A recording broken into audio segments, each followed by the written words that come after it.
you are beating the dog shit out of another person, or whether you're pouncing on them because you got fucking pads on, or whether you are out competing them in fucking laps, is still going to have some genetic, some natural inequalities built into the fucking sport. That's what makes sports great.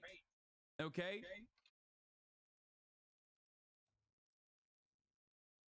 Like, it's such a funny fucking thing.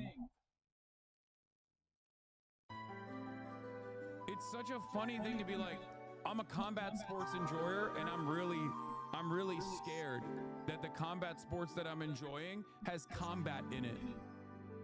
Like, what? Like, do you hear yourself? And you're talking about it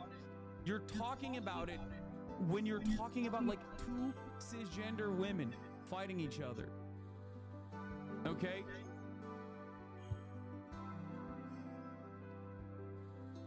Genetic differences exist in every sport. From combat sports to gymnastics, all the way to fucking swimming and basketball. Every sport has genetic differences. That's why a 51-year-old Turkish man can roll up there, no fucking glasses, no like, you know, gear whatsoever, and just fucking boom, get a fucking silver medal. Okay, that dude is naturally gifted at shooting. He's a crack shot. What are you gonna do? This is just how it is.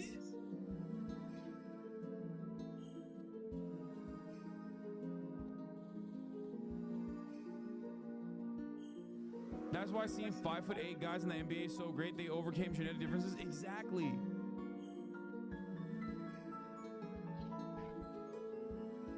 Like, how would you even remove the genetic advantages in sports? You can't. Also, it wouldn't even be good. It would be bad to do that. It would be boring to do that. This is like participation trophy shit. It's participation trophy shit flipped on its fucking head. But it's like being done from the right-wing side, so I guess it's not participation trophy advocacy. But it is. That is exactly what this is. It's lame as fuck, and it pisses me off that people don't realize it. Oh, it scares me. I saw a scary woman doing combat sports, and she's good.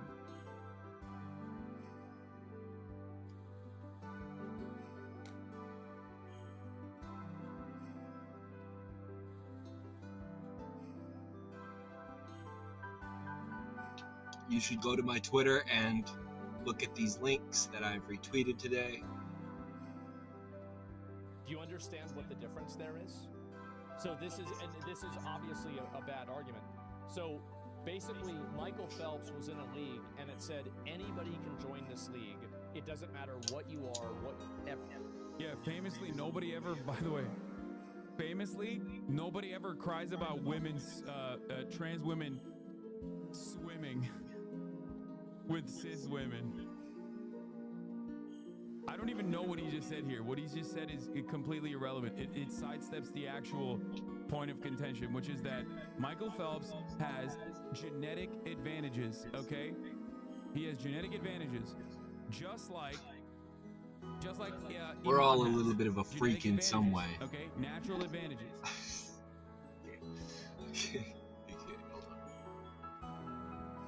hold on. That's it. Dude, this fucking sucks.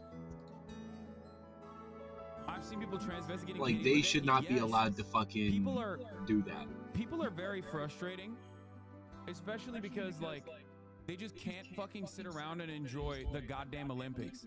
And it pisses me off. Okay? I can't believe I'm the one saying this.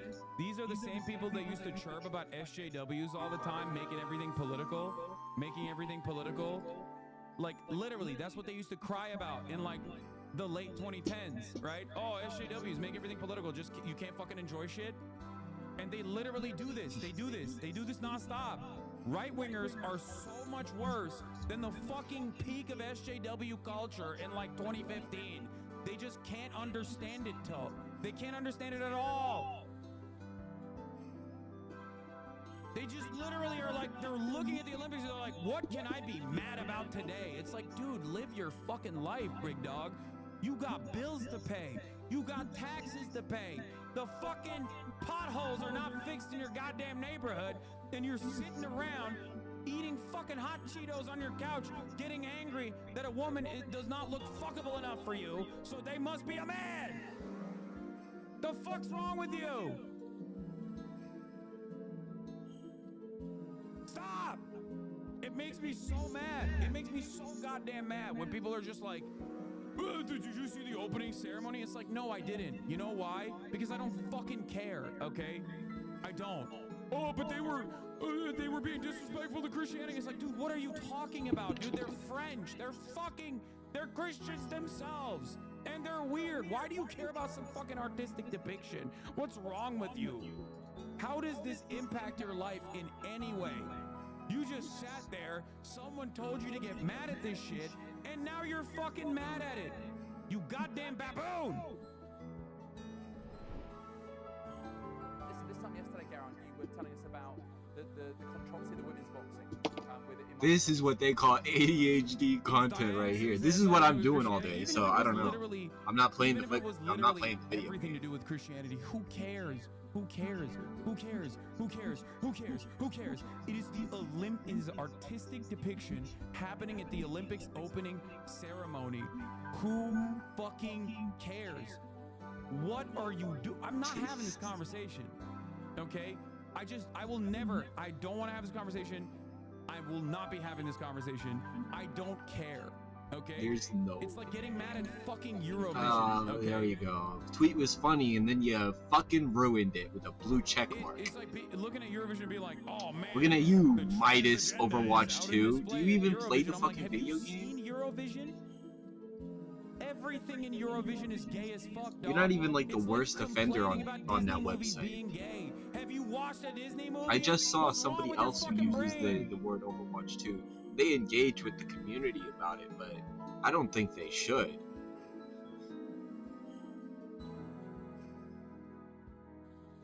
Being No, they weren't the mean. biblical devil in 2024, yeah. No, it's I would have like, known. Dude, you have a child brain, okay? If you look at the biblical devil and you get scared, and you get scared of like the depictions of like the Antichrist or whatever, you are a child. Like, not even a child is afraid of that shit. We have depictions of it in like cartoons and stuff. Like, it's worse than having a child's brain. What the fuck? Anyway, here's Angela Carini, who wants to apologize to Imam Khalif amid boxing gender row. On that situation today. Right, I'll do this in sort of chronological order. This morning, clarification and clear clarification on why Imam Khalif and Taiwan's Lin Yuting are allowed to box here, why they are eligible to be boxing here at the Olympic Games. Yesterday there was an awful lot of noise around the story. But this is the clear That's clarification. They're crazy. eligible to box at these games for very clear reasons. That's Firstly, on their crazy, passport, isn't it? It says they are female. But also, even further with that, I don't believe it, brother. I need to see their pussies now. I need to see their pussies now. I'm a normal man. I demand to see pussies. And even if I see a pussy, it's not enough. I need to see ovaries, brother. I need to see chromosomes, brother. I need to do a penis inspection track. Do you understand how fucking weird you are for behaving like this? Do you get that? I'm uncomfortable. Show me your pussy now! Like, that's a wild thing to fucking say, dude.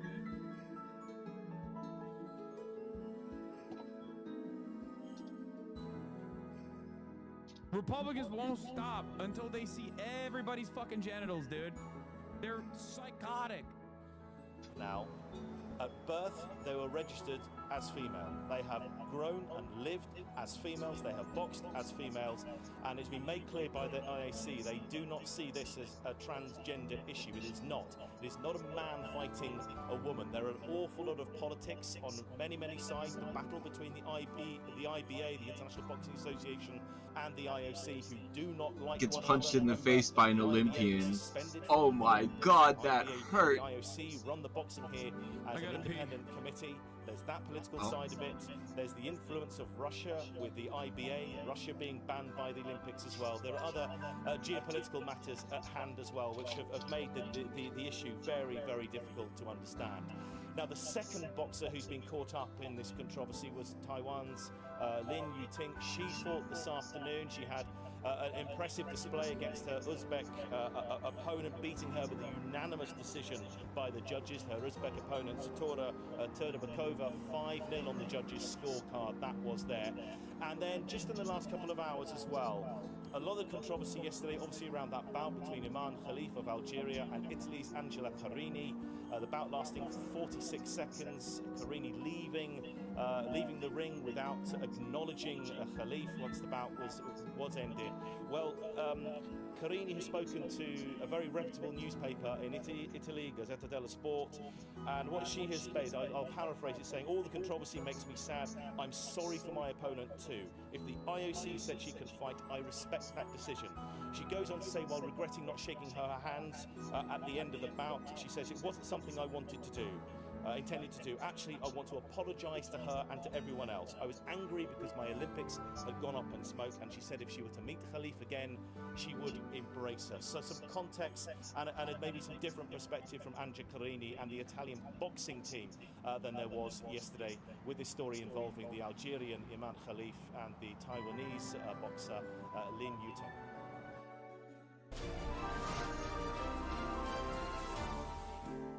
Caitlin Wheeler is an ambassador at the aforementioned Riley Gaines Center and a former collegiate swimmer. She joins me now. Caitlin, will the Biden-Harris... Bro, they always... Will the Biden-Harris administration, like, respond to this? Is so crazy. The hilarious thing is that if we were in the Greek times, they wouldn't stop the fighting. If anything, they would have more fights exactly like that. They'd also be fucking naked. My biggest problem with it is that it's rooted in women being inferior to men by default. That's my little push right there. A huge part of this as well. A huge part of this.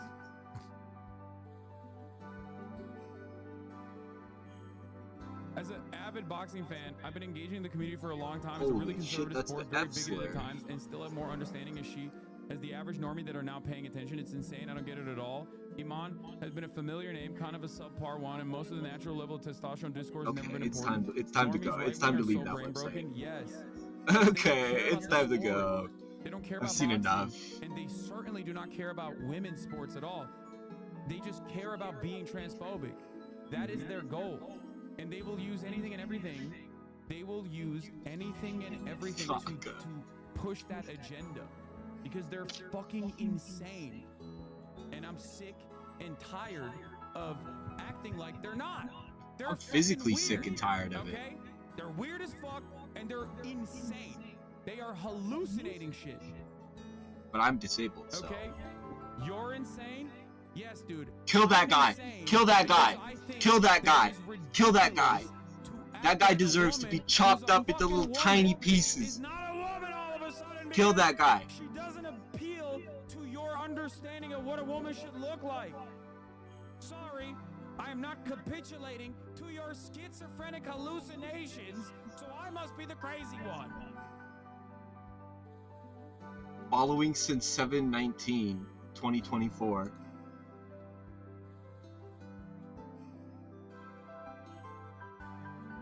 It's like wild. These are supposedly people who care about women's sports, by the way. I care about women's sports. That's why I'm telling a woman is not that.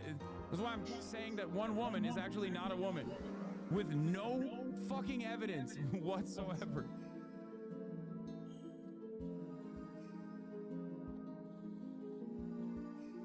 Why are you doing this?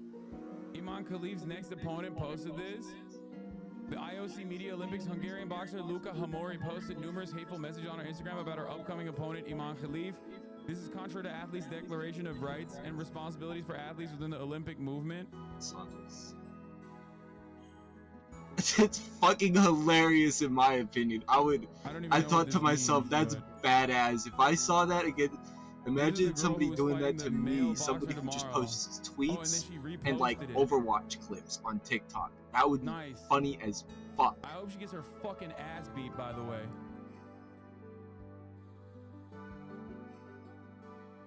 I would lean into that so hard. It would be over. It would be over. All those stupid fucking clowns online who use the damn red filter with the laser eyes. It would be over, man. Please villainize me. I would love to go out of my way and beat all your stupid asses down. Because at least I could make a fucking career out of it, and I know how to do that now. So, like defending women's sports, right? Like that was never a real thing. That was just as real as like Gamergate motherfuckers being like, I care about ethics in video gaming journalism. I care about like ethics in video game journalism. It's just a way to masquerade your ridiculous worldview as a more appealing position. Yep. Because honestly, if you were running around being it's like, time to use the Twitch women, whisper I system. think I shouldn't have any business anywhere, and okay, because of my undying hatred wonderful. of trans women, I'm just imagining that there are trans women in every fucking corner. People will look at you and be like, okay, that's a little weird for me. Well, I hope my explanation works. I don't know.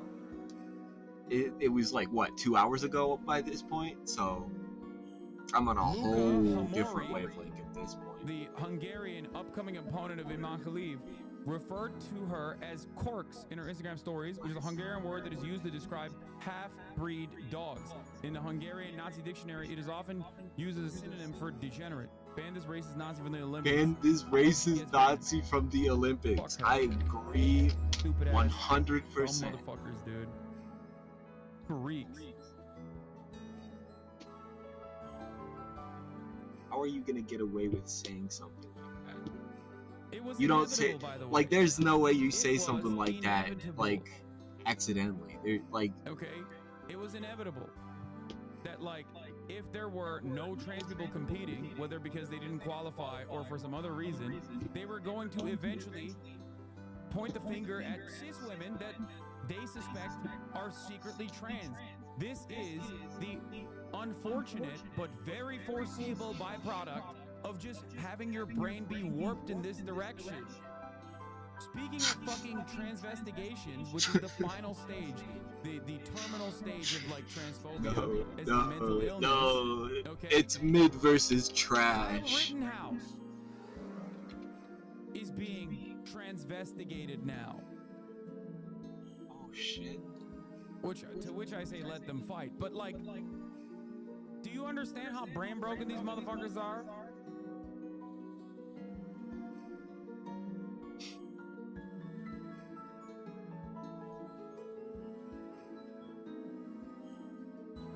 I love that. That's anyway, so cool. We're gonna get to that story in a second. I just want to hear more of this like fucking fake outrage off of like a completely hallucinated talking point. Changes that That's actually so cool. I love that. Lead to a similar scene that played out there in Paris, playing out at gyms and on fields all throughout our nation. Yeah, I mean, what the fuck? You got an F-slur wording? I wish I could say this was surprising what we saw here at the Olympic Games. Oh, I thought somebody in chat got like banned for F-slurs. That would be funny, but you wouldn't see the message.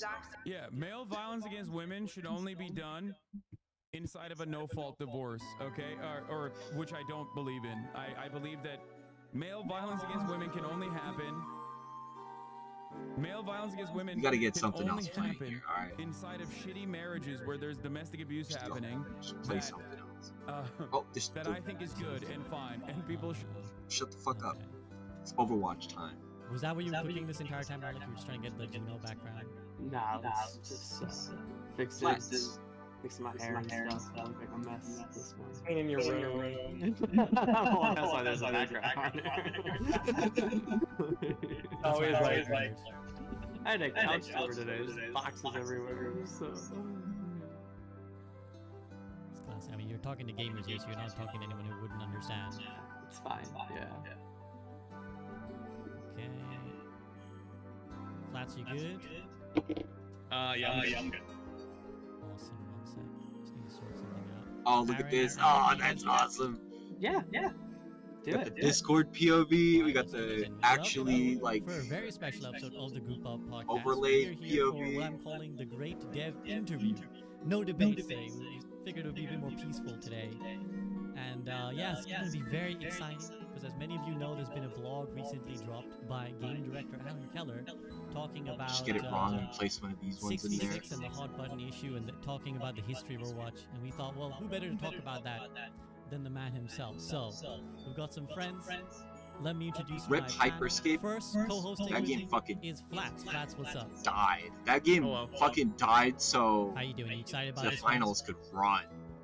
Oh yeah, I'm actually, you know, you were the one who put our questions together, and I can't believe you're having to lead off with this one. I can't wait. Yeah. So we're gonna get interesting. We're gonna get interesting. Anybody's great. You know, first, let me continue to introduce. In the top left, we have with the lovely Juno background. Unfortunately, in this overlay, it's Juno's head has been cut off on my side. But we have lead hero designer Alec Dawson. Alec, how you doing? Hey everybody, excited to be here today. I've watched basically every podcast since Overwatch 2 came out, so be excited to be in here for the first time. Thank you. Well, I apologize for anything you had to hear. 12 hours. Yeah. I apologize for the time length and whatever you had to hear about us criticizing your work, but hey, I appreciate you coming through anyways. And in the bottom left, as I said, the man himself here to discuss his blog and many other big picture questions, Aaron Keller, game director of Overwatch. Aaron, how you doing? Doing pretty good.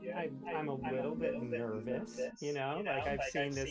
I haven't watched every one of these. Not like Alec, but I've seen a decent amount of them. And you know, what's funny is the one that I think I remember the most was a year ago. And it was the Great 6v6 debate. Like that was, I think that was a whole year ago, like this month, you know. So it's like only fitting, right, that we come back here and kind of like continue it. Maybe next August we do it again. Sure, I'd be very down to hear from you guys here, and we hopefully don't need to yell for 4 hours before we hear your thoughts. So, all right, I'm excited. So just to set expectations for all those listening and watching, we're going to be talking about a lot of things. We're going to start with some big picture questions, as Flats alluded to. We've got some, what I hope you guys will appreciate as potentially spicy questions. I hope the devs will see as informative questions. Then we're going to talk about format stuff, you know, what the changes the devs are willing to make, tank stuff. Then we'll talk, obviously, 6v6. That's the issue that's been most, frequently discussed recently. And then we'll round it off with some final questions about, like, open queue and other little questions that Flats and I had. So, Flats, I'd like you to kick us off. As you already said, we've kind of got a rough running order, and I think this will be a good and productive one to start with. Go ahead, take over. Sure.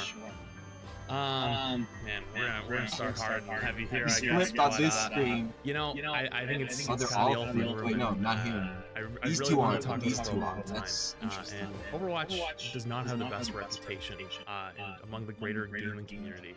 Obviously there's the whole Steam thing and whatnot, and just post Overwatch 2. He's like, really? You're gonna mention the Steam thing? All that stuff. So, what would you do? What do you want to do to maybe move past that and maybe begin to repair the lost trust within the game and the community? Here we go. This is like. I love that. I see how this is gonna go now. You can tell Flats has been catching up on his hasanabi recently. No fluff questions here. Yeah, exactly. This is a great question. You're talking about. I guess Hold I on. would start I by gotta get the skate with parts. you. So there is. I think that there is a reputation that we have, at least like I think maybe in the broader gaming space, and I don't want to make sure my input was I don't want to push back on that. I don't think I want to. I don't need to go back too much into the history. Like I obviously have history. Like I have a habit of doing that myself. If you've read the blog piece, right? But I think that the community has some valid things that they can point at for Overwatch, and for Overwatch 2, and so. I think that it is much easier to lose trust than to build trust, right? And we've had a saying that we used to talk about it. I think a little bit more on the Overwatch team is you're only as good as your last release, and so you could. That's why they've been fucking up what Overwatch 1 did for years with every single update that they released. Patch after patch after patch, and if you get a bad one. people don't give you a whole lot of credit for it, you know. And I'm obviously not. Our reputation just isn't just based off of good or bad patches, but like I think to move forward here, it requires us to have like a pretty solid vision for what the game ought to be going forward, you know. And I think we talked about it a little bit at BlizzCon. I think we can talk about it a little bit more today, you know, like what the vision of the game is going forward. And got deleted. Oh my god!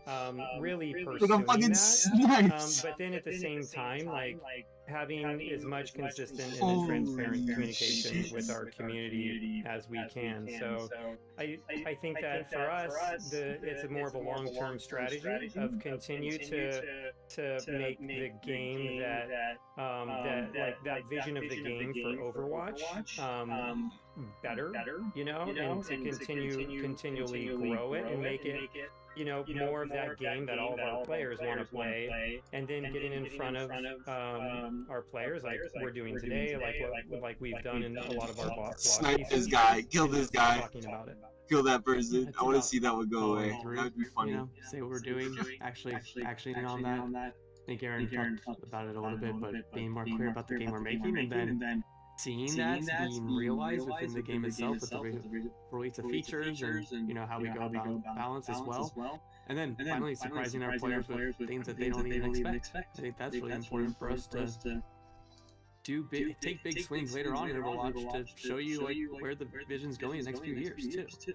I think a lot of it is currently we look at the game and we understand that players think this, you know, there's really great content coming out. I mean, I'm so excited for Juno, obviously at the background, but it can't just be the cadence of here release, and maps and continue that for a number of years. It has to be some other stuff too. What do you think?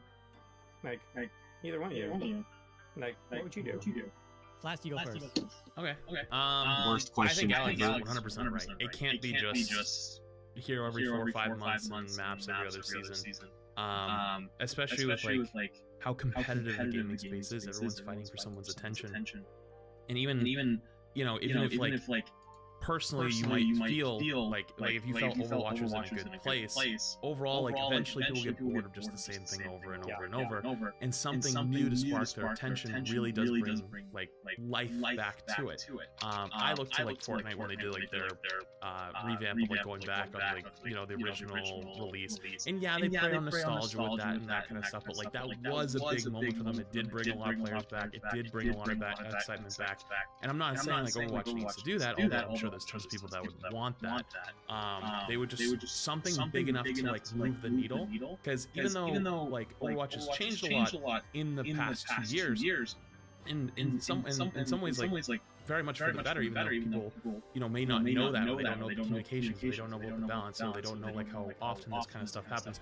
They don't even want to come back and give it a chance, right? Like if something big enough comes, then they might try it, and they're like, oh, like this actually could be good, and that could be something that's in the game, you know, some kind of major change, or you know, like we're going to talk about it here, 6v6. Like 6v6 is a giant format change. Like something like that is big enough to like, oh, like that could get people's attention, or even something out of the game where you're like, you know, people always talk about having a TV show, or like whatever happened to like the cinematics, you know, because like early Overwatch there were so many cinematics and they just hit, and it just doesn't really feel like there's as much of that anymore. Honestly, if I have to choose, I would do both together at the same time, and you know, fighting for people's attention in a live free-to-play game.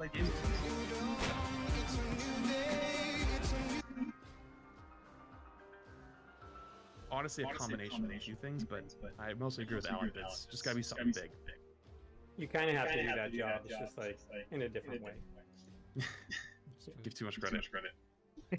I'll be very quick and succinct. I want to get to more of you guys' answers. I think I agree with the things you guys said. I think so. Just to summarize as well, what you guys said: more open communication, like paint a clear vision and then deliver on it, and then also bring some surprises. So I think all those things are really good. I think ultimately, whatever players you bring in and out, they have to be satisfied with the game they're playing. So I think the game has to satisfy the players, and then I would think, big picture, we need to make people fall in love with Overwatch Heroes again. So I think it's a big, you know, open statement, but what drew people early was the like, oh my god, I love the Dragon Sword, I love Genji, I love Hanzo, I love seeing what they're doing, I love Mercy.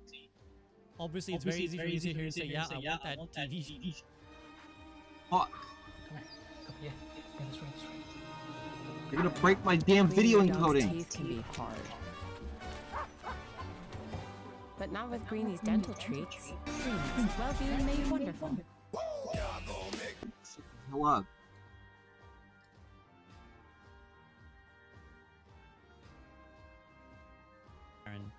I think we could probably start talking about just like the vision for Overwatch, you know? So Yeah, like, that was my next question, actually. Yes, that's perfect. Because I'll just set up the question, which is that, you know, we're about 8 years in now, right? This is about to be the 8th year of Overwatch, and I think I looked at the other games that have been out for this long, like League of Legends, like Dota, Counter-Strike.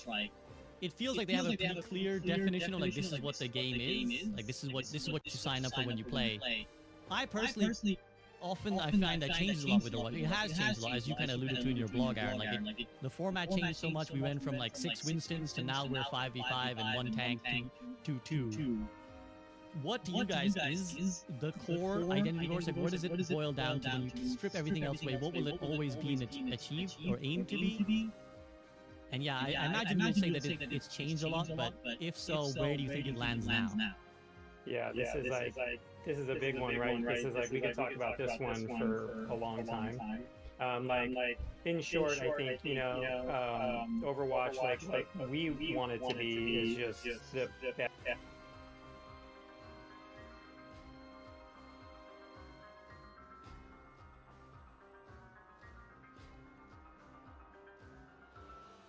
These ads are fucking diabolical, bro. Enjoyment of it, and you're right, it has changed over time. Like, you know, it was the game when it first launched, you know, like it had no hero modes, right?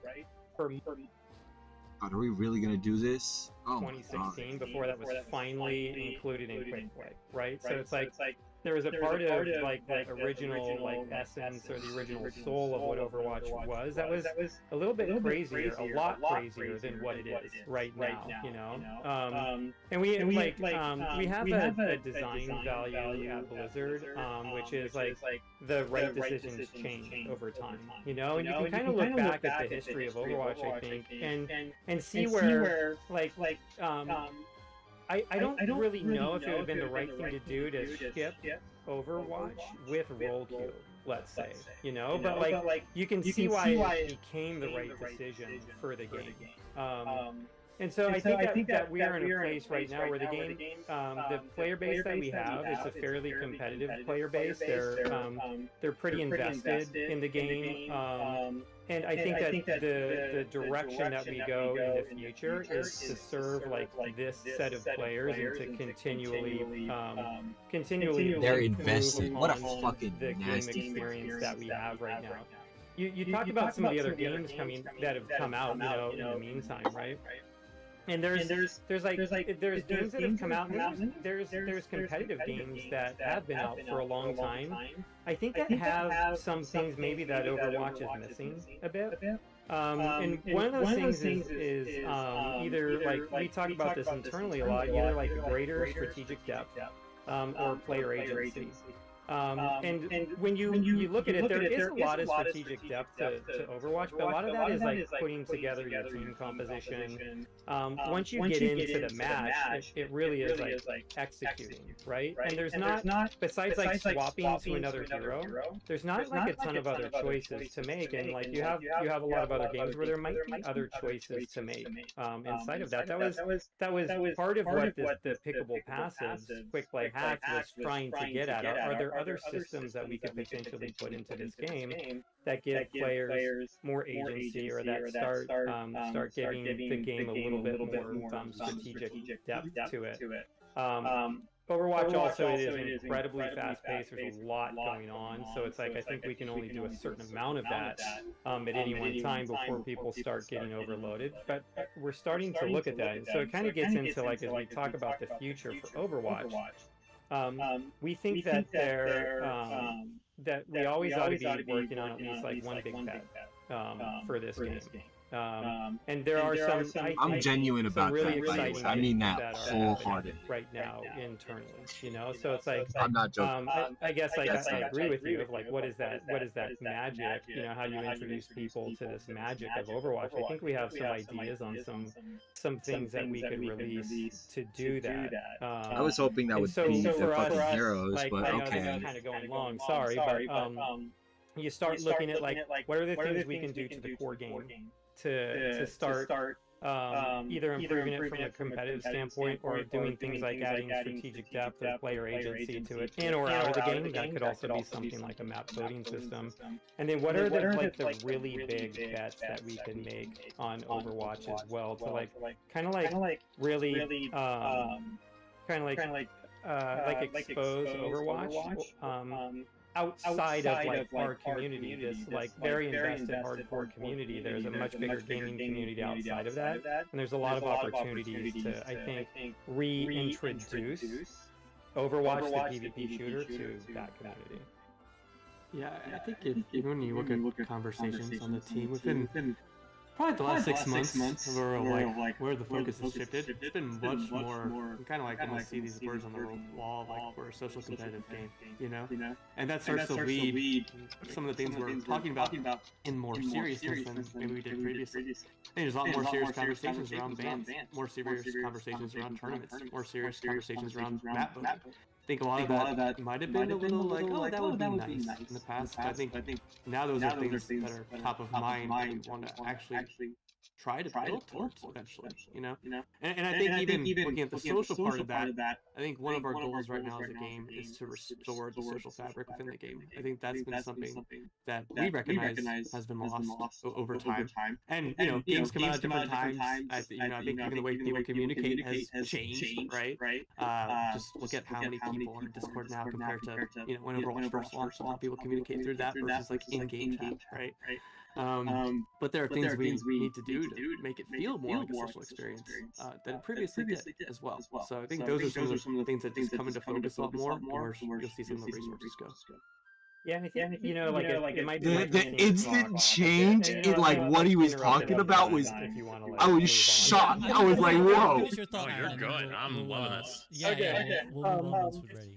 It's probably good to even define what competitive means, you know, because like that is a term. I was like, what the fuck? Different things to a lot of different people, right? And I think even in gaming, there's probably a spectrum of competitive games out there, you know, and it's like you put like a game, let's say like Counter-Strike or something like that. That's kind of like pegged pretty far to the end of that spectrum. In how competitive it is, and like there's multiplayer games out there where I guess you compete. It was like, what the fuck? This dude actually saw my reply. That's insane. Rather than the competition, you know, like you're gonna go play Mario Party or something like that. Like it's kind of hard to call that a competitive game, even though you're competing. And so there is like this spectrum that you kind of I think it's important to kind of like know where you exist on that, and kind of like how do you place yourself. And I think we are, I don't think Overwatch itself is the game that we are trying to peg all the way on one side of that. Like, and if you're saying like, let's say the right side of that graph is the most competitive you can get, and the left side's the least, we are closer to the right, you know? I don't think we're in the middle or anything conservative like that. Right, we treat our Overwatch game as a competitive experience. And we want people to have that sort of like that spirit and like that seriousness a lot of times when they play it. But it's not all the way over on the right side. Last, do you mind if this is the second? We're going to start going ad hoc now, I think. We have to like scrap some of our plan, because I just have interesting things I was thinking the same thing. I want to dig into, if like, do you mind if I ask a quick follow-up on that, and then you want to ask any follow-ups? You're good. I like that you kind of define this idea of like we're a competitive social shooter. When you say competitive, what do you mean? Like, is it like people playing just comp? Is it pro play? Like, is it people only in top 500? Is it diamond? Like, where is comp, and whose experience is the competitive experience talking about? so good because there's the experience of playing a game, just like the actual release of the game, and then there can be for a lot of games a different ecosystem around that game, like a competitive ecosystem around that game. And so I think a lot of times what we're talking about is just the actual game of Overwatch and not necessarily a lot of the other competition that's happening. He's talking about like the match of Overwatch and not like the minutia in between. Overwatch as well. Like when you look at how serious people are in ranked and how serious they're going to be in quick play, it's different. And it's going to be different for every person, you know, that's playing. Like, there's a lot of people that treat quick play as their main competitive format of Overwatch, and it is actually our most popular game. You know, like more people play quick play. There you go. You want the fucking evidence? There you go. The same way, and so like we have to recognize that we're not going to be able to make. There's not going to be a one-size-fits-all approach for this, and so I think that there is something really interesting about kind of having this range of competitiveness that we offer people in the game. But also we have to be cognizant that like people kind of play it for different reasons. So for us, like ranked, and like as you start getting into high levels of ranked, we treat that as an experience that we really need to protect the competitive integrity of it, and we put a lot of our efforts around balance even and hero design into like making sure that side of the game stays as competitive as we can make it. But then as we start looking at some other parts of it, we want people to be able to have serious games of Overwatch. It's just not going to be quite as serious as it is when you get into calm. Alec, anything you want to add for like Flats? Good. Okay, awesome. Flats, go ahead. Anything you want to add to what was discussed? Not really a ton. Just I personally think that quick play should be like way less of a comp system. I know most people play it, I know whatnot, but at least to me as a mostly former competitive player at this point, I don't even play it that much anymore. I've always viewed as quick play as like the more fun, have a good time with friends, like play with like off rolls type of game mode. But it does feel like as Overwatch 2 has gone on, it's almost like ranked light. And I don't know if that totally is the vibe that should be. He's got it down. Sometimes you just want to load up and like play your off roll or play something else, and it's like sometimes you feel like you kind of just lock in, right? Because like the game is so much harder. And maybe it's just me not misremembering like Overwatch 1 leading into Overwatch 2 didn't totally feel as I don't know, sweaty, I guess is a good word of maybe saying it. So that's at least how I feel about it, because I think the competitive side should always be competitive, and like you said before, have that competitive integrity to it, and really, you know, be protected. Though I do think there are some things that could be done with it. Like for example, top 500 doesn't really feel that competitive. I barely play ranked anymore, and I can, as long as I finish with 50 wins, I can easily hold it, and I don't even think I deserve it at the moment. Like it's really not that difficult. And so there's probably some things maybe on that side that could be looked at, but I think that's for another time. We used to talk about like a third queue, you know, like, hey, is there like ranked quick play and like the thing under quick play or the thing in between quick play and ranked? We used to have a lot of discussions around it, and maybe it's time to talk about those some more. Like some of the downsides to it is like the more queues we introduce, you know, like the more it kind of splits up the player base, and then players also they self-select into the ones that they think that they ought to be playing. So in any one of those, you're still going to get, because there's people in comp that treat it just as like you know, the clown car version of a game where they're doing whatever they want, right? And so like you would still have people in every one of those being part of the experience here. Serious as they do, and so like when we used to talk about it, we never really acted on it because we thought it might just play out. I don't know what that means. Wow. What we've got right now with people asking for a look, I'm gonna drag this to the top of my screen, and whatever the fuck this brings up, you're responsible for. Okay? Yeah, I've thought about it that way.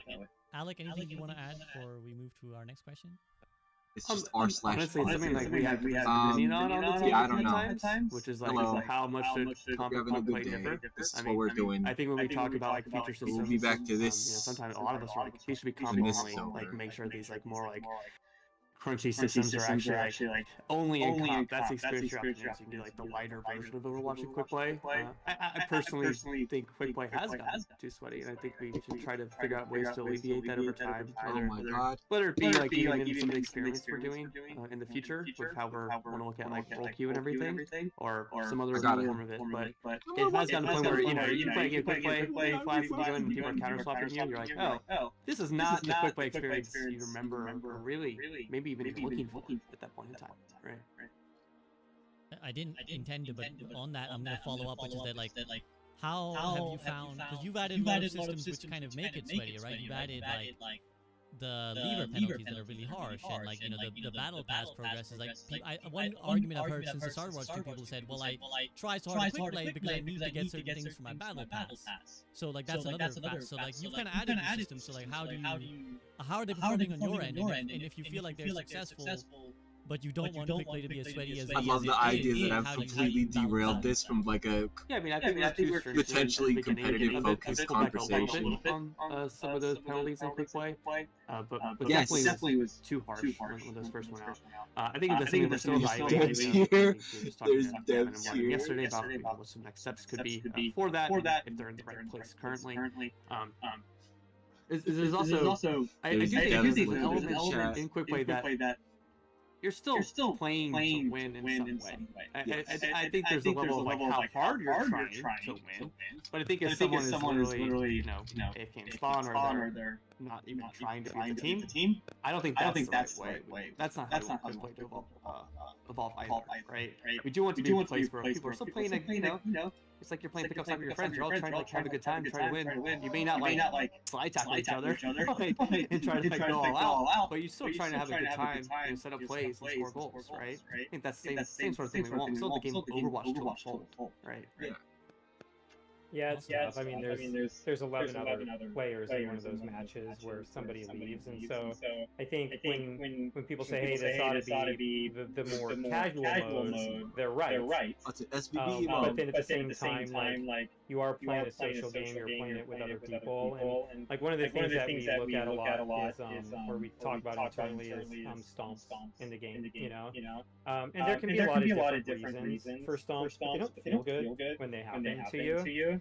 One of the factors is levers in a game, and so it's like, do we want to like how much freedom do you give somebody to affect another player's experience in the game? I don't think there's like a perfect answer here. It's probably going to be something that like us and every other like social, especially like competitive game is always going to struggle with, but we are trying to find like that right balance of like how do you give players freedom, but also how do you like try to restrict them from like harming another player's game experience.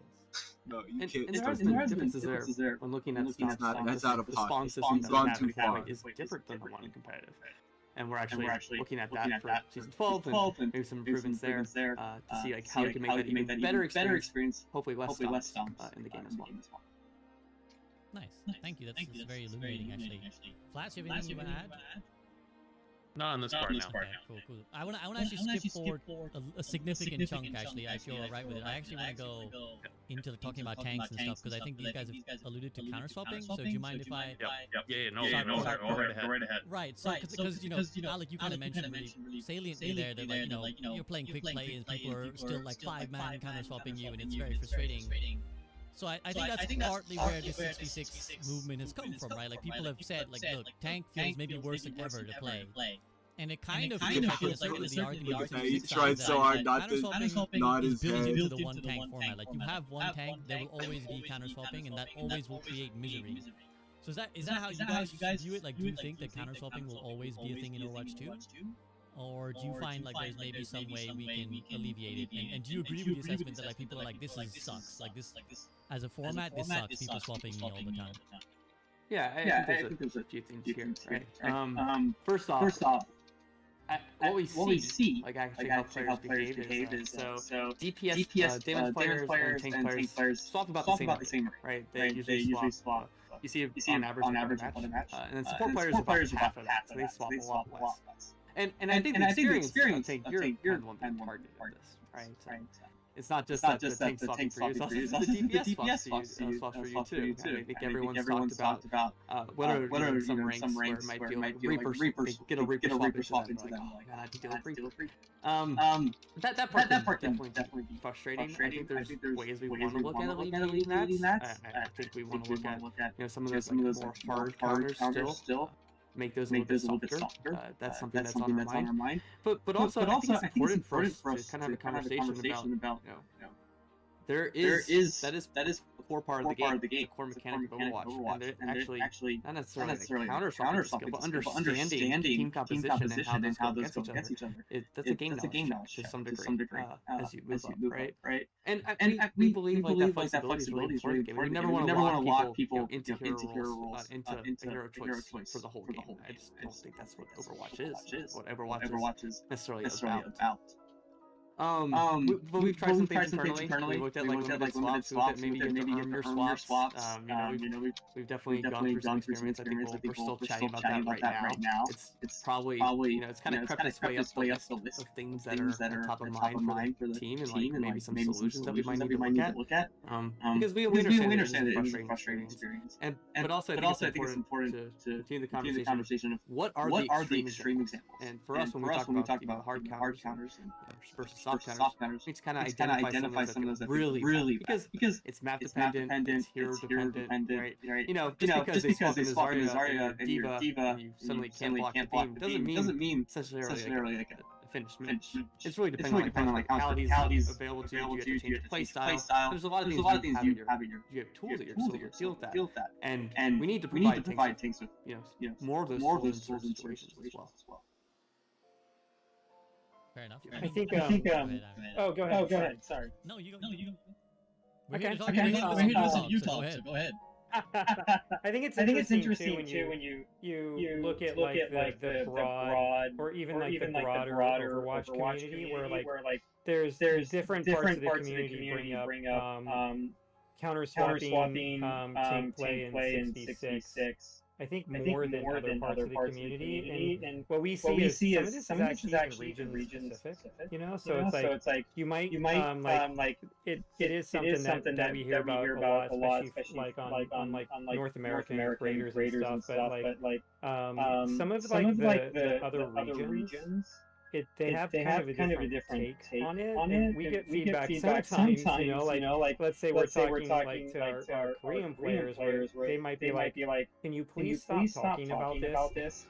Please stop talking about 66 and just get on with 5v5 because that's what we want to do. So it's like there is like I think what we want to like one of the things we would like players to know is that we totally get the feedback, and like what Alec is saying is we do actually think that there's some things we can do to address it in the world of 5v5. But we're also trying to listen to like all of our players like worldwide at the same time.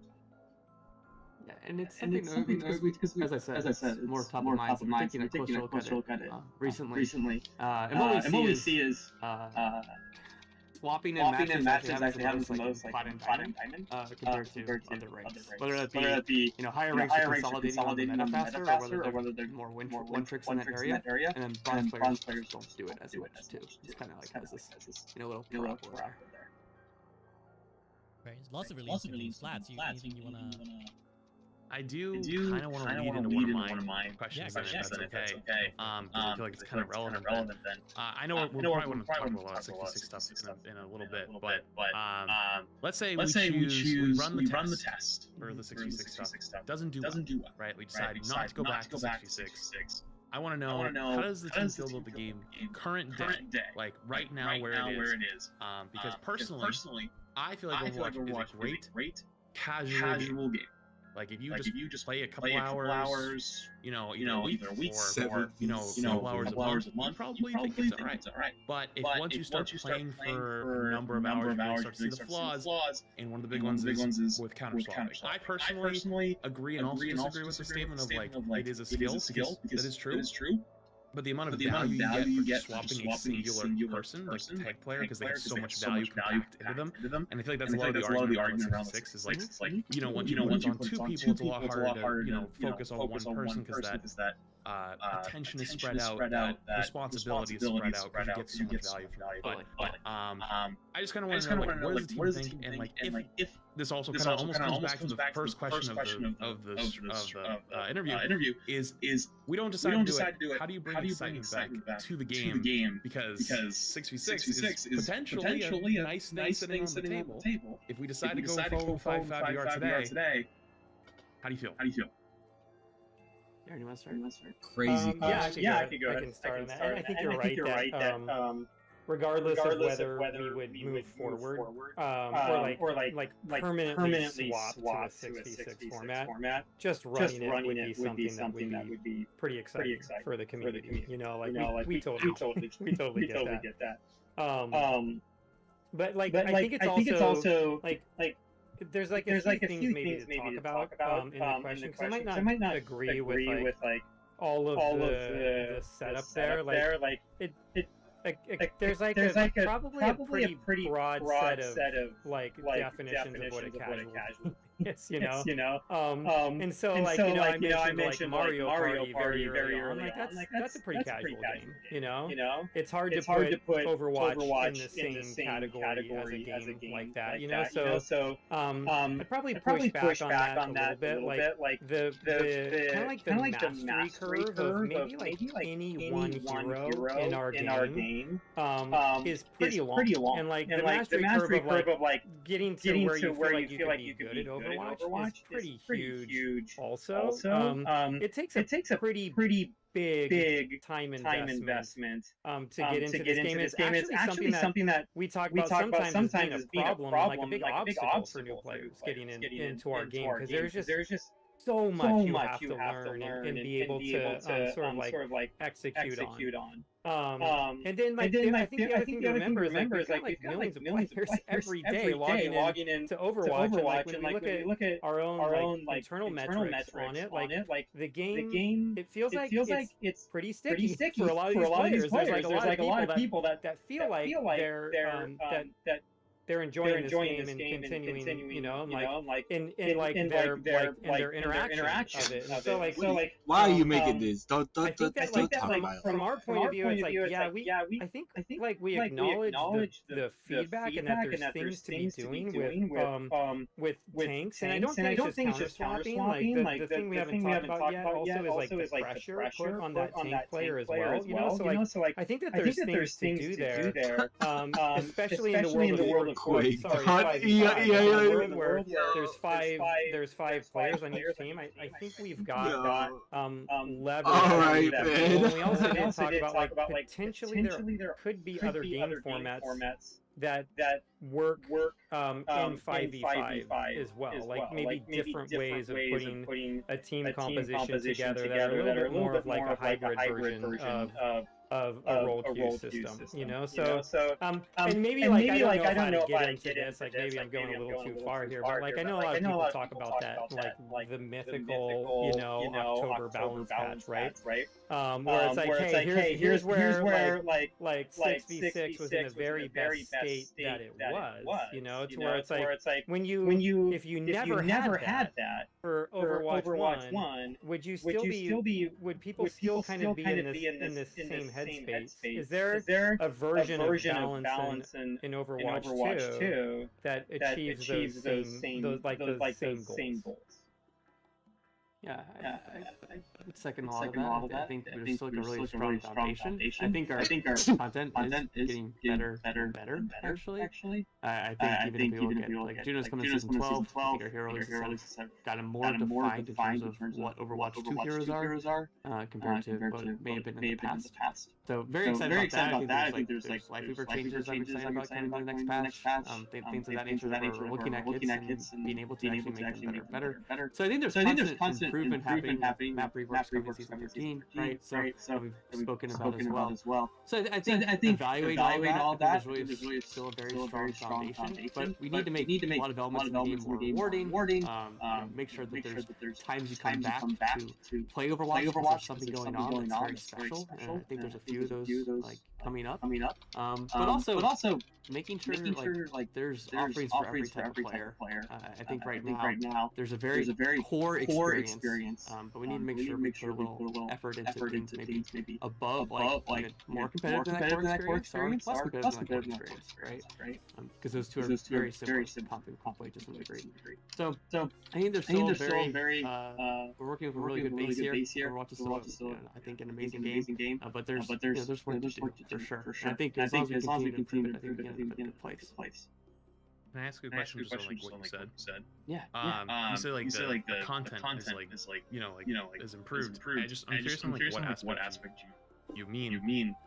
Just because we had a podcast recently. We talked about it, and like even at the beginning of this, we talked a little bit about like there's got to be something more to that cadence. What things would you say are you guys most proud of those additions, or like what do you think are the ones that move the needle the most? Well, I think there's been a lot of learnings. Flats out here with the swinging from the bases, this is smaller in terms of the needle, right? Let me just go for it. Like if you look coming out, it's like that takes a lot of learnings from push and the first few maps of push, and then I think it's the best design map for push, right? And that's because we've learned things from when we released them. And I think you look at Heroes, look at sort of some of the this website is broken. I don't know. A lot of people, including myself, haven't been around for a very long time, right? And I think all of these people have gotten better and better over time. So we're making better stuff. We're making it faster. So that part of it was like seeing how the team works together on the day-to-day and being more focused and getting better at our jobs. I think that's helped a lot with some of the content we've released. I think that there's a bit more there too. Probably wouldn't have to shout over the speaker if I didn't have the volume all the way up. Say what you want to say about the competitive system that launched with Overwatch 2, but I think that like Season 9 was like a really big step forward for the ranked system in the game. I also think that like when you start looking at a lot of the events that we used to run compared to some of the ones that we're getting into now, so something like Mirror Watch, something like the latest quick play hacks with pickable passives, even things like the April Fool's events that we run, we feel like there's really something about kind of like changing the way that our heroes play on a core fundamental level that our players that really resonates with the player base. And so I think that like when we start talking about like content coming forward, whether it's for events or things for the core game, I think that we start looking at the response that we've gotten from players to events like that. Like Alex said, I think that there's like a lot of learnings that we've had, and it's taken us a little while to get to this point where we're like, oh hey, here's what it feels like our players like really want to play these types of events, get the most people playing in them, playing the most hours for the longest period of time. And so we think that like, and you'll see it in upcoming events that we're going to be doing, in upcoming seasons through the rest of this year and next year. I think you're going to see a lot more of that. Yeah, I think like April Fool's is one of these moments. April Fool's, the 2023, right? Last year's one, where like we're like, oh, this is really resonating. And that was sort of where we started to sort of shift a little bit about,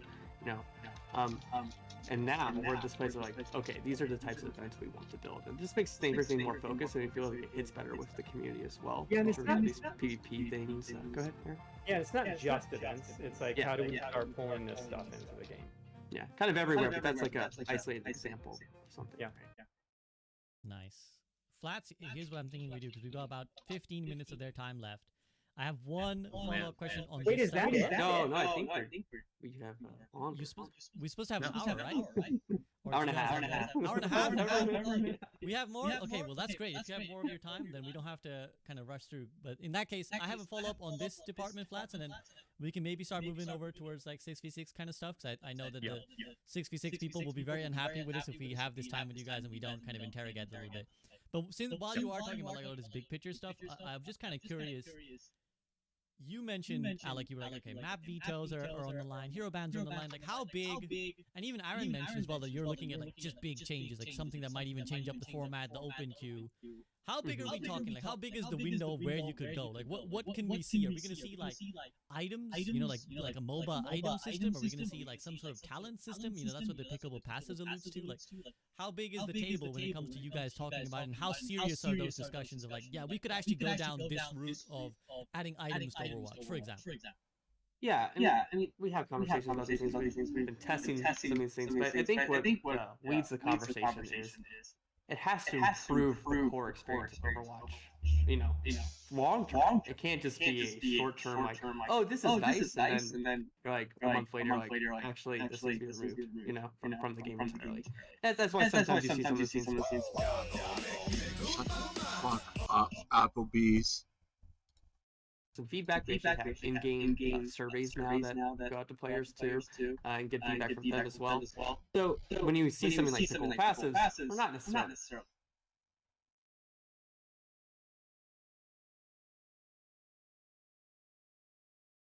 Do they change strategy? But it's not necessarily on the individual. It's like we've talked about here specific ones and what that may be and how that would look and whether that is good for long term. And that's something we've tested recently. So there's a bunch of different things we're trying out, I would say. But at the end of the day, they have to make the core Overwatch experience better. And there's a lot of things about that experience that people love because of how approachable it is and how clean it is. So if we did something like items, it would have to make the game better for hundreds of hours. Right. I'm having a hard time, like answering. Why does it do that?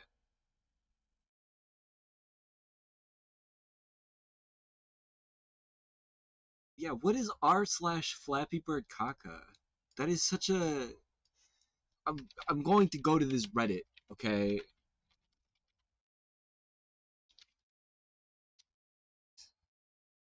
Not found. It doesn't exist.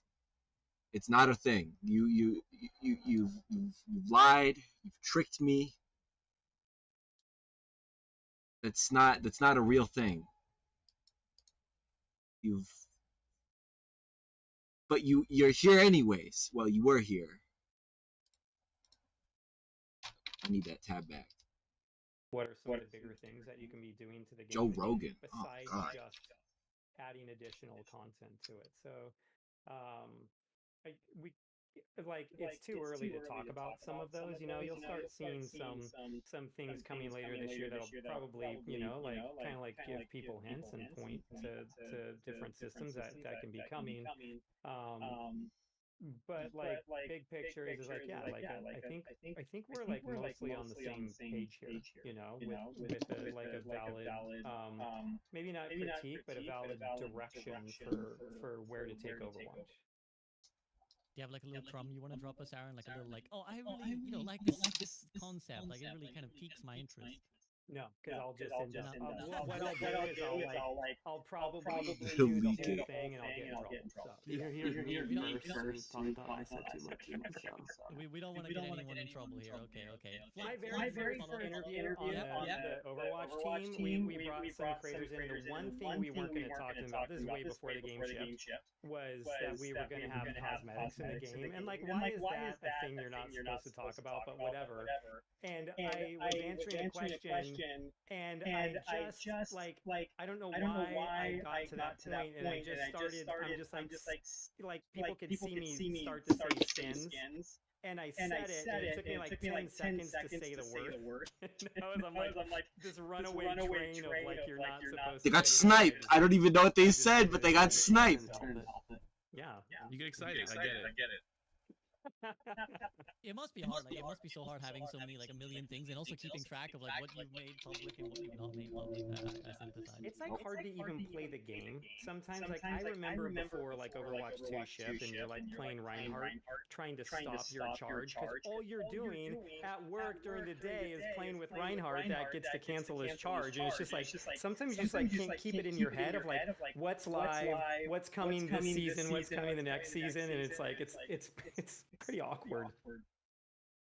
I can imagine. Flash, you have any follow-ups on this section, or should we move on? I feel like we should move on. I think you should do your first question was 6v6. I think that's a good one, right? Up to you. Sure. Okay. Yeah, absolutely. I'm down to. And then I know Flats has quite a few follow-ups on the 6v6, which I'm eager for you guys to answer Flats' questions. So I'll start us off on the 6v6 section, which is just that. Do you guys basically Activating beast mode. Fuck. 3, 2, 1, go. why we need the 2 tanks energy, why it balances the game out, why it kind of gives this higher skill ceiling? Like, do you get where they come from?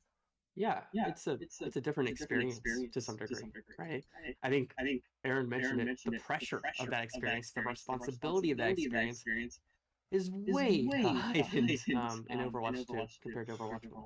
And that's something that's a lot of tank players may not enjoy. I feel like, especially if you're playing off tank and then you come to Overwatch 2, that's a different experience kind of in itself too. You're playing your hero that used to be able to take a lot more flanks and routes, and now your team's yelling at you maybe in chat, right? So and if you look at the way we've designed tanks, we've tried to give some of them a little bit ways to let their team feel their presence more too, right? I think when you take the recent Wrecking Ball change, Adaptive Shields, it's supposed to be like a little thing Wrecking Ball can use from time to time that his team can appreciate Wrecking Ball's presence, right? And he's able to actually maybe help them from time to time too. It's not necessarily the main way Wrecking Ball is playing, but it's something there. So I think having a tank on your team leading the charge, a lot of players are kind of looking for that. And if you're playing a different role than that, then it kind of creates a lot of friction. And you get targeted too. So we understand that solo tank has a lot more responsibility, a lot more pressure. And we've played variants of 6v6 where that does feel less, right? If you feel you have someone that can cover for you, they can also cover for some of your allies to heal more too. Because I think right now at the moment, there are a lot of times where if your team's not coordinated or you're not on comms and maybe there are players that you're not familiar with, it feels like they're asking you to do one thing, but someone's asking you to do something else, and you can't be in two places at once all the time, right? So, but previously you had someone that could cover for you. I think we get that fundamentally, yeah. I do want to push really quick back a little. I think it's genuinely hit the point where it's unhealthy. Where which part in particular? About how much responsibility is on that role and how much pressure there is on that role, that not even just high level players, but the average player legitimately cannot handle how much pressure is put on it between, in your metal ranks, everybody wants a shield, or wants someone to stand there. They want peel. They want people to be aggressive. They want you to get kills. They want you to have more damage than the other tank. They want you to have more pressure than the other tank. They want you to be counter swapping. If you're not counter swapping their tank, you're throwing. If they counter swap you, you need to either counter swap them back or have your team counter swap them, but they might not want to. It has gotten to the point where it's like not even just balance wise, because I think a lot of people, myself included, overreacted to the balance patch that came out and thought it was pushing the tank balance way too far, the power meter, but it feels decent, it feels good, but it's so far over to the side, and it's like I have a feeling we're gonna have to pull it back. That even pushing it that far out, it still feels like you're sometimes 1v5 or you're 1v9 because you're fighting your 4 teammates. Not even just saying 6v6 is like the answer, but that pressure is so immense that I don't even know if it's sustainable. Yeah, there is a lot of social friction, and that's something we talk about a lot. Are there ways we could just better educate the player base as a whole, where they have a role too in the way the team is composed, right? Like your support players can also switch, and they can also do these things. They can also play different positions. But you're correct, Flats. I do think they expect your teammates expect the tank to do kind of everything a lot of the time. Yeah. Actually, quick follow up on that as well. That On that note, as Flats mentioned, when the patch came out, I saw a lot of the community kind of react strongly to be like, oh my god, they've giga buff tanks, like this is going to be awful. I think another consequence of what's happened, I see this shift a lot more in Overwatch 2 than I did in Overwatch 1. It feels like each of the roles are at opposition with each other. Like, it feels like when, you know, at the start of Overwatch 2, we had like, oh, supports don't have enough, and we needed to fix supports. Then for a while, it was like, we need to get DPS more stuff, and then it was like, they get the DPS passive. Now we're back to like, well, tanks need more stuff. Like, is it always going to be this way? Are we always going to have like the roles kind of at war with each other? Like, someone is losing, you know, it's like a zero-sum game. Like, someone is losing for someone else to win. Like, does it always have to be this way, or do you guys feel like you do have ideas how to solve that constant friction between the roles? I think it's a matter of how far apart that is at any given time, you know. Depending on if it's closer together, I think at the moment you look at it, tanks definitely, well, tanks have always had the most influence on a match throughout Overwatch 2's history. Whether that experience felt good or not is a subjective opinion, right? But they've always had the most influence on how a match results. But at the moment, they definitely have a lot of the power as well in that dynamic. So I think, are they pushed a little far? Maybe, yes. And that was, you know, someone intentional trying to find, you know, where would it kind of shake the core of the game a little bit too far? But we wanted to make sure that tanks were more resilient. I think what we saw in Season 9, everyone dies more post Season 9, right? For the amount of damage they take. But tanks had the biggest drop in what we would call tankiness there compared to any other role. You know, we'll say like it was almost double some of the other roles in terms of like how much damage they were taking for how much they were dying. So we wanted to kind of even that out a little bit, make them more resilient, make them feel like they could actually make plays, you know, be able to step forward without, you know, blowing up. So right now, I mean, we're still evaluating it, but I think it's just a matter of how far apart those roles are. I think one role might be a little bit better than another role at any given time, or that's where the conversation may go. But if they're too far apart, that's when I think we should probably, you know, take a look at bringing them back in a little bit. Sure thing. Okay. Flats, I'm going to take it over to you on some 6-6 questions. Sure. I'm going to combine two questions into one to hopefully save some time. In the blog, it seemed like there was some hardware constraints with Overwatch 2 being a bigger game and a heavier game overall. Could the game even switch to handle 6v6? And if it did switch, is there a rough estimate on how long it would even take to, like, how much work would it take to switch the game from 5v5 to 6v6 if the test decided that this was a better format for the game? Yeah, that's there's maybe like a little bit of context for that, because I think the answer is going to be it depends, you know. Maybe not on the amount of work, but maybe on the amount of time it could take to do something like that. So yeah, there are some performance issues on some older systems with it that we would need to take care of. It's interesting, like when you look at different games and game engines and what they're like sort of like built for, is that like you typically are going to build your engine based off of the game you're running. So, you know, like the Overwatch 2 engine is very optimized for a 5v5 game format, you know. And we wow. Great. Games and game engines and what they're like sort of like built for, is that like you typically are going to build your engine based off of the game you're running. So, you know, like the Overwatch 2 engine is very optimized for a 5v5 game format, you know. And we do allow people to play 6v6 in custom game, but it's not really optimized for that. We've put all of our optimizations into running like the main part of the game. It's kind of similar to where it's like, I don't know exactly what engine, like let's say like Street Fighter uses, but you probably can't just suddenly start running a battle royale, you know, in the Street Fighter engine. It's just not built for that, right? So ours kind of has like some constraints there, and I think that like there'd be work that we would need to do, and the timeline would probably depend on kind of like the results from some of these tests that we were to run. So like let's say we were to run some 6v6 tests, and the community wasn't really that excited for it, or it was a very split thing. We would probably continue to put work into it, but maybe not at the same pace as the version where it's like, hey, we put out a 6v6 test, like everybody's just flocking to that. Like you see like the popularity of it to where it's like, okay, we're gonna have to start dropping other initiatives across the team in order to like actually give like or actually turn the game into the thing that we think is the best version of it and what players are like unanimously asking for, right? So I think in that world there is sort of like an all hands on deck moment where you're like, oh man, we've really got to do this, you know, like I think that right now we are like in an investigatory, is that a real word? We are in a period where we are investigating like kind of like the total sum of what that work would be. But so like there's a range, I guess, is what I'm trying to say, where it's something that would be probably several seasons to much longer, depending on, you know, like reaction from the community based off of any of the tests able to do right now, and we're not adding a ton of new side of it. I think it's you know, there's definitely a lot of effort in balancing that mode compared to 5v5 and making that shift, but a lot of that is subtraction rather than addition. You know, I think we look at, you know, some of the reworks that have happened over time.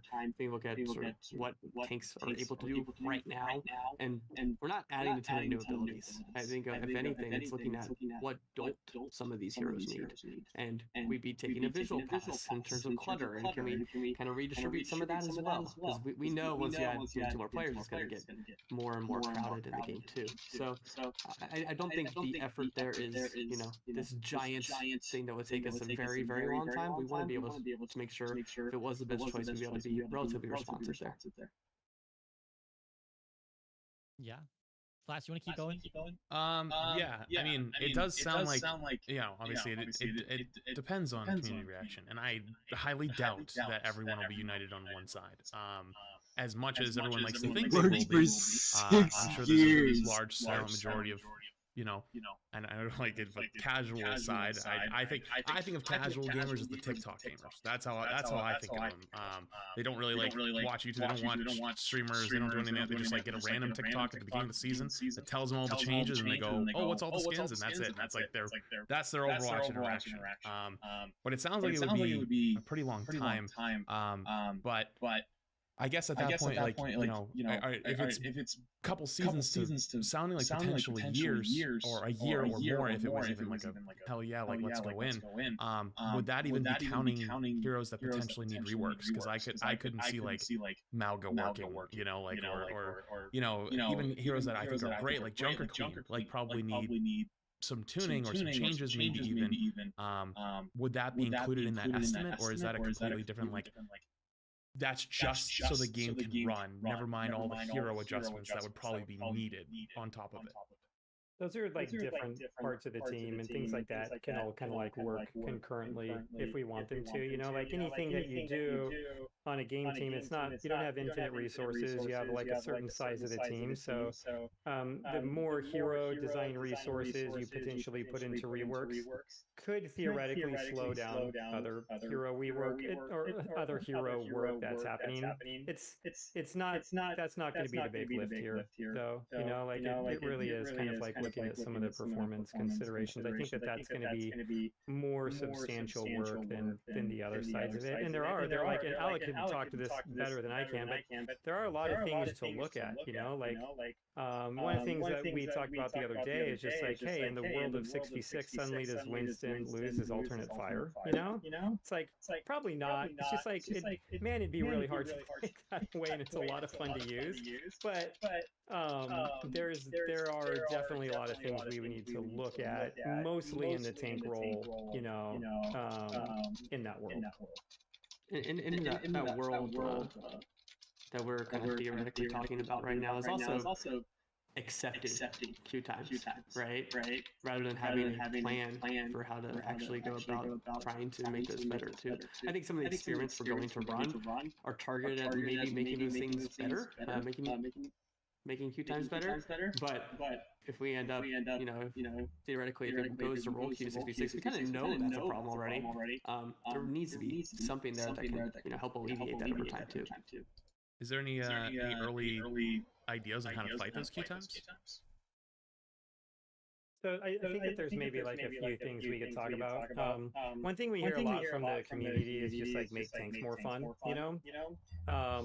And maybe there's a bit of that that we can do. I actually think that there's some of that that we can do. Like if you look at how far do I roll this back? If you look at the graph, the queue time graph that we showed in the blog, you know, it's a very simple bar graph.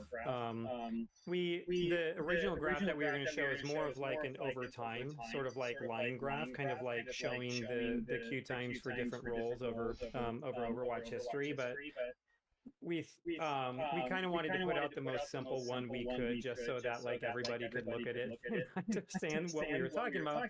But one of the things that you can see is that there was a pretty substantial change in support queue times after Overwatch 2 launched, and like the role was in a worse spot than, you know, like the supports were really getting picked on. I think that there was like a lot of complaints from the community, and we put a lot of effort into supports to where now they're no, like for a little while they were the bottleneck, you know, like right after Overwatch 2 launched, and they're nowhere near that point right now.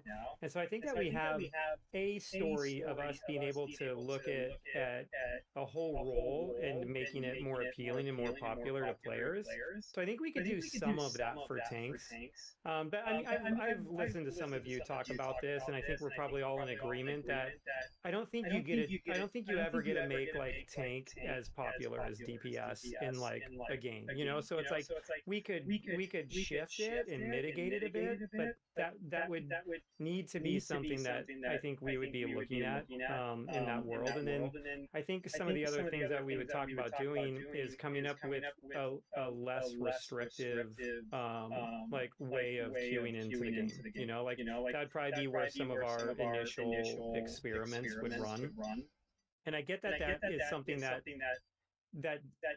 could happen in 5v5 also. Like this, it is a different topic to where, yes, that you could do something like that in 6v6, you could do something like that in 5v5, but we would look at something like that in 6v6 too. And then there is a question, and like I wouldn't want this to be the answer, but like I think as a team we have to be open to like any sort of reality that makes the game better. Like there is a world where like people want a certain format that they're willing to put up with longer queue times to have it, and that's just the game that they want, you know? So it's like some people might actually want that and prefer it, you know? So like we are like kind of like open to a lot of different possibilities. I think the one thing we haven't talked about here too is just like in that world is whether we actually run two different formats of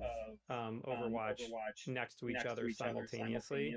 I think that like it's easy to say like that we think that there's a lot of work there, there's a lot of pitfalls there, but if you have players like seriously asking for things, and there's like you can see the game, let's say, growing at a faster rate, or a bunch of people jumping in and really responding to something, why wouldn't you want to shift the way you run your game in order for one, for like players to enjoy it more, and two, for you to be more successful, for the game to be more successful, you know, like.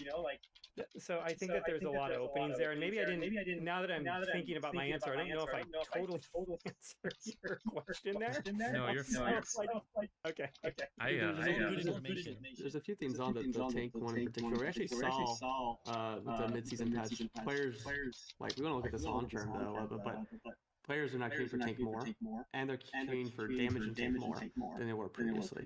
And we have seen queue time gains with that patch, and has sustained itself too. And it's not like he shook his head when he read this message. Like the Holy Grail, but I think that's a recent example of something. Okay, experience has been powered up a little bit, or brought up a little bit, and here are the results of that too. So I think long term we may have to change some of our hero cadence strategy if we ever end up in a different format, right?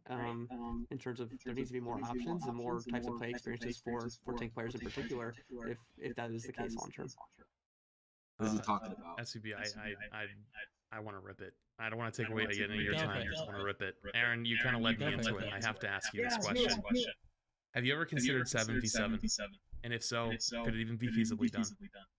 So not that seriously. A lot of our we did some really early play tests in Overwatch development of 7v7. And it's funny, like I did say earlier that, you know, like the right decisions could change over time. So like, hey, maybe that's something you revisit, right? But at the time, a lot of the feedback that we would get from those play tests is it just felt like you were being attacked from everywhere at the same time. You know, there's just like enough players in the match that it happened. And I think that I think what can happen sometimes is when there's one too many things, like the difference between having one too many things to track and 10 too many things to track can almost feel the same to a lot of players, you know, like you're just overloaded, you know. It's funny, like even in a lot of our like level design when we're working on maps, some of the last things you do is like you might close like one window or one door, and you get that same shift in feedback from like, man, I just feel like I'm getting shot from everywhere to like, oh, Activating beast mode. 3. Early 7v7 playtests. I have a feeling we would get more of that. You know, like I would think that we'd probably get some feedback like that if we were to do it again. I'm also not sure if it's like the solution to the queue time issue. I think it would help it. You know, like, and I'm assuming in that 7v7 you're talking about like a 2-3-2. You know, but man, you have way less tanks queuing than support, you know, right now. So you're still going to have like an imbalance in the ratios between roles. And so like, I think like mathematically it'd probably help a little bit. But I don't think that it would be the thing that suddenly gets us back to like really fast queue times with 2 tanks in there. Maybe, you know, like maybe I like kind of like talk about this here also, because like one of the things that 5v5 does is it really helps with queue times, right? And we didn't talk about that much, if at all, when we made the swap, right, to Overwatch 2, and we did this, like it was internally we discussed queue times as a big problem, you know, like in Overwatch, you know, it was something we really wanted to fix. Like people aren't going to, a lot of people aren't going to wait that long, right? It's just like it is a long time to not be playing the game. But one of the things that we were actually never really able to get at before Overwatch 2 was what the real demand was to play DPS. Because every time we did something to like shorten the queue, like whether it was like the priority pass system or any of the other things we do, you as queue times would go down, you just see other people going and play DPS. Like there was always like this like sort of like undiscovered set of demand, and so like we weren't sure when we did this whether like if queue times suddenly went down, if you would just get a ton more people queuing for DPS and for it to not actually affect queue times. Thankfully that like wasn't the case, you know. Shoot, and I don't even know how I got onto that tangent, so I'm just gonna like slowly trail off on that answer. We can move on. Well, you were talking about 2-3-2. I think that's why you were saying, because you were saying, well, we're just we're still gonna need more tank players. I mean, you want 7v7 flats? I know you've talked about it. I just didn't know how serious you were as you've been talking about it. I mean, the big thing was like the 2 tanks, right? Like people want 2 tanks, they want to have the synergy, they miss the synergy, or they just want it to, so it's like you can't blame one role, right? Like you can't just be like, it's only one of you, you're the problem, right? So a lot of people want 2 tanks, especially tanks. I think personally, from the people I've seen who say they want 6v6 are typically tank players. That is the majority of people that I believe who want 6v6. That would give them what they want. Queue times is a big bottleneck on the DPS role. People want to play DPS in every game. It's always the most played. So like by giving an extra role, my idea was like when we went from 6v6 to 5v5, a lot of people believed that the game would be too open, like it would feel empty, it wouldn't feel like as full as it did before. But it didn't. It actually felt okay.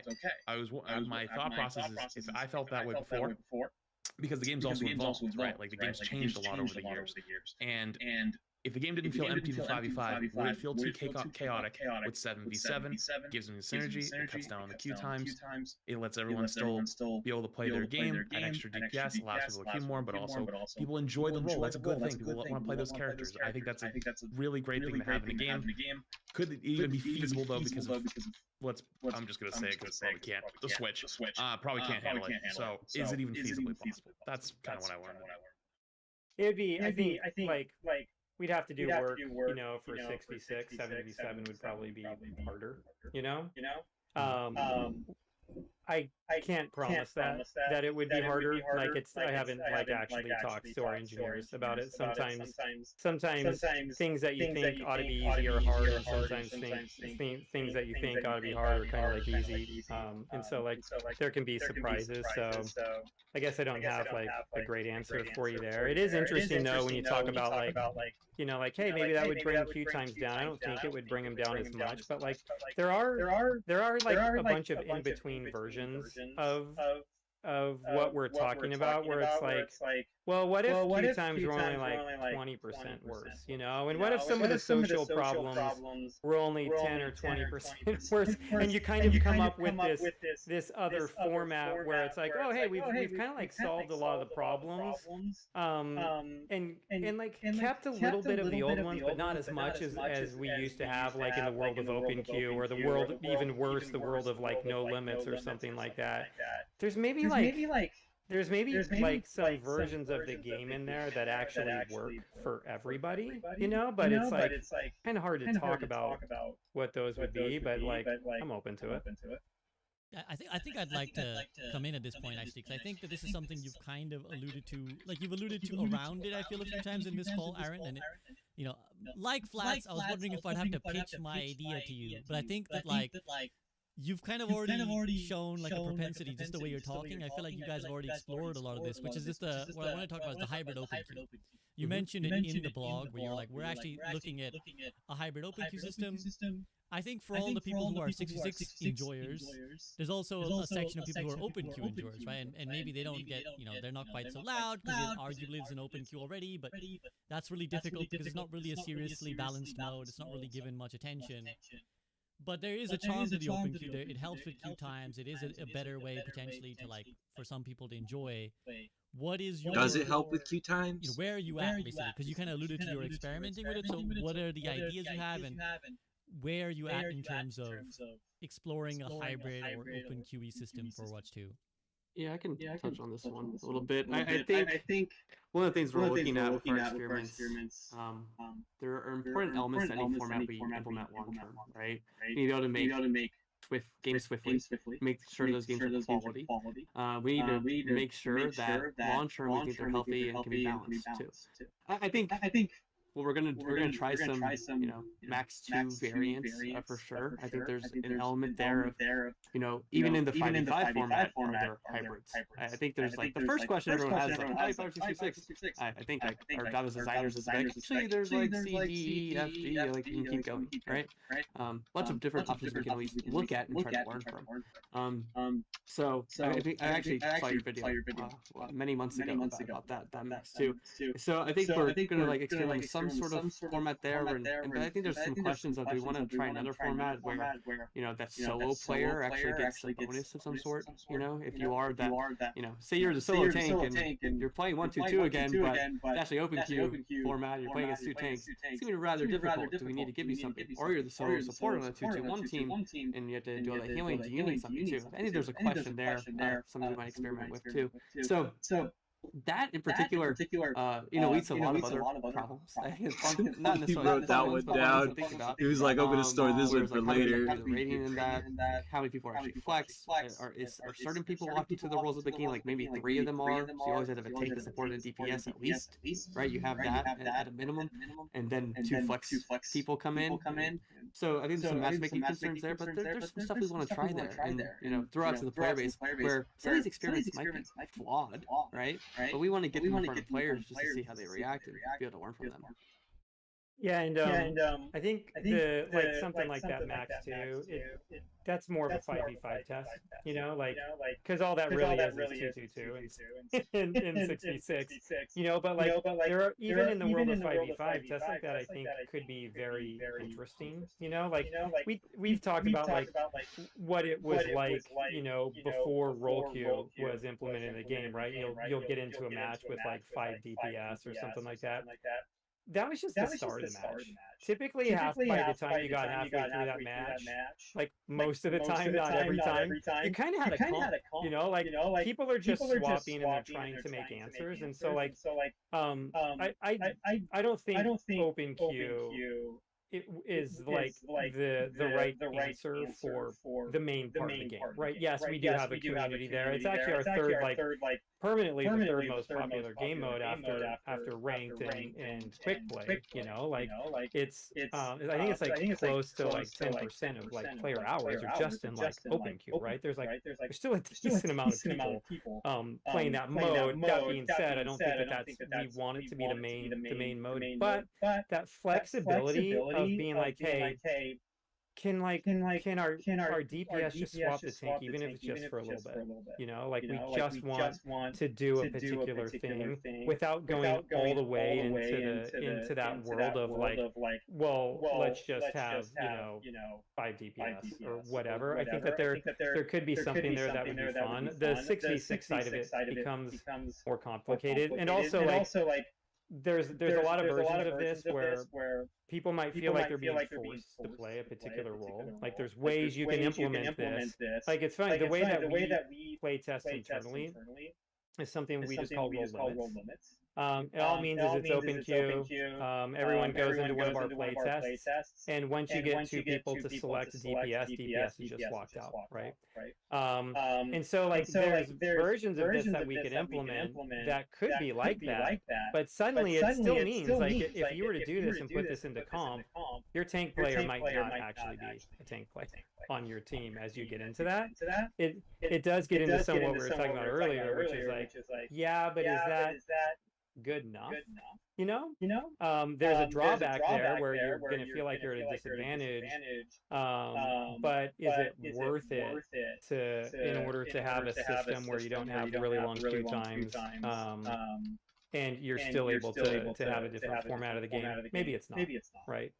But I think it's probably worth talking about more. It's another reason why we said this is like this blog piece was like an introduction to the community. You know, it's like we'd like to start talking about some of this with you. So whether it's like two or some of this with the community, you know, it's like whether it's a 2 like hero limit per role, you know, in 5v5, or whether there's some sort of other role limit that we end up doing for a 6v6 play test.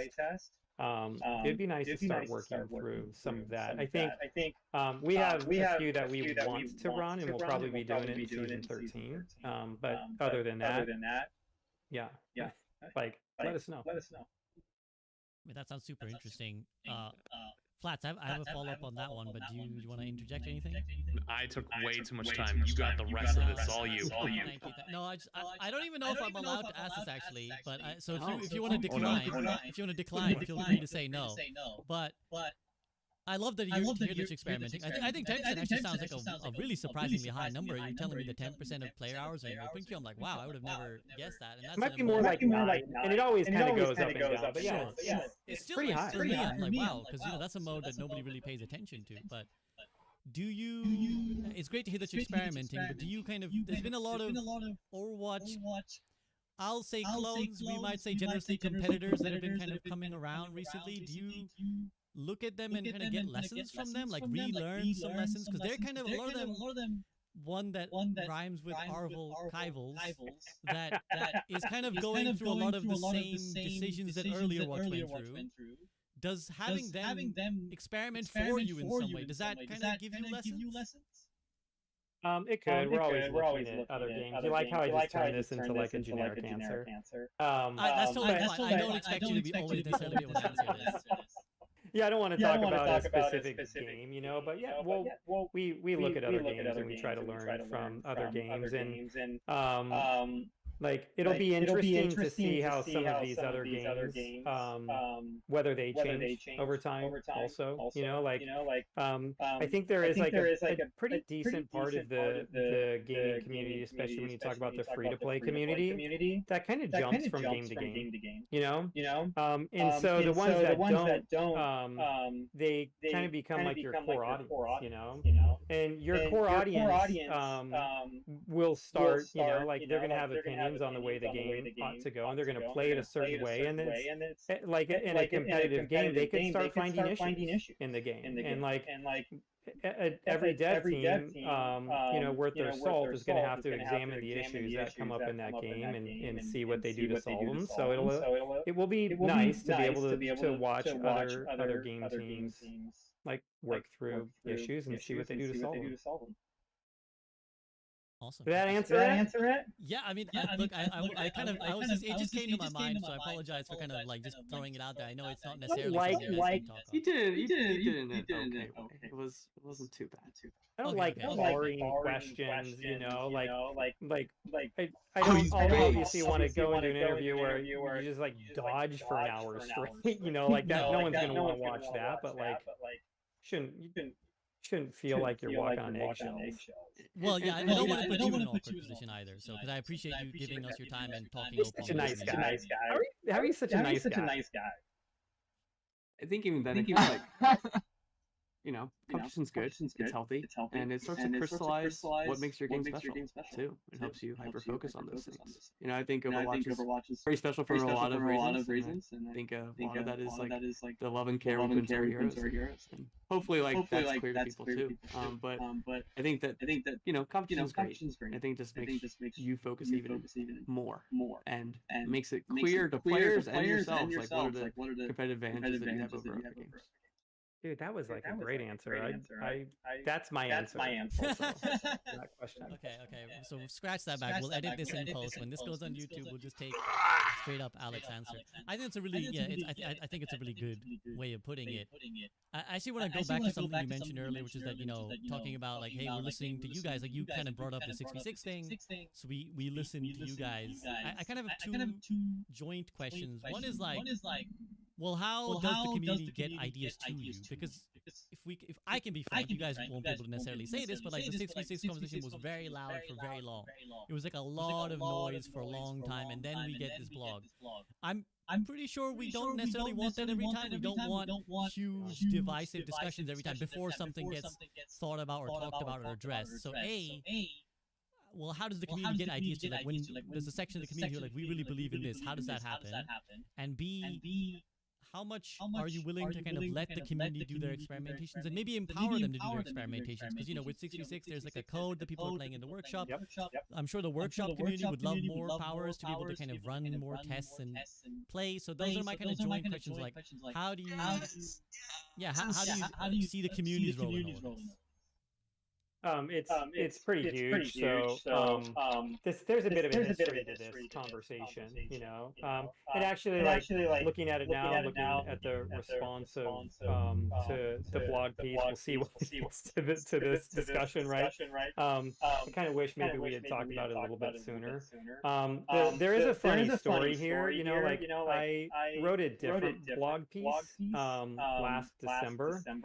It wasn't as good as this one, you know, and I'm like, hey, I think it's time for us to like talk to the community about 6v6 because it has been consistent, but there's been up and down, you know, like sometimes it's the thing that the community talks about the most, sometimes the community is talking about other aspects of the game, you know, and so like with this one, like it was basically we were gonna like throw this blog piece over the wall, and then we were all gonna go on like vacation for the holidays, and so we didn't really feel that comfortable about it. And then at the same time, at least back then, because we hadn't looked into some of the considerations of what we would need to do to really get 6v6 running, it was a little bit harder for us to talk about, right? To where like imagine you run 6v6 tests and everybody loves it, and then you're like, cool, we're not doing anything. You know, because we can't, right? And so I think for us, we wanted to do enough work to where before we actually talked to the community about it, we would know that it's like, hey, if we were actually going to look into this seriously, we would need to know that we would be able to actually deliver on something for our players. So some of that delay was us kind of like doing a little bit more due diligence in order to avoid kind of like shooting ourselves in the foot here. And then I think that and it would be cool to hear from you guys. I know we're running out of time here, but like to me, I think this particular topic is unique and it's different from a lot of the other ones that have come up. I hope that like the community thinks that we're more open and responsive in our communication to other like topics in the game than we have been to this one, you know? So it's like we have a community team that is like kind of like really like not just like working with different parts of the community, but like really following along with those conversations. We have a lot of people on the team that also do like Alec, you know, like earlier was like, hey, he's like watched every one of the Group Up podcasts, you know. So it's like we're on Twitter, we're on socials, we're like collecting information that people bring in, and we are talking about it and reacting to it in game. And I guess like I apologize if it feels like we're not actually doing that based off of the way that the conversation around 6v6 has gone. Yeah, I think it was hard to talk about, as you said, because of some of the noise early on, trying to get a clear read on everything. I think what helped over time was some of the more level-headed conversations, like your format and some other formats where, you know, people would talk about their side of it when they were actually trying to and be reasonable, you know, and I think over time, I think actually like in the last 6 months, it's actually gotten better and better, that conversation in some sense, even if it did maybe get loud in some places. So I think people just coming together and trying to objectively talk about the pros and cons of both formats. I think that brought a lot of clarity to the conversation where people were actually saying what they actually wanted, rather than some of the polarizing conversations that were happening early on. That's great to hear. Flats, any thoughts you want to share on that? I mean, Aaron knows. Like we had our first interview. That was one of the things I wanted to talk about. And we want to talk about it later. I was not happy with it. I was like, okay, like I'll take your word for it, and here they are delivering on it. So I appreciate that a lot.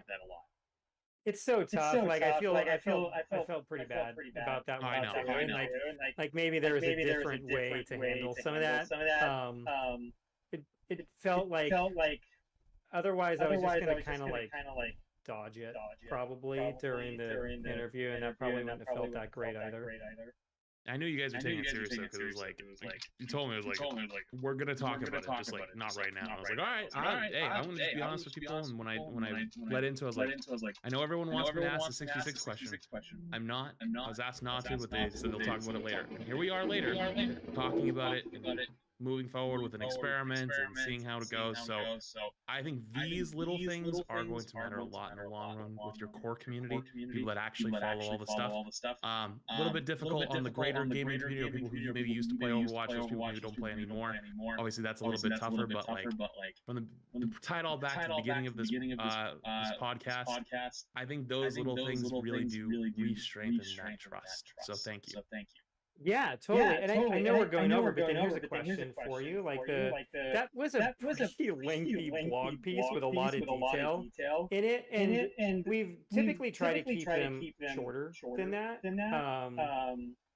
Do you guys have like a preference here? Longer. Honestly, I mentioned earlier that you only put one graph in because like you didn't want to like overload. I would like more because personally, I probably, at least my headcanon, was beginning Overwatch 2, tank queues were probably longer because it was more fun, as opposed to like Season 9, post-Season 9, where like everyone's having a bad time, it was probably instant, right? So like, I would love more info like that, and I think that us having that data to dig into is really important because like, I'm just gonna spell it all out right now. There's a lot of people out there that think Overwatch is a dead game, and I think they think that when you say there's millions of people that play every day, they're probably looking at this and going, I call bullshit. There's no way, because they don't have the Steam charts, because the Steam charts is not what most people play on. And if you look at the Steam charts, it's quite low in comparison to, say, Apex or something like that, right? But we have Battle.net, you have console, there's a lot of other things that play into that, so you have numbers we don't have. All that type of information will always, I feel like, do better, or reflect better for you, as opposed to like holding it closer to the chest. So that's how I feel. Yeah, that's right. Oh, go ahead, Alex. I was gonna say, I think the information has helped everyone have better conversations about the topic too. I think a lot of it early on, why I can get maybe so much fervor around is like people don't have the information, so they're just kind of they just have ideas of what may be the information. But I think that was really important step for us to kind of like, hey, we're laying it out for you. Here's what it is. And I think we'll just keep doing that. We'll make sure we dig into some of the topics even deeper. Maybe not as deep as this one, Aaron. I don't know if we need to I don't know if there's anything that needs a 9-page essay on in the game. Maybe like 5, right? So maybe something. That's pretty amazing. You know, like as far as like giving players more information, like one thing we do talk about internally sometimes is like how we could potentially give people like a little bit more access to some of our data, not all of it. You know, like it's not really like part of Blizzard to give out like player numbers and stuff like that. But like as far as like balance and stuff like that, I think that there's like for the type of game we are and the type of audience we have, something like that, I think would be really useful to that community.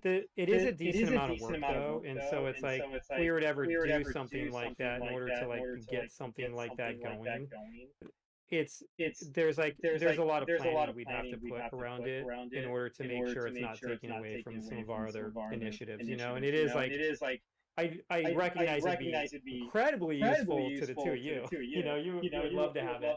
As you start getting like into other parts of the community, it might not be the most useful thing for everybody to have access to, but like we do have a dedicated hardcore community now, and like what they're looking for is a little bit different than I think our community was looking for 2 months after like the first game launched. I'll be very succinct because I'm being told that, Aaron, you're late for a meeting apparently, but Jared is saying you're late for a meeting. So I'll be really succinct and say, as someone who runs a 4-hour blog regularly, more is better.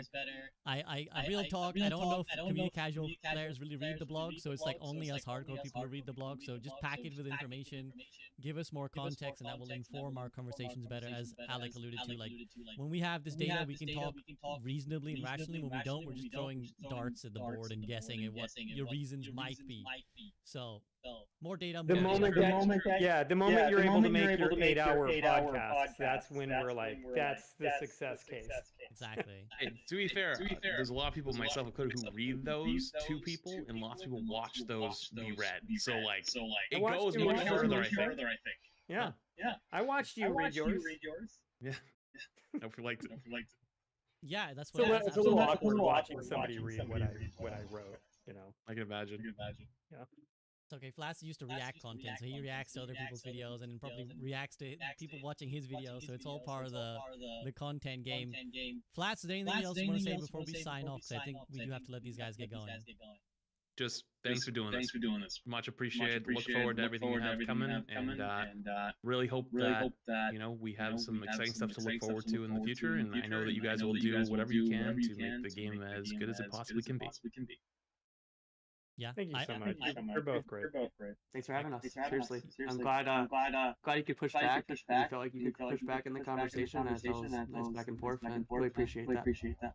Yeah, absolutely. I super concur with what Flat said, and I'll just add that I think that, like, obviously this is take it with a pinch of salt. She'll bias SVB because he's got these guys on the call, but you guys are orders of magnitude more communicative than we ever had devs in, you know, with the Overwatch one. I recognize devs as in you were in the team then too, Aaron, but nowadays you guys are way more communicative with us, and I think it really like helps us. Like, it makes me feel better. I'm sure Flats feels better when we know what you're doing, what you're thinking, where you're coming from. It makes it so much easier to understand you guys' perspective and to be more empathetic to like the problems you're trying to solve. Whereas, you know, again, when it's a little bit in the dark, I think the community gets a little bit antsy, and so I really appreciate you giving us your time, so much of your time, and being so open and candid and doing your best. I know you did your absolute best to answer everything you could, and I think you did an amazing job of actually giving us really helpful useful information, not just, you know, dodging every question and giving us PR crap. So thank you guys. I really appreciate it a lot.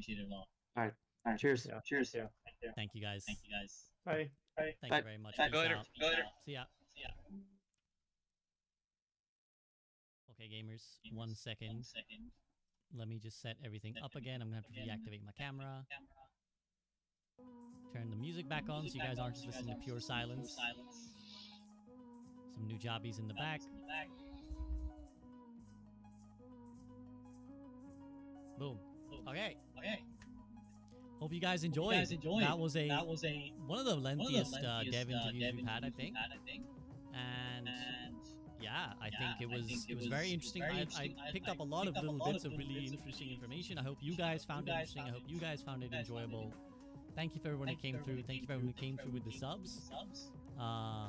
So really appreciate that, honestly. Her poor head. Yeah, sorry, I had to cut off Juno's head. It just didn't fit. Thank you everyone coming through. Thank you for your kind words as well, guys. I appreciate you coming through. If you missed any of the podcast and you want to watch it back, or you just want to rewatch any part of it back, thanks NFI. Enjoy making the post, man. Thanks for coming through. Good luck with the cavalry. This will go on the YouTube channel, the Group Up Podcast channel. It will go on there. So if you're at all curious about like, oh shit, I missed this, or I just want to watch it back, it'll be there. It'll come out. So basically, I'll probably stream for a little bit longer. And then once I end stream, we'll start uploading the video to YouTube. And so expect it if you're in the US or on the western side of the world. Expect it to be coming out later today. If you're on my side of the world, so in the UK, it's 11 p.m. Expect it early tomorrow morning, or even further right of the world of me. So. Thank you guys for coming through. Thank you for all the support. If you do enjoy the content, consider dropping by. Love to see all you guys here. It's really awesome, really humbling. So thank you guys for coming through. Thank you for choosing to come to this channel. Appreciate that a lot. I'll quickly plug, if you don't mind, of just a little bit of the other content that's going on in this channel. If you're unfamiliar, if you don't pop into stream very often, if you're wondering what's going on, obviously we do and will host the podcast as often and as much as there is interesting stuff going on. You know, we're probably going to chill on the podcast for a bit because there's not that much going on, and I never like making a podcast on like non-discussions, like non-news, you know, like just forcing a discussion for no reason. So probably gonna chill for at least a couple weeks unless something pops up.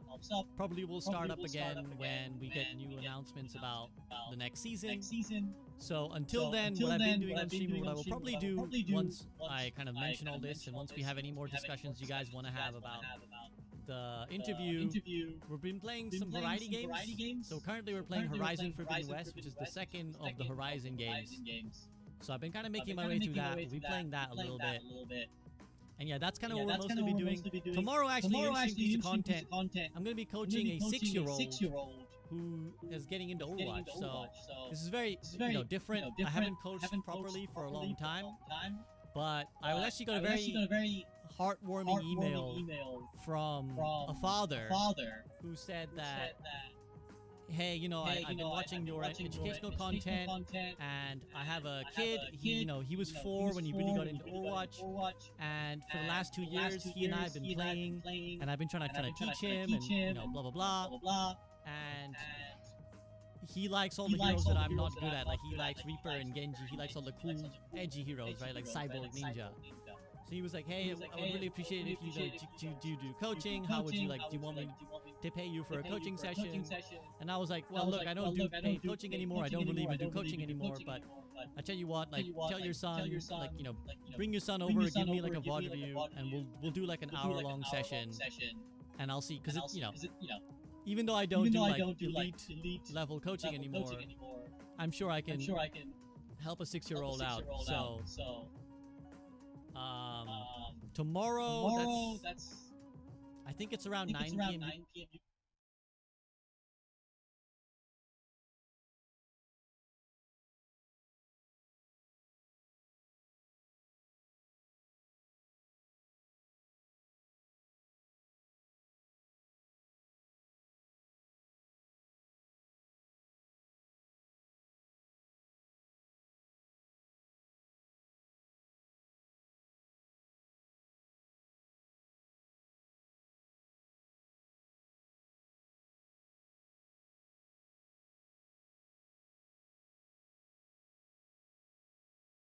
9 p.m. UK.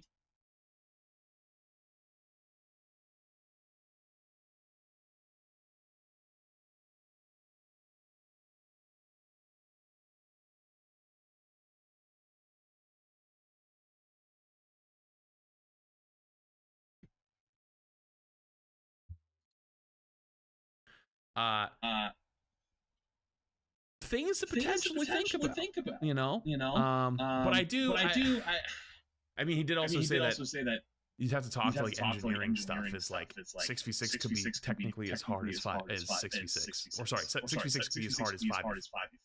Brain function. 6v6 is hard as 7v7, potentially, right? Like tried it in the before times long ago. Haven't tried it recently because we don't have 6v6 performance in line yet. Interesting. So it hasn't been tried. So it's like, you know, but he did say something interesting, which is not something I didn't account for. Was the queue time difference wouldn't be closer to 50%? Because my logic is right. The queue difference between 5v5 and 6v6 for DPS was it is like 100%. It's more than double. Like the queue time for a 5v5 DPS player and a 6v6 DPS player was more than double, according to the blog post graph. So my idea was if you had another person to that role, you could reduce it by close to 50%, right? Like not exactly 50%, but in the ballpark. He thinks it's closer to 20 or even 10. Which is much lower than I expect. But you know, is that the difference between somebody sitting there and playing, right? Like, is someone willing to sit in queue for 4 minutes or 5 minutes as opposed to 7 minutes or 8 minutes, right? Hard question to answer, you know? So I don't know. A lot of things to think about there. I enjoyed it though. I liked that. It was fun. Makes me think about a lot of things. Try 6v6 is a double-edged sword for devs. If they ditch 6v6 after testing, many will leave. It's their last hope for a better game. You say many people will leave as if that's a fact. The thing that would make people leave more than anything is times, right? Because the people who play Overwatch today are people that enjoy Overwatch. I don't think Overwatch is growing as a game. I don't think that's true. I know they said millions of people play. I don't think Overwatch is growing. I don't think so. I think that it's if anything, maintaining or in the very, very, very, very, very slight, right? With peaks. Like season 9 was probably a massive peak. Probably brought a lot of people back. Are we at numbers right now at the beginning of season 9? Absolutely not. I refuse to believe that. Are we end of season 9 numbers similar to where we are today? Potentially, right? Obviously, you'll have peaks and valleys as content comes out or content doesn't come out, right? Yeah, of course they're not going to come out and say our game is dying. No shit. Of course they're not going to say that. No shit. Duh. But the point is, though, any FPS competitive game that is competing, especially in the free-to-play market, needs to compete for players' attention, right? And Rivals coming out is a good example of something that's going to challenge them. Marvel Rivals talk, it's over. Brian Mast comes to mind. Okay, the bionic Brian Mast also volunteered for the IDF as a whole-ass adult, by the way, after his legs and his penis had been blown off, so it's a little bit different. But you know.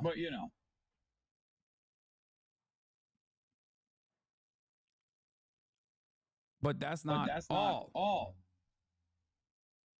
This is from when he's 38 years old.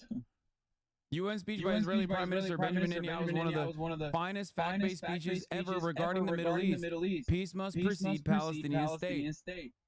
Okay.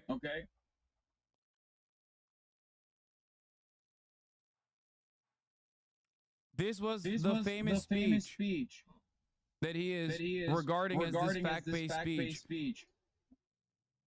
The truth is that Israel wants peace with a Palestinian state, but the Palestinians want a state without peace. And the truth is, you shouldn't let that happen.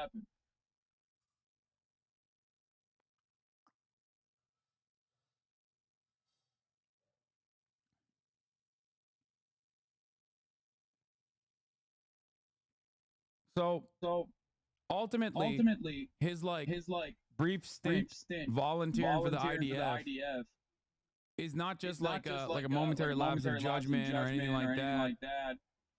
Beyond that, like he has consistently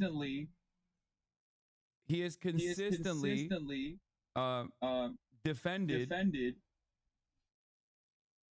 even Benjamin Netanyahu.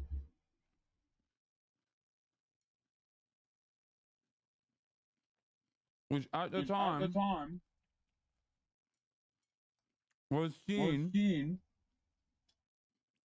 at odds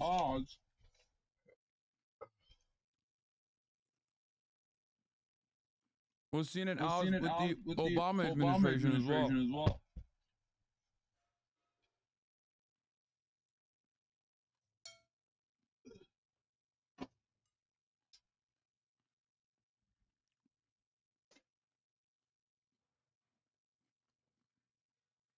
So I think that this would undo any goodwill personally that people had with the promise of a Kamala swap out, especially in terms of Michigan and maybe even Minnesota.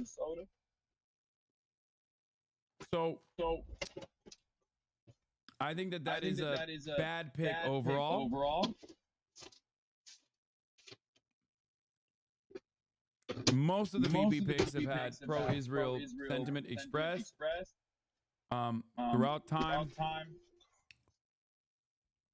and taking matters in their own hands in really devastating ways. Just something to think about.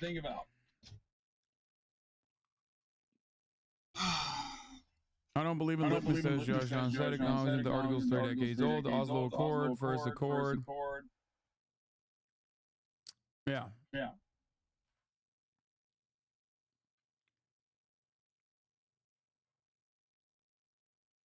You still Bashar picked or Shapiro the pick? No, I've never been Shapiro pilled.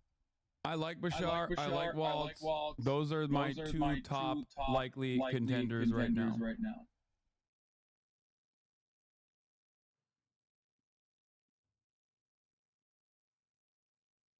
So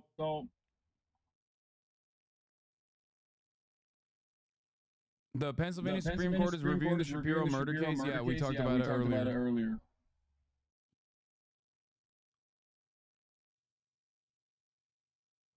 Well, this is happening for a while though.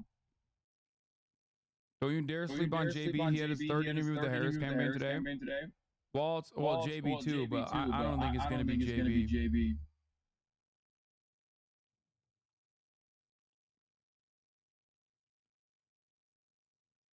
What?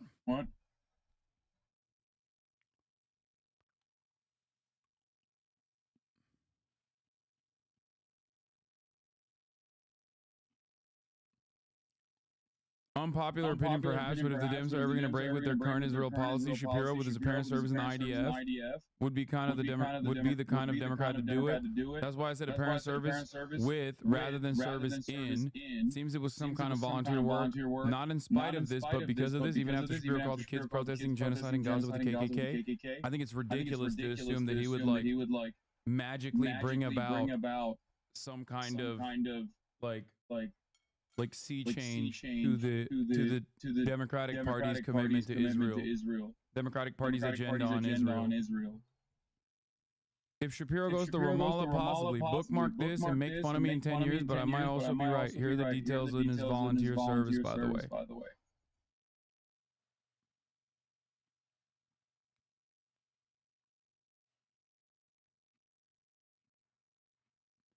I'm a bit confused. You prefer Pittsburgh, Bashar, or Waltz? I like all three of them. All three of them would make me happy.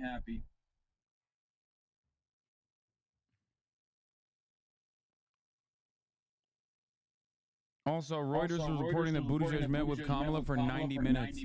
News, Harris and Pete Buttigieg met today for about 90 minutes, and the VP job source tell me the meeting was not at Harris's home in Washington. I really, really fucking hope that that's not the case.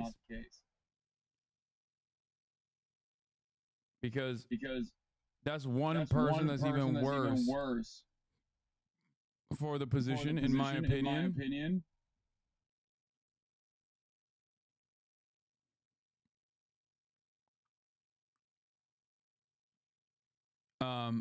That's one person that's worse than Shapiro, in my opinion. Even worse than Mark Kelly by some estimations. Anyway, there's a lot going on. Here, let's look at this for now, but like, I'm gonna get into some Iran stuff as well, because apparently there is like shit's heating up.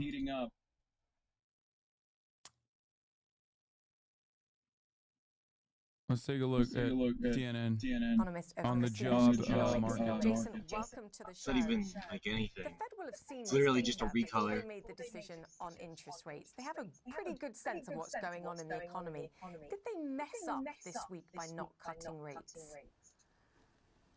Thanks for having me on, Julia. I don't think they made a mistake. They knew the data was here, and the Fed Chair Powell, in his press conference, repeatedly stressed that they're looking at the totality of the data. And the top priority for them has been inflation. They did acknowledge in the statement this week and in the press conference that now there are sort of two-tailed risks from inflation and also downside to the labor market. They're watching these data points very closely. They are data dependent, and I think going forward they're going to be watching every release before they make their September decision. If we look at this number, But it that was corpo weaker than rat, expected, but we're that's still awesome. net adding jobs. The unemployment rate rose, but a lot of that is because more people are coming into the jobs market. The challenge is just making sure that there are jobs available for those people to go to. I sort of take a step back and I look at the number of analysts that came out saying they need to cut rates by 1 percentage point this year, perhaps even more. Some people are talking about a rate cut before the next meeting, and I just wonder what the panic is. Well, I think these are really good questions. I think the first piece is that an intermediate cut would take something more significant than a jobs report where you saw a net gain in payrolls. This was still a positive jobs report in that respect. We are now at a record all-time high for payrolls. We are at a record all-time high for the labor market. And in fact, if you look at the 3-month average of payrolls, that actually accelerated this month. The 3-month average actually went up. So to say that this is catastrophic is a little bit too far, but I think what analysts are worried about is that this is the camel's nose under the tent, and there's a lot more to come. Against that, right, the idea that there's never just one cockroach, that there's going to be more bad jobs data to come. There's also the idea that one report does not a trend make, and so we're going to be watching that next jobs report more closely than ever to see if this is the outlier or if this is the trend, and if things are going to get worse. And of course, unfortunately, this report came after yesterday's ISM manufacturing index, which took a really big drop, and that's data that the Fed did not have in front of them. But still, right now, inflation is elevated, and this still was a modest number of positive job data. Yeah, and I think if you take some of the sort of flapping and the panic out of what we felt today, which had other sort of market reasons perhaps, you could also argue it's not going to hurt to take interest rates down to 4% if you want to just sort of maintain and support what we're looking at least at this stage, as a soft landing. But no one should be talking about sort of recession risks, imminent recession risks today. Is that correct? Well, I think knowing that the risks are rising is important. There's this thing called the SOM rule, where if the unemployment rate goes up more than 0.5% in a year, it's a signal of recession. The same thing is true if we look at the ISM, where below 50 for a period of time is a signal of recession. But that's been weak for a while. And so you have now 2 data points, 2 days in a row that could mean a recession is brewing. But we're coming out of very exceptional times, and so this might be one of those times where that rule also finds an exception. Doesn't mean there's not risk. It doesn't mean a recession couldn't happen, but we still have about 8.2 million open jobs as of the month of June, and jobless claims are below 1.9 million. So considering the totality of the data, the Fed is probably still going to be a little bit worried about inflation. By the way, if the market freaks out by the fact that this report is whatever 60, 70,000 fewer jobs than expected, it's not a big delta, right? Imagine if this had been a negative number, what would have happened, right? But this wasn't negative. It was still a positive addition, but rate cuts are coming, and if the data gets worse, we will see more rate cuts than expected. Yeah, and they're watching it closely. And I will just add, Claudia San on that rule was asked, and she even said, look, she doesn't see recession risks at this moment. And Jay Powell was asked about it, and he said it's, you know, something to watch versus being a rule. So we've tied a bow on that. I was going to ask you about black jobs and employment, but we've run out of time, so I'm going to save it till next time. Jason, great to have you on, and have a fantastic weekend. So thank you. Thank you. Now, dark clouds over the US economy and stormy skies headed for western Florida right now. We're hearing about warnings of storm surges, heavy rain, and... Okay, I don't know why the fuck they're talking about tropical storms and shit when we got American aircraft carriers fucking moving with additional deployment of additional cruisers, destroyers, and a fighter squadron to the Middle East. I was like, I was hoping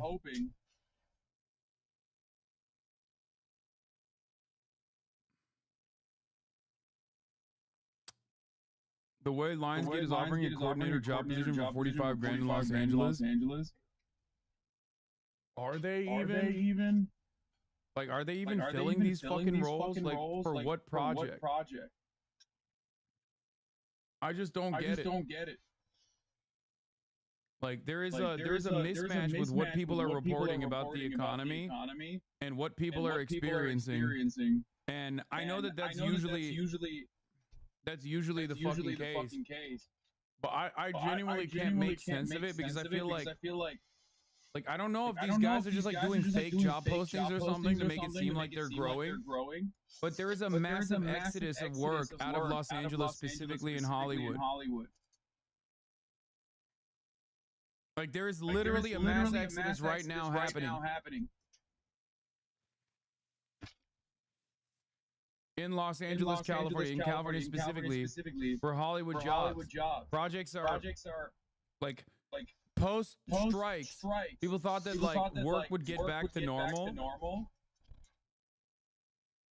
But there is not a lot of like new production on the docket.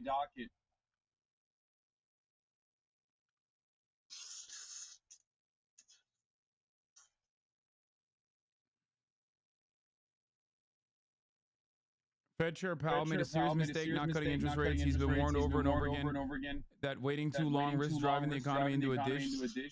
The jobs data is flashing red. Powell needs to cancel the summer vacation and cuts rates now, not wait 6 weeks.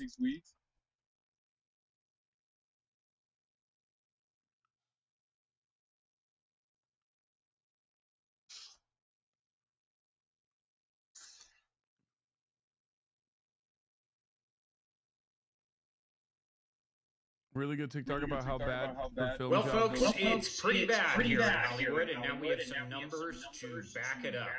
Film LA has just released their report on location and stage-based production data. Let's take a look at what this means. Production in LA is down, way down. From just last year, feature films are down 3.3%, versus a 5-year average. As we know things were bad already, it is 23.8% down. Commercials are even worse, over a 5-year average, 36.1% down. Television is down 45.8%, and whatever other is down 20%. So like industrial film, short film, just everything. Reality TV looks insane. The purple line here is reality. There's COVID. There's the strike. There's where reality TV is in LA right now. So as you can see, just across the board, everything is down. All in all, versus a 5-year average, production shoot days in Los Angeles, California, the home of the film industry, are down 33.4%. So I got a little curious and I went to the Bureau of Labor Statistics to get the numbers on unemployment rates in the motion picture and television industry. Now they do lump the sound recording industries in with this, but as you can see, it's not good. That is a 16.1% unemployment rate in the motion picture and television industry. And that is from June, so that is not counting the massive layoffs that just occurred again at Warner Brothers Discovery, and it's definitely not counting all the ones that are about to come at Paramount. So just for a little bit of context here, during the Great Depression, the unemployment rate overall was 24.9%. The unemployment rate in the motion picture and television industry is currently at 16.1%. So we are doing worse than half as bad as the Great Depression. Awesome. Not good. Not good.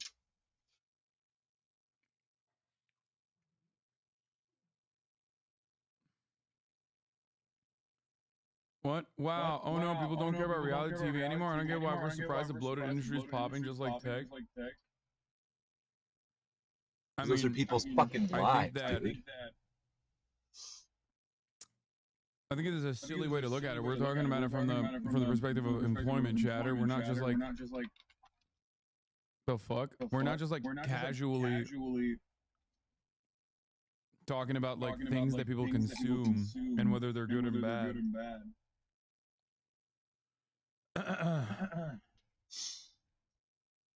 That's a coworker take? Yeah. The 200 is still missing.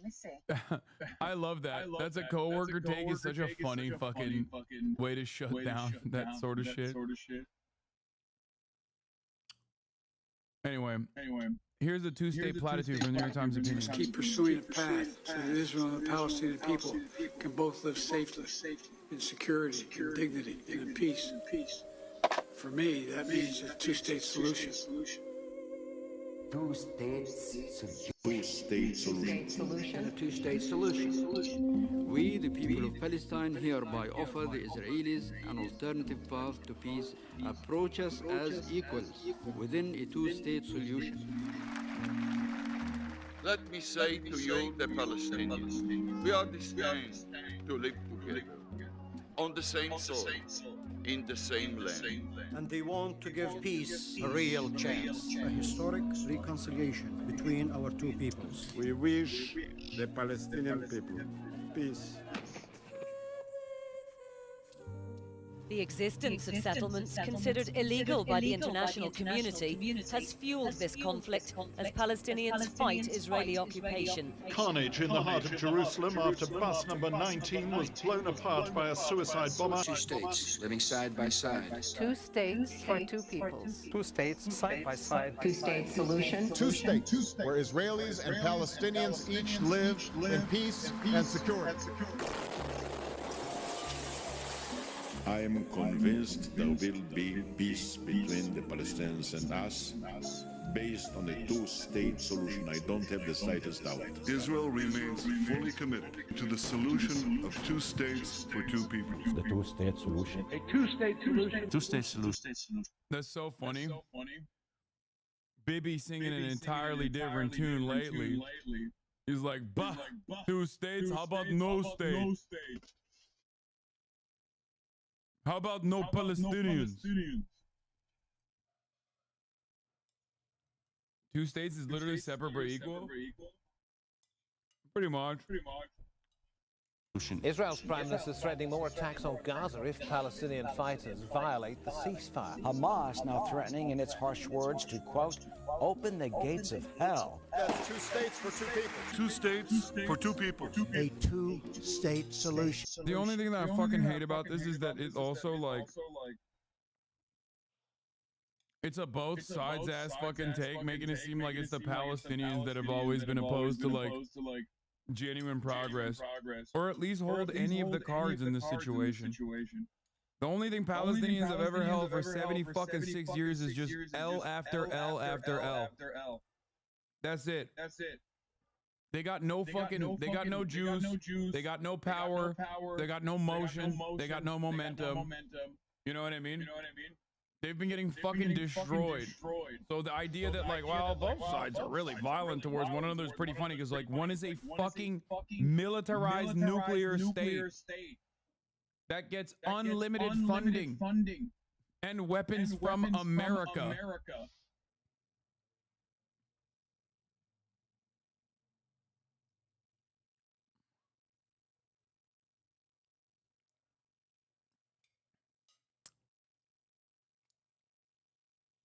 It's crazy. There ain't no fucking two states here. What the fuck are we talking about? There's only one state. It's an apartheid state. That's what it is. It's a two-state solution. A two-state solution is a win-win situation. 2 states for 2 people? Two-state solution. A two-state solution. Two-state solution. For me, that means a 2-state solution.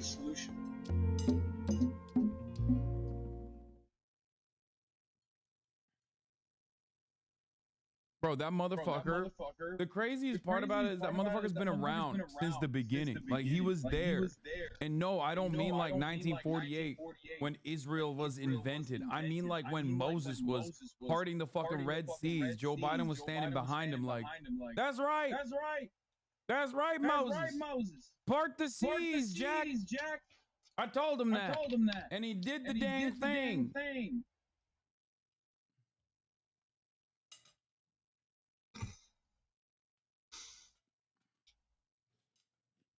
He old, bro. Anyway.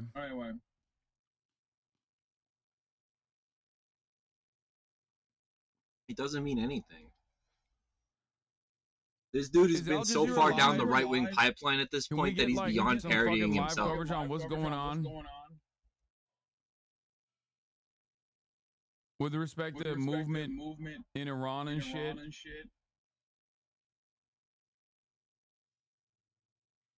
Do we have a link? Do y'all have a link? I can't use both of my hands right now because I'm holding a wrap in the other hand.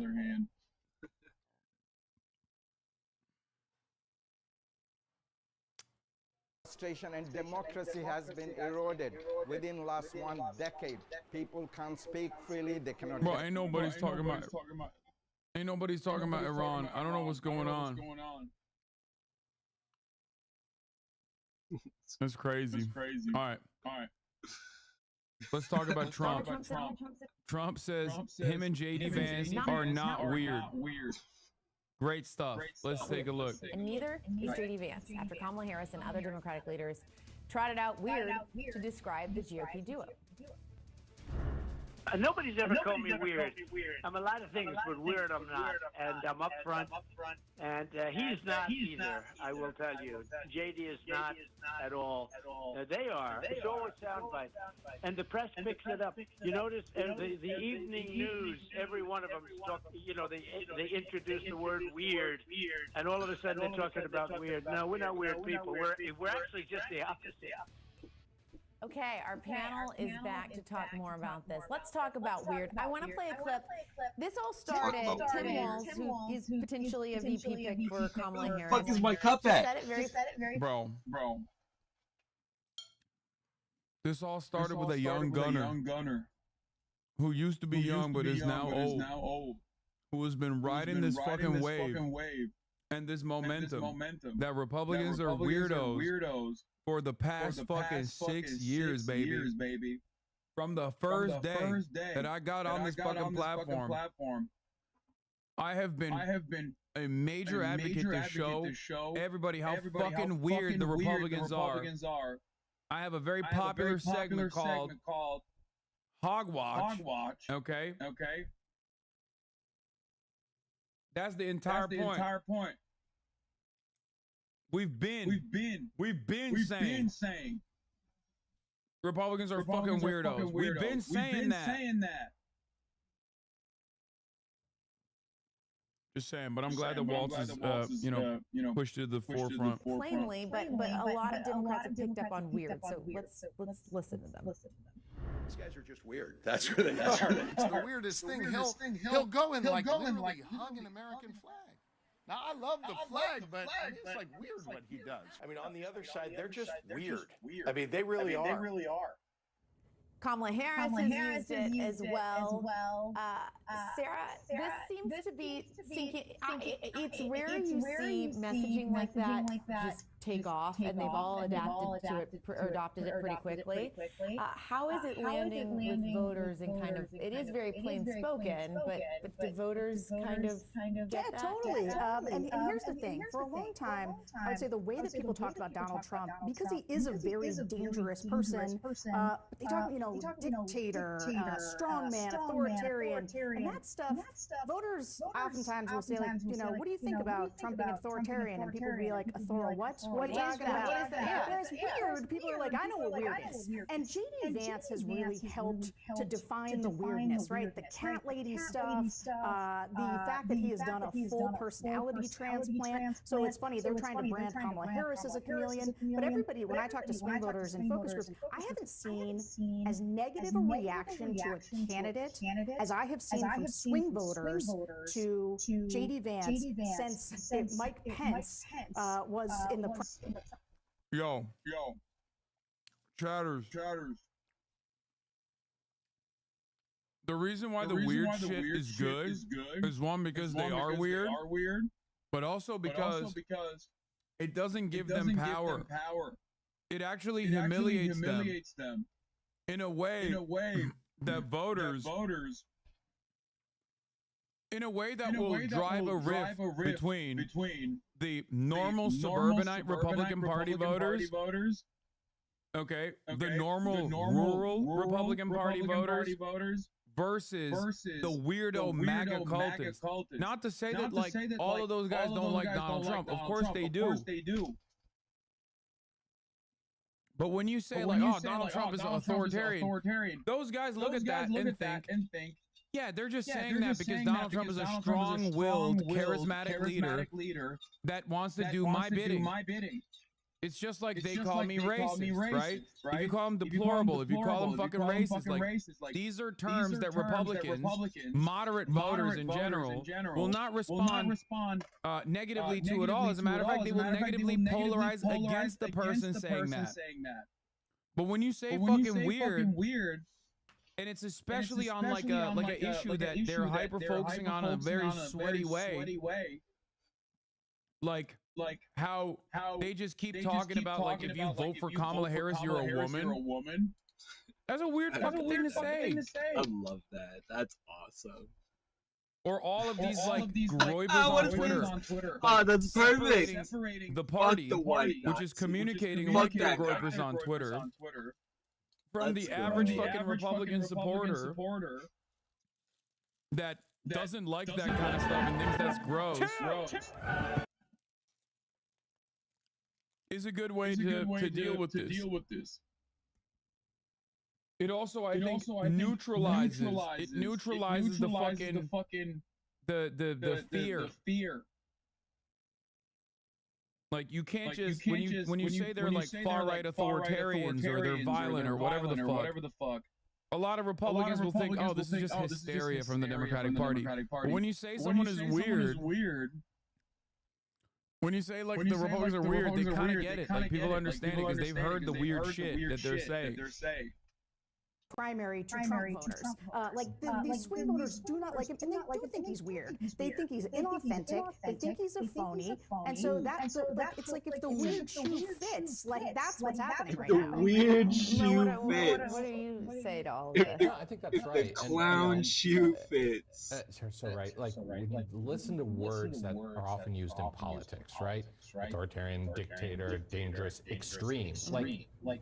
Everyone has been using the word extreme for so long on both sides of the aisle that the word has kind of lost its meaning to a lot of voters. But weird, extreme is no longer extreme. People just get, and I think it does reflect their feelings. And you know what? It's been a weird cycle. Yes, it has. A weird campaign, and it's been a really, really bad and weird week for the Trump campaign. And you know, even that response, I think a lot of people standing up for the cause. Weird. Like that's weird for an adult to say, right? Like every time I see Trump supporters, like I don't know if they're specifically picking these people, but like I just want to say, are you all right? Like what's wrong with you? There's just something off about every single one of them. You know what I mean? It's like never like a normal person. It's always like some fucking weirdo, right? To be honest, like the most hilarious part about the Boo Boo Bennett video, the reason why I love watching her videos is that there was a point in time in like the 2016 era, and even before that, like in the post Gamergate world, where these alt-right, anti-SJW centrist YouTubers would go around and like find some of the worst, like most hysterical looking lefties, right? Like they would purposely try to, you know, paint a picture of the left by looking at these like hyper-specific instances, like people being fucking hysterical or whatever, to make the left look like this cartoonish depiction. And Boo Boo Bennett basically does it for the right. So it's like a gift. You know what I mean? That became their entire playbook. They do that now just to people like chilling on Twitter. Pointing a camera to like random Trump supporters of the rally, and they all look fucking strange. Like there's some off. They need to call, what was it General Flynn said? Martial law and revoke. General Flynn, dude. Oh my God, these people are fucking straight QAnon. Do you have a quick message for President Trump?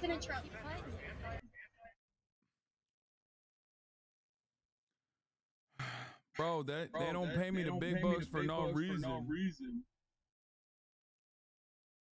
You know, this is why they pay me the big bucks, baby, at the top of the hour. Nonetheless, when there's a 3-minute ad break coming, that's pre-watched too.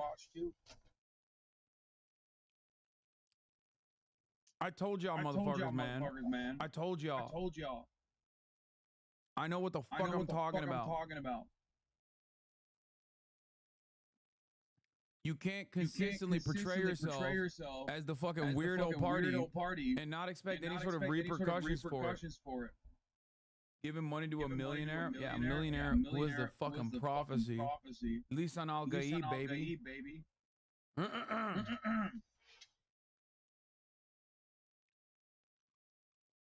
A huge crowd of Israelis stormed the military base, demanding soldiers detained for raping Palestinians' pardon, and this is how the New York Times presents it. That's wild. And it took them fucking 2 days to write it too. Unrest at army bases highlight a long battle for Israel's soul. After Israeli soldiers were detained on suspicion of abusing a Palestinian, riots broke out that symbolized a wider struggle over Israel's future that has divided the country. That's sick, man.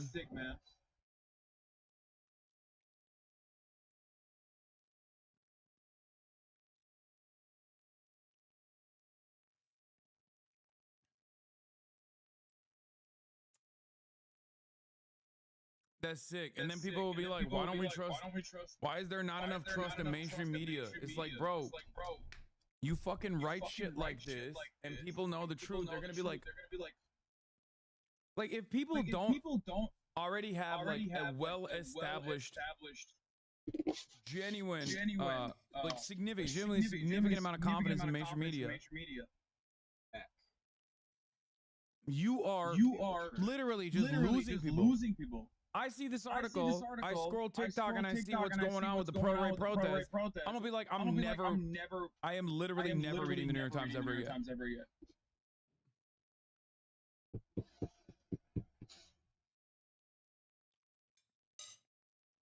Like, that's insane, bro.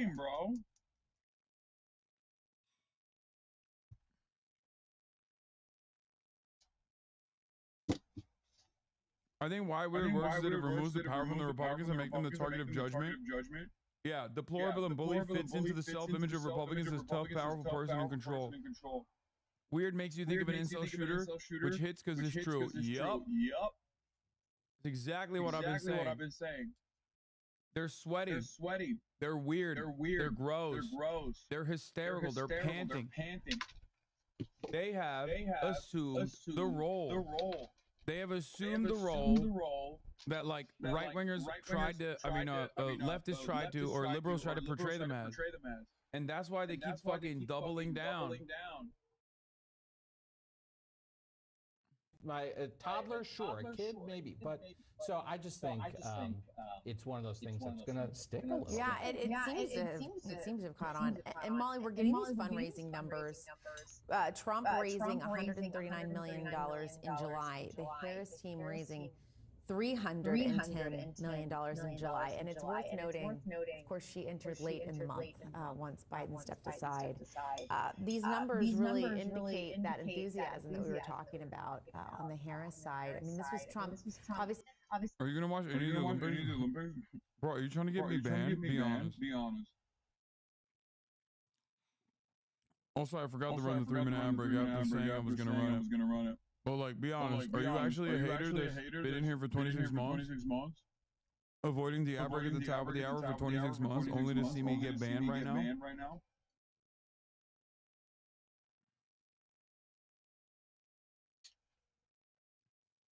Bro, the Olympics took down our fucking, like trans panic article. Their copyright lawyers are fucking on it, dude. They're so insane.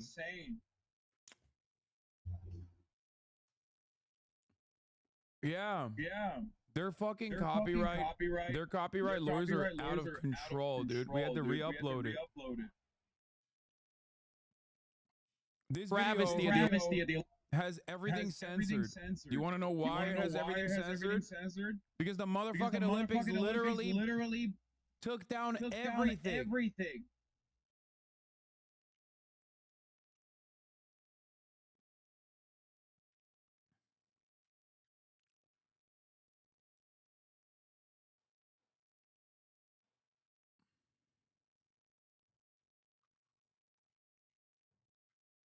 I think only videos know, yeah.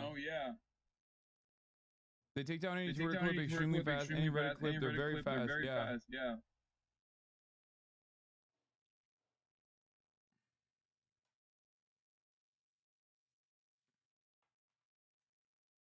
I think the Olympics would benefit from streamers watching. Yeah, good luck. Beast mode, make her president now. Kamala Harris berated her staff with F-bombs, leaving them in fear. Intern told not to make eye contact. Great, we love a strong woman. Some of y'all don't have enough backbone, and you're afraid.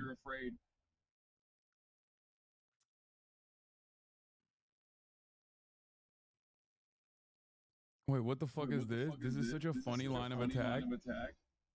I've been the leader of the Republican Party and the speaker. Never once did she call us in and ask, what are your ideas? What should we do? Yeah, because you're a loser, dog. What do you mean? You are no longer the fucking speaker. You got owned. You got owned by a pedophile, dude. Get the fuck out of here. You literally got owned by a pedophile. Like, that's crazy. If you get owned by a pedophile like that, you probably shouldn't be out there chirping. Anyway, we talked about this already, but like Nancy Pelosi is in the pocket for Waltz, and that's a good thing. Philadelphia Inquirer and everyone else is coming after Josh Shapiro. That's also a good thing. Myung and Ray are coming soon, yes, and that's a great thing. But we'll continue with this for now. Real gains in fundraising. They were really lagging before, and they have caught up in a lot of ways. But this is a huge haul for the Harris campaign. Yeah, well, and it should be said that the campaign's cash on hand is much closer to parity because the Trump campaign hasn't spent as much so far. But look, as you say, there is a lot of momentum behind the Democratic ticket now that was not there before. And I want to say I'm a proud weird American. I'm not here to stigmatize weird people. It's okay not to conform with the dominant culture. But I think it's part of the same thing where you have the Democrats suddenly seeming to be in the driver's seat, being able to say, you know, we're where the regular people are. We're where people who just want to live their lives are able to feel at home.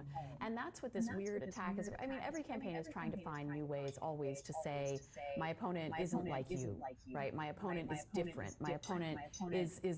Bro, if Iran attacks Israel while I'm opening cards with Myung and Ray, I'm gonna be so mad. Like, it took their bitch asses like fucking 4 days to respond. Come on, dude.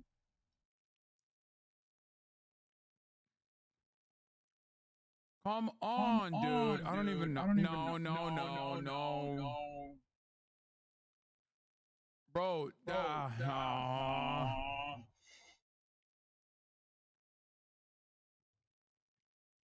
like, for the past 3 days, they're like, oh, we're putting up the red banner.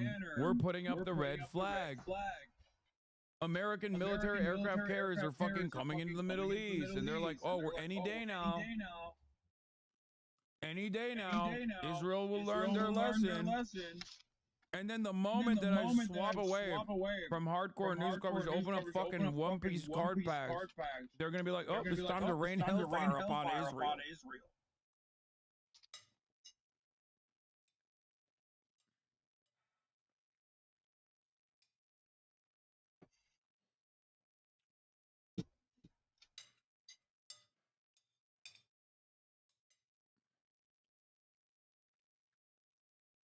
Iran is fucking. At this point, it's like the Ayatollah is literally a gaming, no gaming politics, Andy.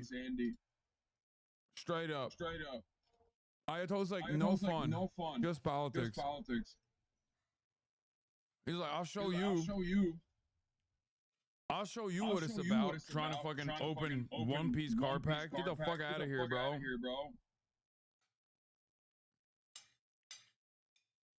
Not someone who you relate to. And so this is another way of saying that. But what Democrats really like about this that I've spoken to is also that it has a dismissiveness to it, where when you call Trump a strongman or an authoritarian... Would that actually surprise me? Yes. If the 90-year-old Ayatollah was a fucking person who watched my stream, that would be the most insane thing that's ever happened.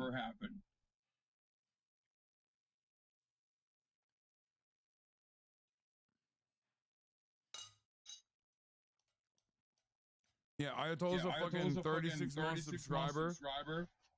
In the morning, he's writing in the Parasocialist update. He's like, bro, get to the news, please. We don't pay you to fucking talk about your life, dumbass.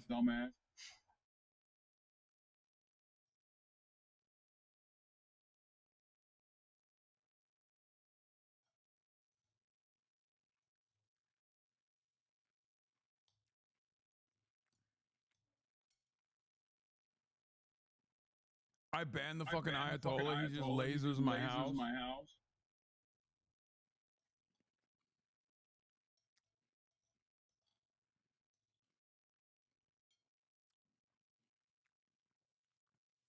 Ayatollah posting, put the fries, just put the fries in the bag, bro.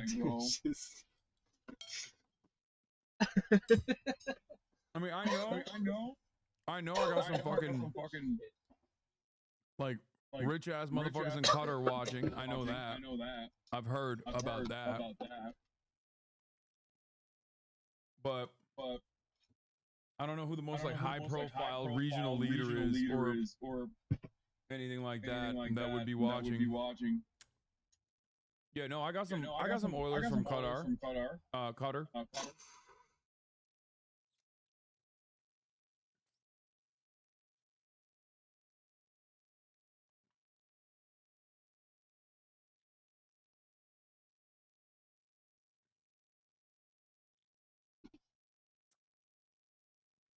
You and him fight over trans rights every now and then, yeah.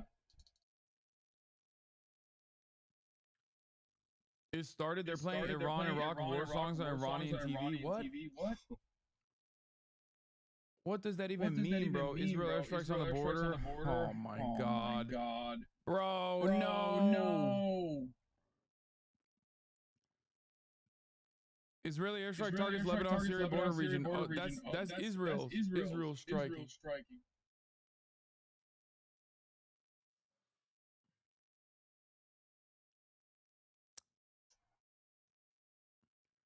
What the fuck's this goddamn problem? Senator J.D. Vance of Ohio, during a podcast that was released on Friday, shared an anecdote about the moment former President Donald J. Trump called to ask him to be his running mate.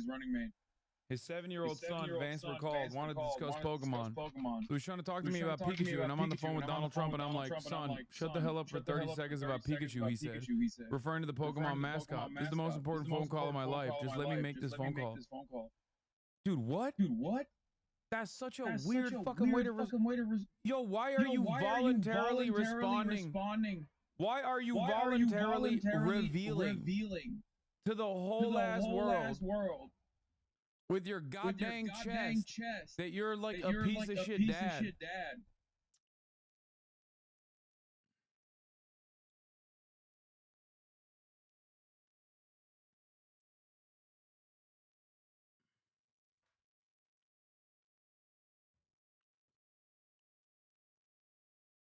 What is happening? What is happening?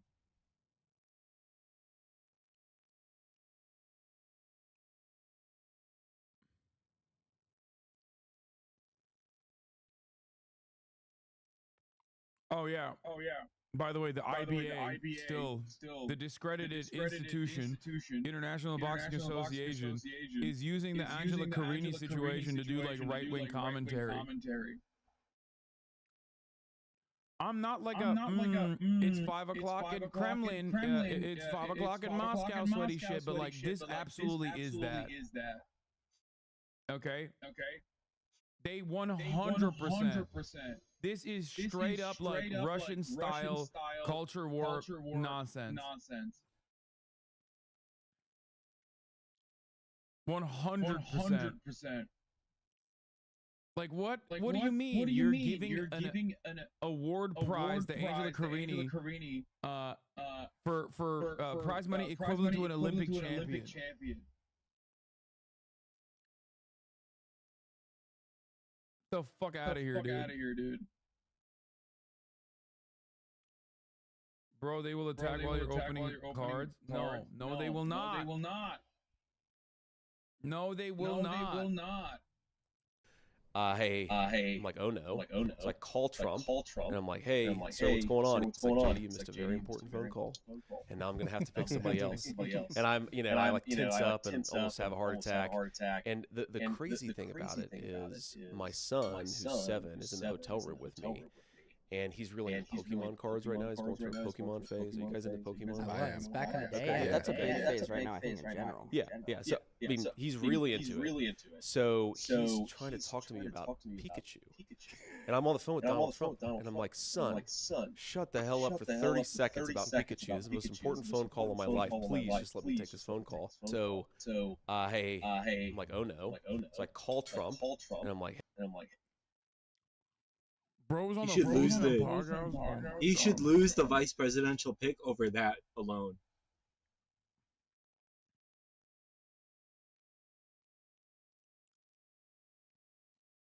Bro, we gotta watch the fucking full Send episode. No, we don't. Was there some good moments from it? No, we don't. I need to see this shit, dude.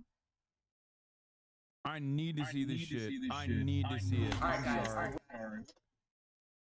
9 hours, 158,000 views. Oh my god, they're so washed. Oh my god, they're so. Oh, dude, nobody gives a fuck. He's got no motion. He's got no motion, bro. Look at this. Look at this. Like in 11 hours, I got 200,000 views on this shit. Oh my god, bro. 2 million subs, bro. It's the Full Send podcast. Are you kidding me? That's just their podcast. Their episodes get like a million, easy.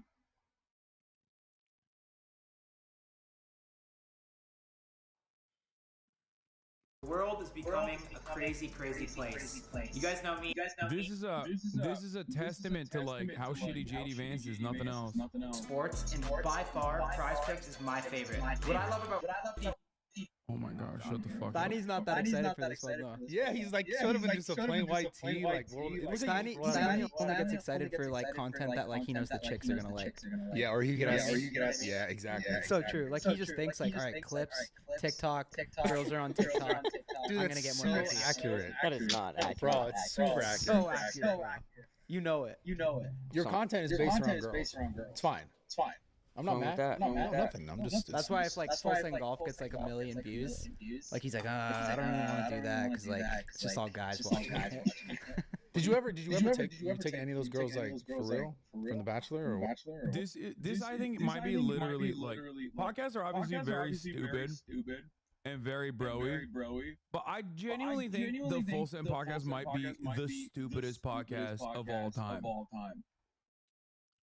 This is not a joke. I legitimately believe that the Full Send podcast might be the dumbest podcast of all time. Like every single person on there, with the exception of like Bradley Martin, who is at least like somewhat knowledgeable when it comes to like fitness related shit. And I'm not just saying that because he's my boy. Virtually every other host brings almost nothing to the table. Like, no, I'm talking about full send.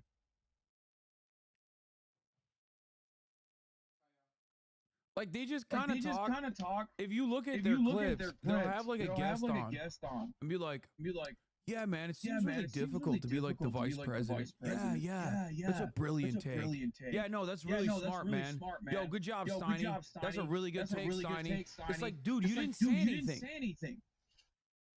One guy simply said it's crazy hard to be vice president, and then the other guy said that's a brilliant take.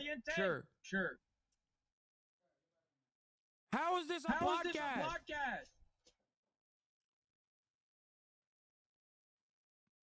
Yeah, I said brilliant, but honestly, he wouldn't. Brilliant is too big of a word. What? Yeah. Are you the youngest vice president to ever run? I think so. Or at least maybe not in the history of the country, but I'm certainly like in our generation, recent history. I know I'm the first millennial. To 39. I'm 39 years old. I turned 40 actually in a few days, which I'm very depressed about. When's the 40th? August 2nd. I think it's Friday. What's good for the 40th? Nothing anymore, man. I've got people following me around. I can't do anything fun. We're gonna go out to dinner with my wife and a bunch of friends and go swimming afterwards. That's about as much excitement as we can get into now. But it'll be good. Lands on the VP round. Yeah, that's right. Well, it's funny. All my buddies who are, because we're all similar age. Now, imagine what his life would be like if he was disabled like me and he couldn't do all that stuff. Just saying, you know. It's just like, no. Unfortunately, that phase of my life is over. You said it's August 2nd? August 2nd. I don't think we're doing anything on August 2nd.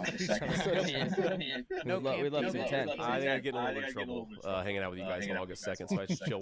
By the way, this is like your guys' brand of seltzer. This is our seltzer Happy Dad. Yeah. Okay, nice. So we just became the number 4 seltzer nationwide. Oh, we just passed Bud Light Seltzer. So you guys like started this. This is your business. Started it from the ground up. Yeah. Okay. Can I steal a pack? Is that all right? 100%. Yeah, we'll load up the plane with some. We have to be careful though, because I can only take like $75 in gifts or something. So you have to tell me what the retail price is. Wait, that's a thing? We have to come under. Yeah, you can accept small gifts, but nothing big. Huh. Yeah, so that's the thing. As a VP or just in politics? I think it's being a senator, actually. I don't think it's running for office. I think it's being in office. But, you know, I always like check. It's one of these things where your life changes, where, you know, if I go to dinner with my buddies, they love it now because I always pay. Because I'm never really sure if they're allowed to buy me dinner anymore, right? Because like, I don't have to email a campaign lawyer to go hang out with my buddies, right? So I'll just pay for dinner. So of course they get the most expensive wine and the most expensive thing now. So it's great. I've got great friends. Was being a VP like always a part of like your thought what you wanted to do in politics? I think that like I think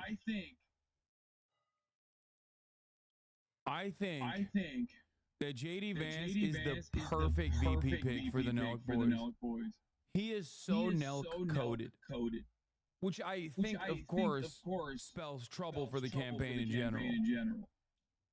Like, he is such a perfect, like, I'm kind of a fucking loser, but, like, I always wanted to be a frat bro. But I never had, like, the normal social development, so now I have some clout.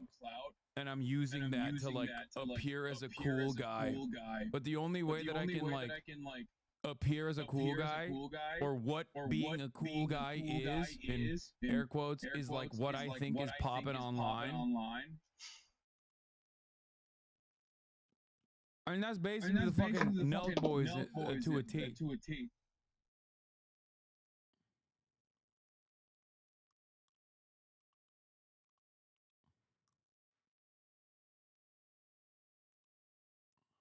I'm not cool. I'm just disabled, so I just mean, like like do all the things that look really cool. Gay, so he's not really a because loser. cool people just look really lazy. Yeah, no, you're right. With like a bit of flourish on it, I guess. I don't know.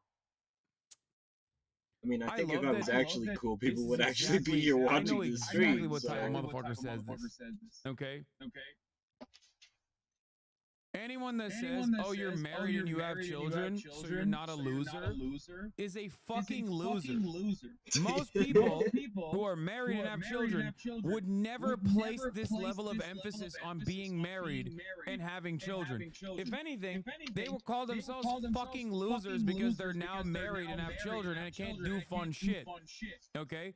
Not to say that they are fucking losers for being married and not being able to do fun shit, but that's how they would see themselves. Or that's how they would at least joke about themselves. Only unfuckable, crusty incels online go, "Oh, well, it's actually a moral thing that this person has a wife and children, so they're not fucking losers." Okay? Only when you are the type of dude who does not have any of that shit going on online, super fucking crusty, where you place this like level of emphasis on trad aesthetics. Damn, dude, what the fuck? Sorry. I didn't mean to come across that hard on you. I'm sure you're a great guy. I apologize. I didn't mean to make. I did not mean to make an example out of you in particular. There are people like this though online who have these like groiper avatars. Okay. I'm not talking about you, Chatter. You're, I'm sure, a wonderful guy. Okay. But there are a lot of people. There are a lot of people online that are like, "Oh, why haven't you had a damn dude? What the fuck, free Palestine?" Okay, stop. I'm not talking about you.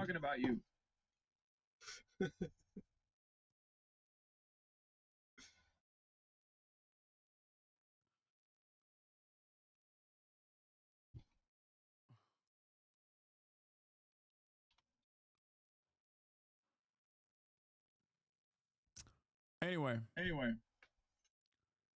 That was a bad stray for the chatter.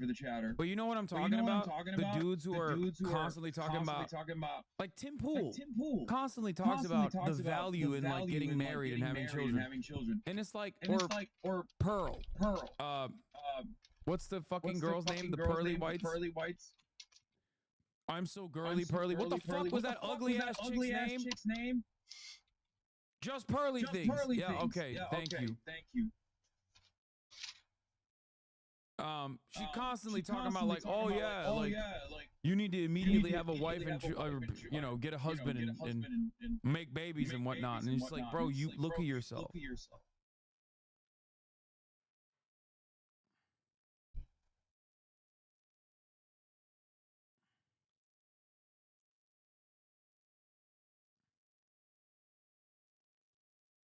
Twitter about to go up in flames. Oh my God. Grimes about to arrive to court in Austin, Texas for ongoing custody battle with Elon Musk.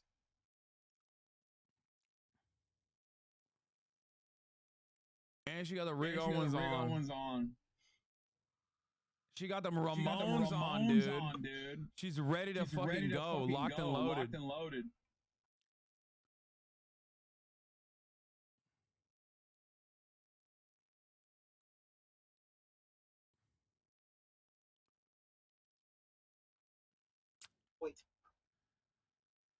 Oh my God. It's pretty crazy. She let Elon nut inside twice, I'm pretty sure. Or three times. Elon Musk walked into a Austin courtroom Friday amid ongoing custody battle over 3 children with the musician known as Grimes. The judges ordered the courtroom closed for a hearing that could continue all morning. 3 children.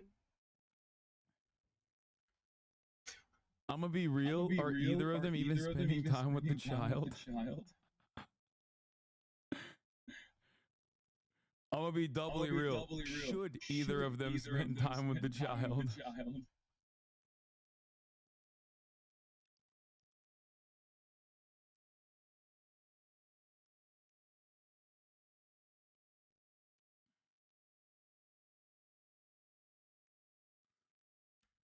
Through a surrogate, I believe she wouldn't even let him nut inside. Wait, really?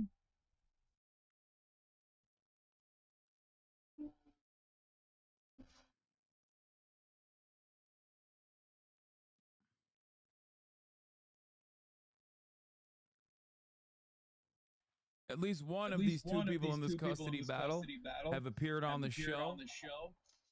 So, and also appeared here physically. So I'm gonna say I'm rooting for Grimes, friend of the show Grimes. I'm rooting for you. Okay. I hope you win your custody battle. And I hope that you get your children back from this fucking freakish monster.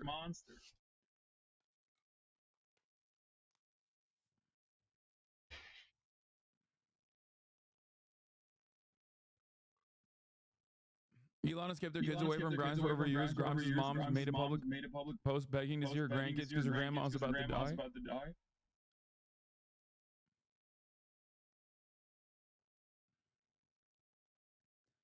Elon is denying Grimes' dying grandma from seeing her grandkids. Dude, what the? Why is he such a villain? Like, I just. The thing I don't understand about these like PayPal mafia guys is that they all appear to play the role of like comic book villains. They do it perfectly. Like, there's no scaling back on the severity of the cruelty for these guys.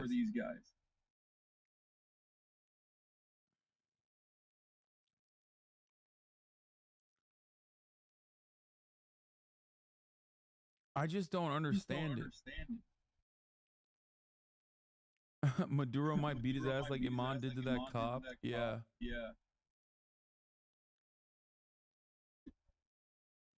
Speaking of Elon Musk news, there's also this. He's just so awful. New billionaire Elon Musk has created a pack collecting voter data from those living in key states through an online register to vote form that does not directly register people to vote. All of this in an effort to help Donald Trump become president.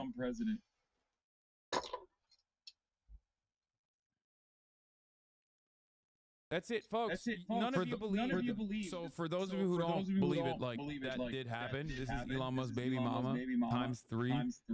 She was right here, sitting right here. Like, it's not a joke.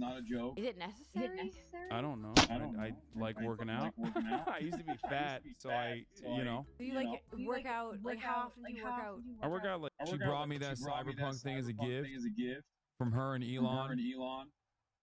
Like every day. I mean, I work out. I train with a trainer 4 times a week, and then on days where I'm not training, I play basketball. On a different day, I want to like be debatey and like be hard, but on this day, I'm very tired. We're out till 7.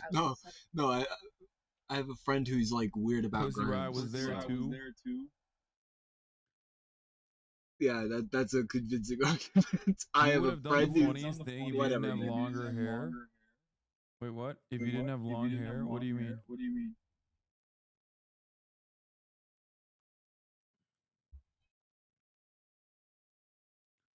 Fed Riot? Yeah. Austin Ox edit funny as fuck. This is just a normal free flow conversation. I don't have like things that I want to get to. I don't have any like information that I want to draw out of you. I actually have no idea why I'm here or what this is. Here's the thing. It's not an interview. Like, we're not having like a Hot One style interview here. Okay. Yeah. You're taller than I thought you were gonna be. How tall are you? I'm like 5'5", 5'6". Stand up. Speak into the microphone. You want something to drink, by the way? Do either of you guys want something to drink? I have like Diet Mountain Dew Zero Sugar. Jesus Christ. Speak into the microphone. Some music or something? It's just like silence. It's not this much of a fever dream. This is edited, obviously. But it was definitely a fever dream. It was pretty crazy. Man, I've done some weird ass shit, dude. What the fuck? In my career as a broadcaster, I have had the opportunity to do some weird fucking shit, dude.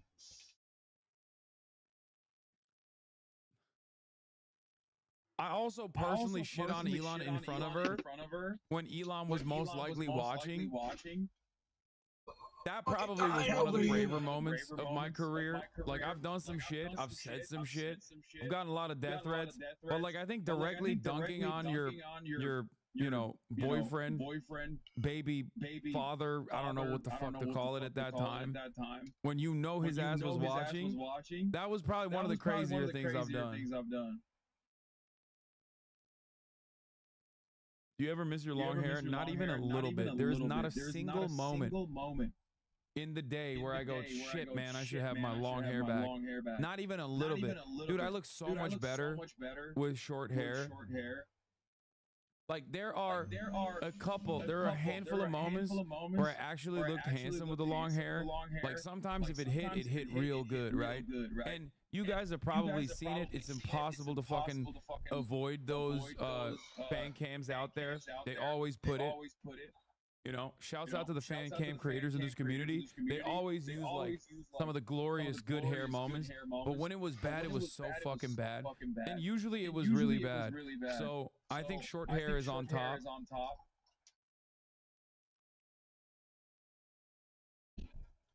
Never go back. Can't wait. The chop is short. Wait, what the fuck are you talking about? You better not do that. You better not do that. Wait, you look handsome as hell. What the fuck? Also, come on, I'm fucking losing weight. I'm gonna start looking like you. If you cut your hair, people are gonna be like, oh, there's two of them. Trying to get down to your body fat percentage right now. Hot take, the long hair didn't look bad. You just associated with a period in life where you didn't like how you look. That's stupid. You look like a goon who Geralt would kill in The Witcher when you had long hair. No. When I had long hair, I also looked like a. When I had long hair, I also kind of looked like a cult leader. Gets me fucking canceled sometimes. Like when I bought that Taycan, and he like immediately cut it.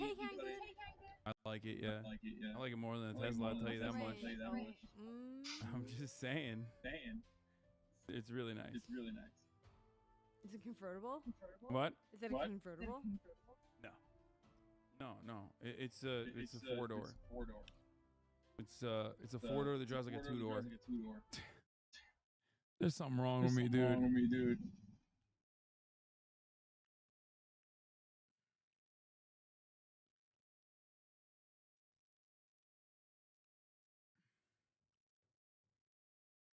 Yeah, I look too much. I look too nasty. It looked too unkempt. It was hard to deal with. Also, Ray and Myung are now officially 25 minutes late. I feel like this is now. I feel like this is now a holding pattern. Okay. It is now officially a holding pattern between the Ayatollah and Myung and Ray. That's where we're at. Who will strike first? Will it be Iran on Israel? Or will it be Myung and Ray?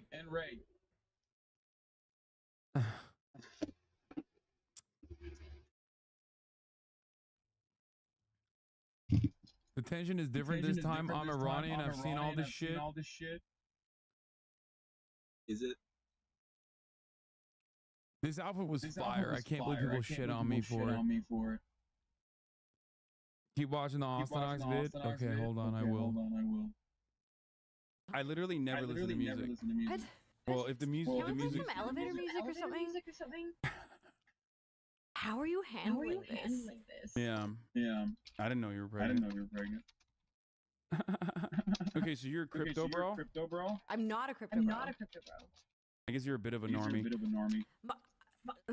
My take is that I got a lithium bomb sitting next to my fucking arm. Funny Grimes story. My friend was climbing with Grimes' brother, and he apparently has a chip on his shoulder about his sister being famous. Yeah, he also doesn't like me. He's a bit of a. I think he's like a neo-lib. I can't remember if he's like a right-winger or a neo-lib guy. But I do know he doesn't like me.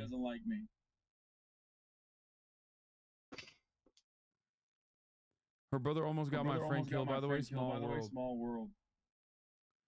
I mean, neoliberal and right wing are the same shit, but like he might be like a Democrat dick rider. Fuck your dog. I haven't seen a dog in you're worse than me at ADHD shit. Both things exist in science fiction before they exist in the real world. Like Scientology. I mean, that's yeah. L. Ron Hubbard was. John Ox. Yeah, I do want to actually. What, Hostenox, you mean? Hostenox? Oh my God! Wait, hold on. It's an editor that is like been able to recreate my voice. Can we really not put on some music, like some elevator music? Speak into the microphone. God fucking wreck you in the marketplace of ideas. I think we could actually have a really good rational debate and come. No. I hate debates. Dude, me and Hasanabi should debate. What? Because I fucking hate debates. So nice. This shit is stupid. Look at you. Speak into the microphone. I got some crystals. I got this one. This is skull. Just bouncing off of each other. I feel like that's cool. It would be dumb as fuck. How do you live like this? This is fucked. Okay. This is not good for your mental health, dude. Oh, should we play Elden Ring? You gotta speak directly into the microphone. Good God, fuck you.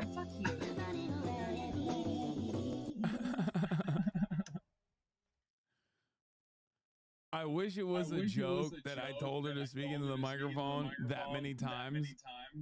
Obviously, it's edited to look a certain way, but I definitely did tell her to speak into the microphone quite a bit.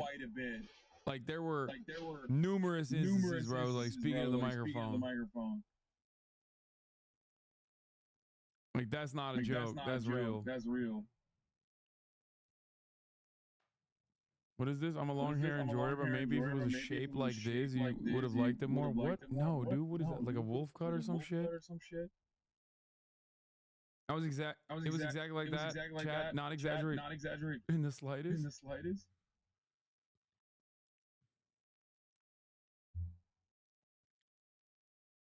No, it was not as awkward as Elon Musk's normal interviews. Breaking: Joe Biden moves to kill reporter during final push. Hours before you announced that you were going to be leaving the 2024 race, can you talk to us a little bit about how important it was for you to get this deal done, knowing that you were not going to seek a second term? Was it very important? I'd still get it done even if I was seeking a second term. You're stuck with me as president for a while, kid. There's no way out, okay? You got me for at least another 100 or 90 days or so. So it didn't have anything to do with that. It had to do with the opportunity and trying to convince one last... Yo. That's crazy. Dude, it literally is. Dude, it was like...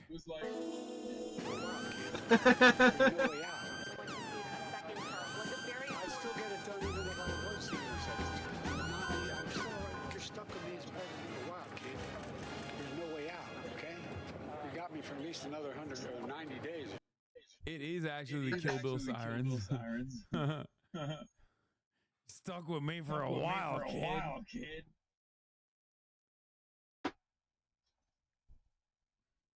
Dark Brandon activated. Dude, he. I love that he just like walks with his hands in front of him like a fucking robot. He's so scary. Did you see how Sea-Dog Vault looked like in his latest video? Is this in his latest video, or is this in his like? This is what he used to look like. I don't think this is what he looks like now. This is what he used to look like, though.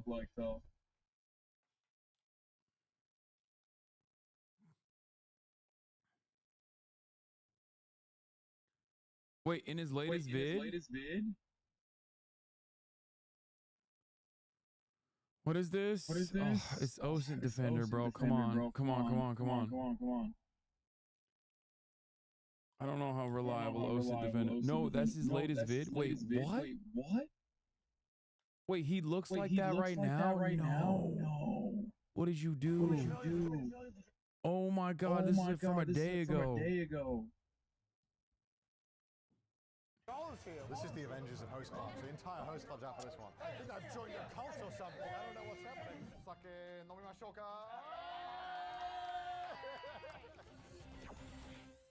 Just over 4 years ago when I first moved to Japan, I was lucky enough to get access to film and try becoming a host in Japan. For those who are unfamiliar, host clubs are businesses that offer women the full boyfriend experience, from casual chatting to flirting, and sometimes even more. And although the idea of women paying men to flirt with them in a club is a bit of an alien concept to us in the Western world, in Japan, women pay up to tens of thousands of dollars to support their host of choice. And looking back at my first visit, if I had to describe it in just one word, disaster would probably be it. Not only did I not know any Japanese, but I quite frankly knew nothing about Japanese culture, and especially host club etiquette. Oh my god, it's so embarrassing. He said, hello, my name is Connor. I'm from the UK and I'm an otaku. Nothing about Japanese culture. I'm a YouTuber. I'm otaku. Words that no one should ever say unironically to a group of people. Anyone. And especially host club etiquette. 4 years later, and I've been covering various aspects of Japanese culture, and my Japanese has gone from beyond terrible to just terrible. So naturally, when Reito, one of Japan's top hosts, contacted me, asking if I wanted to become a host once again myself and learn from him, I couldn't say no. But of course... It's so funny when people fucking act like... It's so funny when people want to act like... you know, beauty standards are the same, or like gender norms are the same internationally. It's just like, bro, right now in Japan, what is considered to be like a hot man is so different than in the Western world. The beard had to go. Just a fair bit of warning. I have to shave, so if I look like a 2-year-old, that's not a different Connor. It's still me. I forgot to do this before I got in the bath as well, so I've already started. Once I was finished mourning for my loss, I got my nicest JoJo suit and got myself down to Kabukicho, Japan's seediest area with a cornucopia of nightlife entertainment options. And without wasting any time, I was thrown into the streets to make my way to a salon to get what little I had left of my hair made to look nice. Hi there, I'm here to tell you about today's video sponsor, Arknights. Arknights is... You don't notice like while walking in the street. Yeah, I saw that. Yeah, it must be famous around here. All right, come on in. And a lot of the staff were immediately puzzled as to why I walked in there. And luckily, unethical react. Uh-oh. Uh-oh. Uh-oh. Uh-oh. Unethical react content. Uh-oh. Oh shit. And of course, I'm not alone in this Fire up the video games. My wingman along, Kaho. Usually they have bangs. That's very Japanese style. Okay, I'll do bangs. Let's do it. Obviously, I wanted to know more about Reito and why he became a host. Too bad I can't play Bedrock Edition. As I know from my past experience, you don't start out making a lot of money from this. Seems like they're really busy trying to make Ark Survival Evolved in Minecraft. Which is cool, but... For reference, that is over 10 times lower the average fond salary memories in of Japan. Naturally, I wanted to know how long he lived on this salary dinosaurs in for. Minecraft. Is that common for hosts? I also wanted to know if there was any advice he could give me to be a better host. No, man, is the flavor of Asian we like over here that we always assume is their -- 1 as well. Their standards for population overall is pretty similar to ours in body build. No. You're just, bro, what? No, in Korea, in China, in Japan, the standards for beauty are so different, dude. I made it up in a dream. Oh no. They're ruining the dreaming community. God damn it.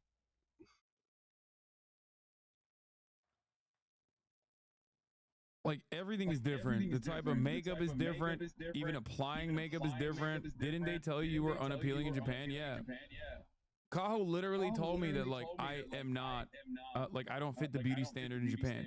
The only women that would find me attractive in Japan are, like, Ameriboos.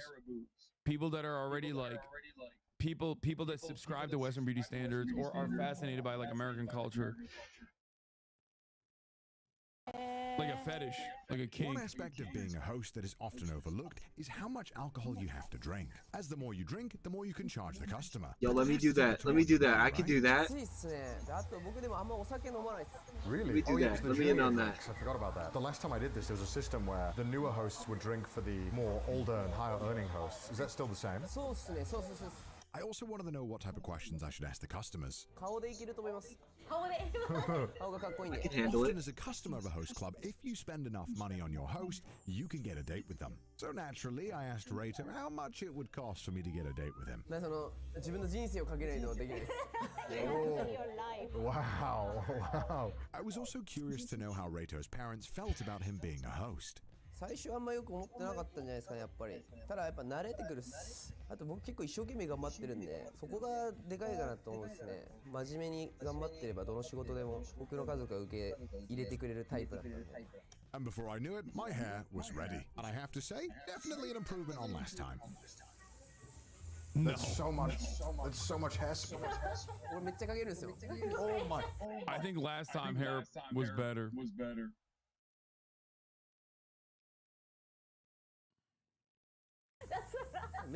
I think his hair was better last time. That's the entire can. He looks so fucking British, dude. He looks too British. Like, there is such a thing as too British. This is it. You look 12.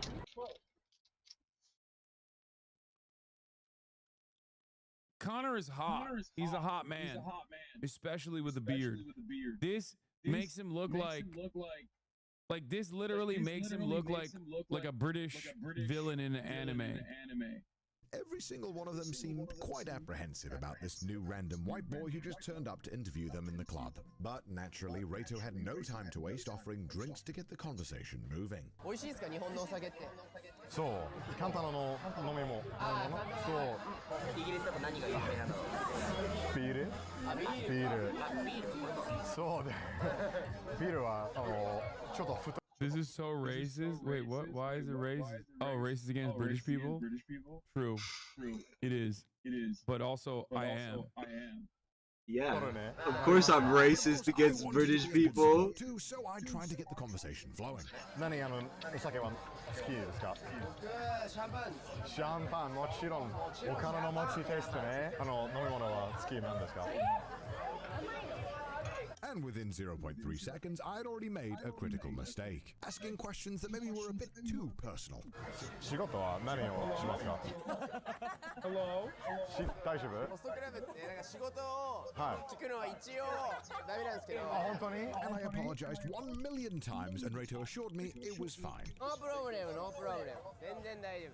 However, Rato also did give some interesting insight into the types of customers that come to host clubs. 基本的にホストクラブに来る子っていう女の子は夜職が多いです。夜の仕事してる人が多い。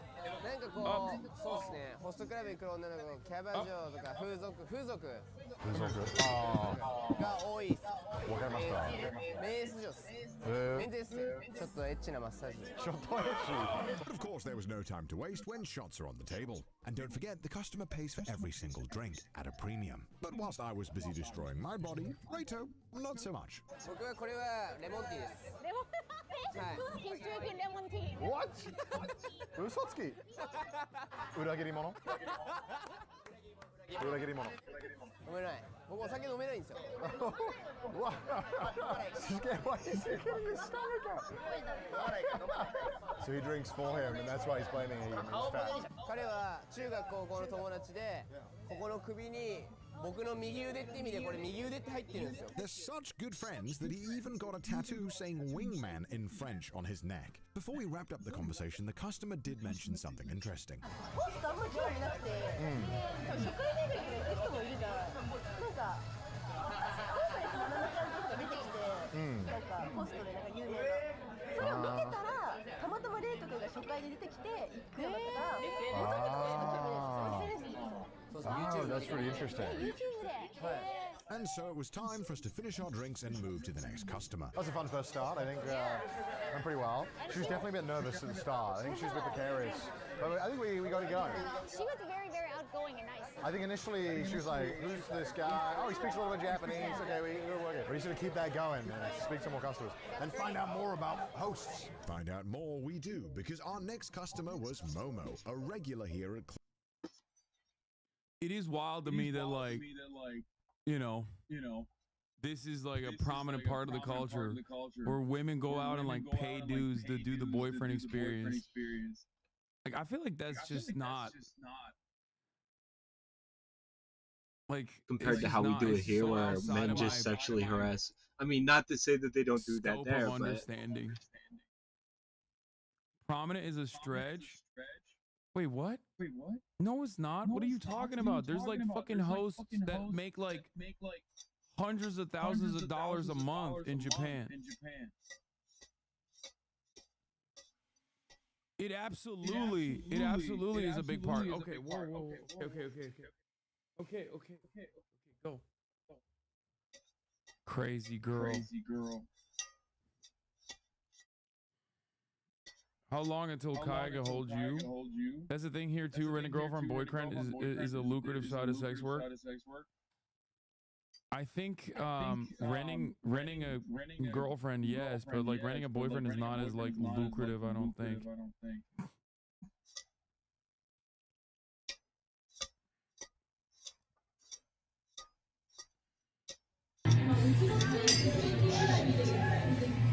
oh my god. Bro got concussed, dude.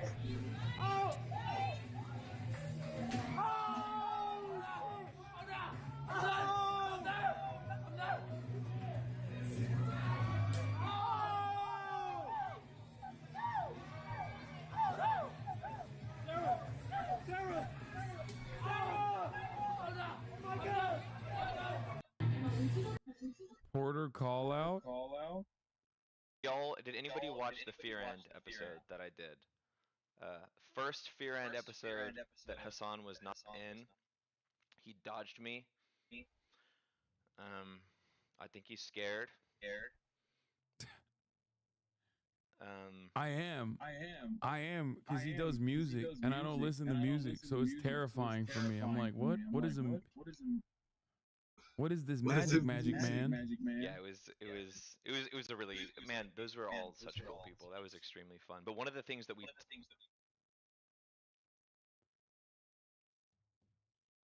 So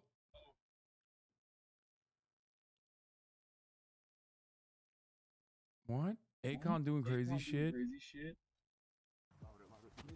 Akon sings locked up while police are arresting a child predator? Wait, what?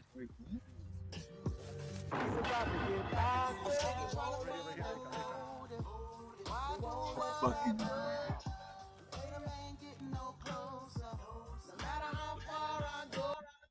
dude, I don't know a single person that watches this shit. And if I knew a single person that's like, yo, let me pull up on this like latest Vitali shit where they're like finding child predators or whatever, I feel like I would just stop being friends with them. Yeah. There is just something.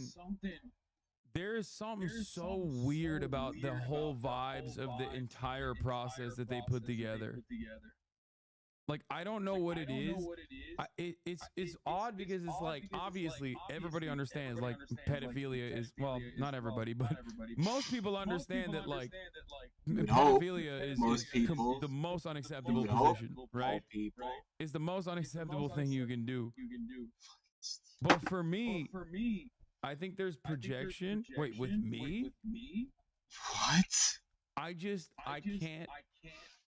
I can't comprehend who the fuck is out there. He has multiple pedos sitting and waiting at the same restaurant. It's 100% scripted.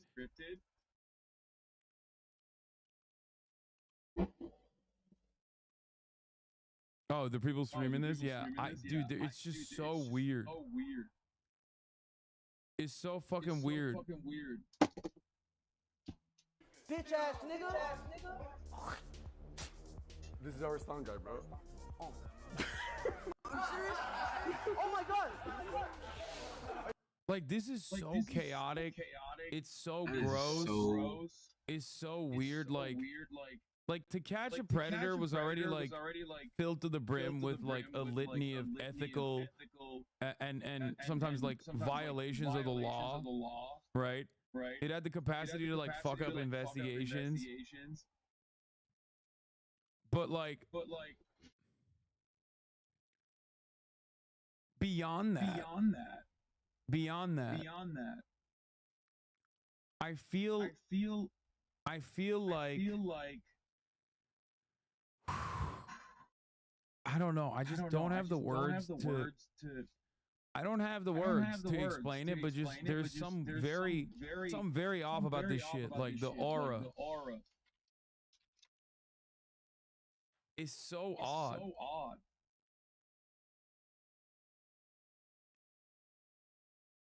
Yeah. Vanya and Akon burning up the Billboard Hot 100 for the last 20 weeks with the Sweet Escape and the tour of the same name looking to be a summer smash.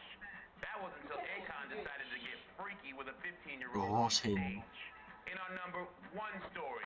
That's the other thing. It's like there's the Akon situation, and then there's also Game.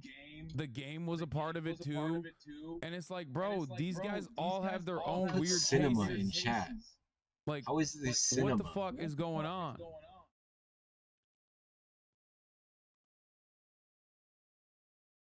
What you since thou doth protest too much? Half these pred hunters are pedophiles themselves. Yeah.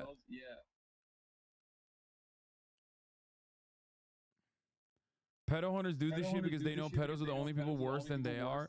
I mean, sometimes they're pedos too. That's the other thing. Or they also do like hella pedo adjacent shit.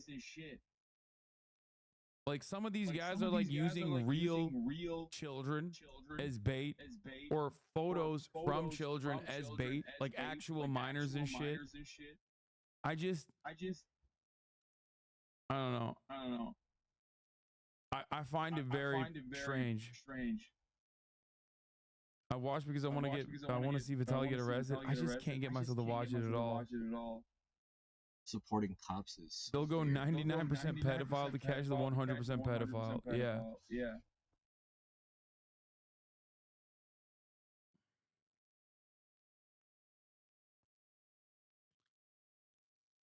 Probably because they can say they're doing good while being the most annoying fucked up content hogs. Yeah.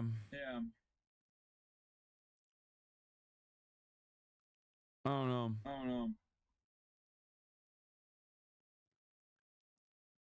Is it weird that I think the vigilantism part of it is gross and I prefer this was all prosecuted under the law? I don't think that's a weird take. I think that's a very normal take.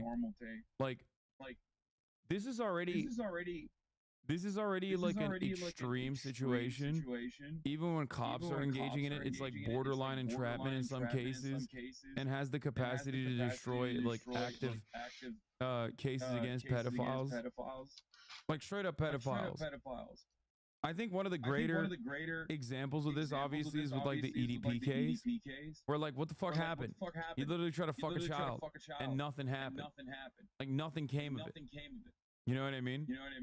And it's like, why the fuck are we watching this? Why is this happening? Like, I actually want some kind of justice to be served, not to like give clout to oftentimes the grossest person on the planet. Like the one person that is like almost as gross as the pedophile on the camera. You know what I mean? I don't know. What? What is this? They'll be like, what was up? You know what I mean? Someone will just be like, oh, I got the clip, and you watch the clip, and the comedian's like, what's your name? You know? And the guy's like, fucking Terrence. And then the comedian's like, whoa, we got a Terrence over here. Whoa, what are you from Hustle and Flow? Whoa, this is the actor from Hustle and Flow. You guys know? And then they post it. And, well, where do you work, though? Where do you work? Fucking, oh, yeah. Be prepared with how unfunny this is. Yeah, speaking of predators, Chris D'Elia, everybody. 9 million views on TikTok. It just sounds like he's jealous. Like, the fuck? Where's the comedy? He's just ranting like a jealous man. He just sounds jelly beans. Yeah, you in a relationship? Or, yeah, I'm married. Oh, he's sad about it. Oh.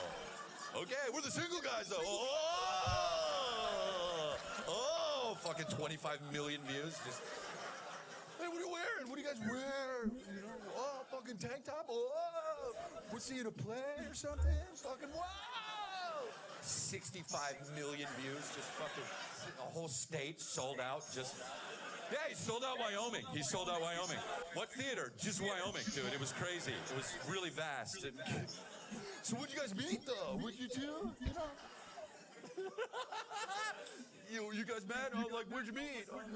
Oh, Tinder. Oh, not the old-fashioned way. Oh. Yes, Stasio. Bajillion views. I thought this was Stay So. But yeah, that's basically what we're doing. Beep the title. Canada, what theater? All of Canada. Oh, dude, anybody drunk in here? Oh, this guy's drunk. This shit sucks. Oh, this guy's been drunk all day.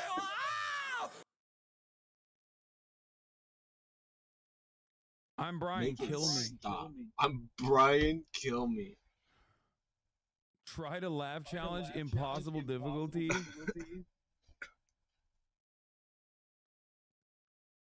Dude. Yo, this shit is, this is ass, bro. This is so ass.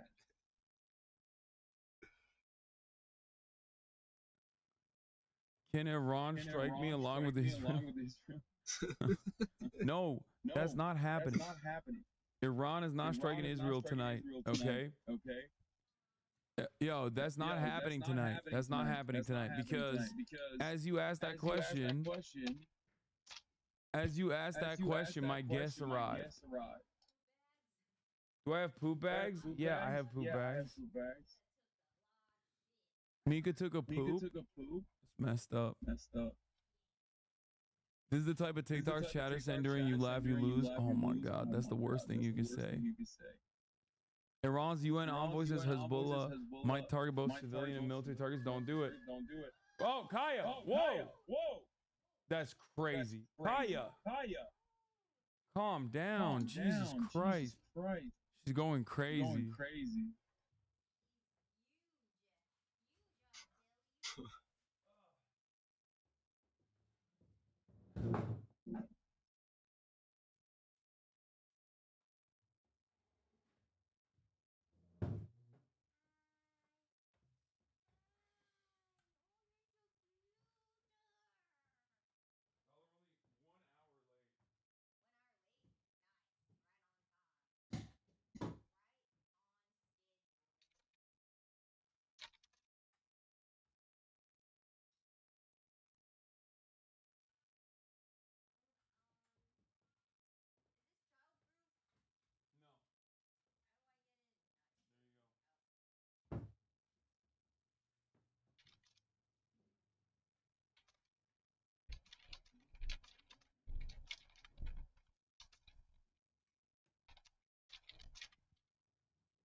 Yes.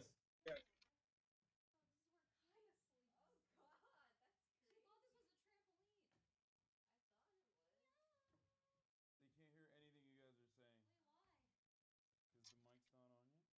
the mic's not on yet. Hold on. I'm setting it up.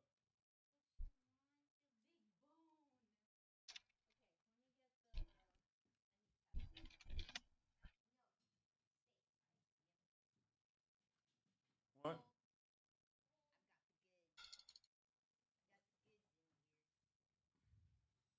Okay, now they can hear you. And they can see you. That's crazy. Not sound like that. That's exactly what he sounds like. That's exactly what he sounds like. Tuckered out. He's had a long day. Wake him up. Not in games. Drowning in water and not in games. Okay. We're gonna make a subtle pivot to Minecraft.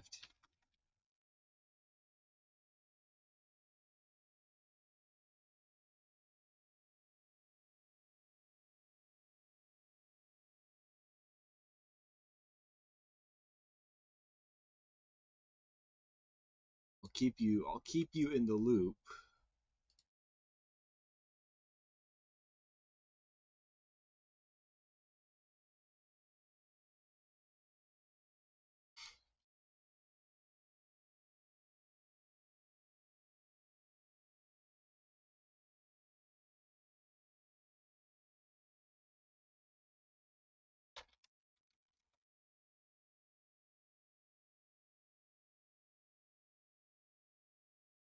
Just go in here. Just start fiddling around with this. I think he loves Navi. Oh my god. I think one paw and dog's life would be over. I think she just knows that there's a 3-minute ad break coming right now at the top of the hour. Yeah, and if you no longer want to see those ads, if you want uninterrupted Kaya, all you need to do is subscribe for $5 or free with Twitch Prime. By connecting your Amazon Prime account to your Twitch account, you get 1 free Prime subscription a month. What do you mean? Get Kaya off that chair. That's No, this is what people watch you for. I'm so sorry. That's Okay, I'm gonna crazy. be honest. You need a better kayak. Yeah, what? I don't have a Kaya cam. Wait. That's crazy that she just sat up there. All right, there's another chair there if you want to grab it. He's being so cute right now. Come here. Oh, I'm done catching the giant. I'm not gonna lie. Stephanie Lane, thank you for the 10 gifted subs. Here's 3-minute ad break now. That's crazy. I'm a little jealous, I'm not gonna lie. I would be too. Look at that, I got a room cam and everything. A room cam ready to go. Oh, wait, don't show feet. I didn't put socks on. That's crazy. No, this is for when I open the This is for when I open the cards. Oh. Can you tell her to speak directly into the mic? It's hard to hear. I mean, she's having a hard time right now doing anything because someone wants to be the real star of the show. Mika, look, are you jealous? Mika doesn't give a fuck right now.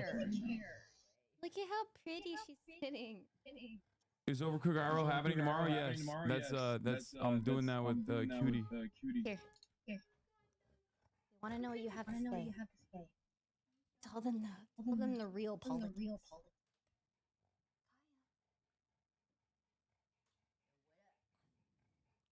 don't. Okay. Please speak into the microphone. Oh yeah, sorry. Wait, Myung, you have to come over here. She's gonna jump.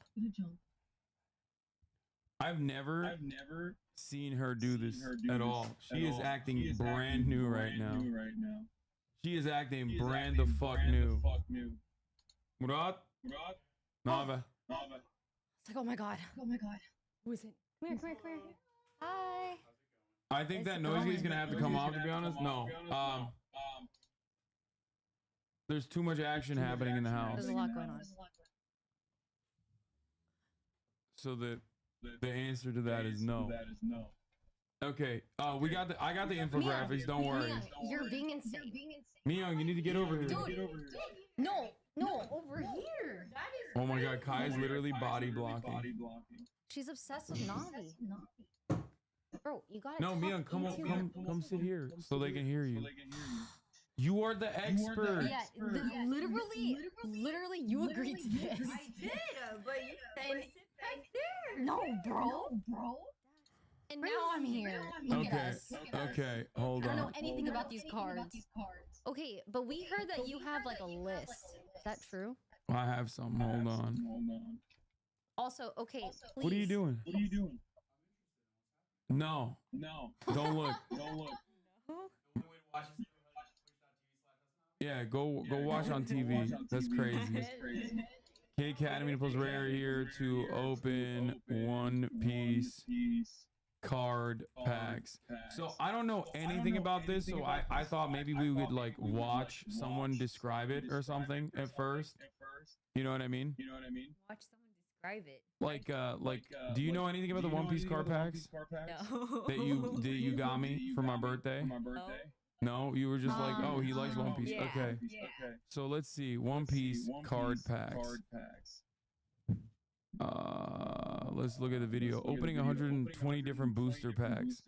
Are booster packs worth buying? This is 32 minutes long. Holy shit. Watching someone else open cards. This has 200 videos, 200 views. What is this as spoilers? Well, the thing is, I'm trying to figure out like what we should expect. You know what I mean? Maybe, okay, where's the box at? Just Google the box and find Rare card. Rarest One Piece card. Most expensive. Rarest. God Pack Alert. One Piece OP082 Legends. Open up some packs. How many card packs in the bag? Anywhere between 3 to 4.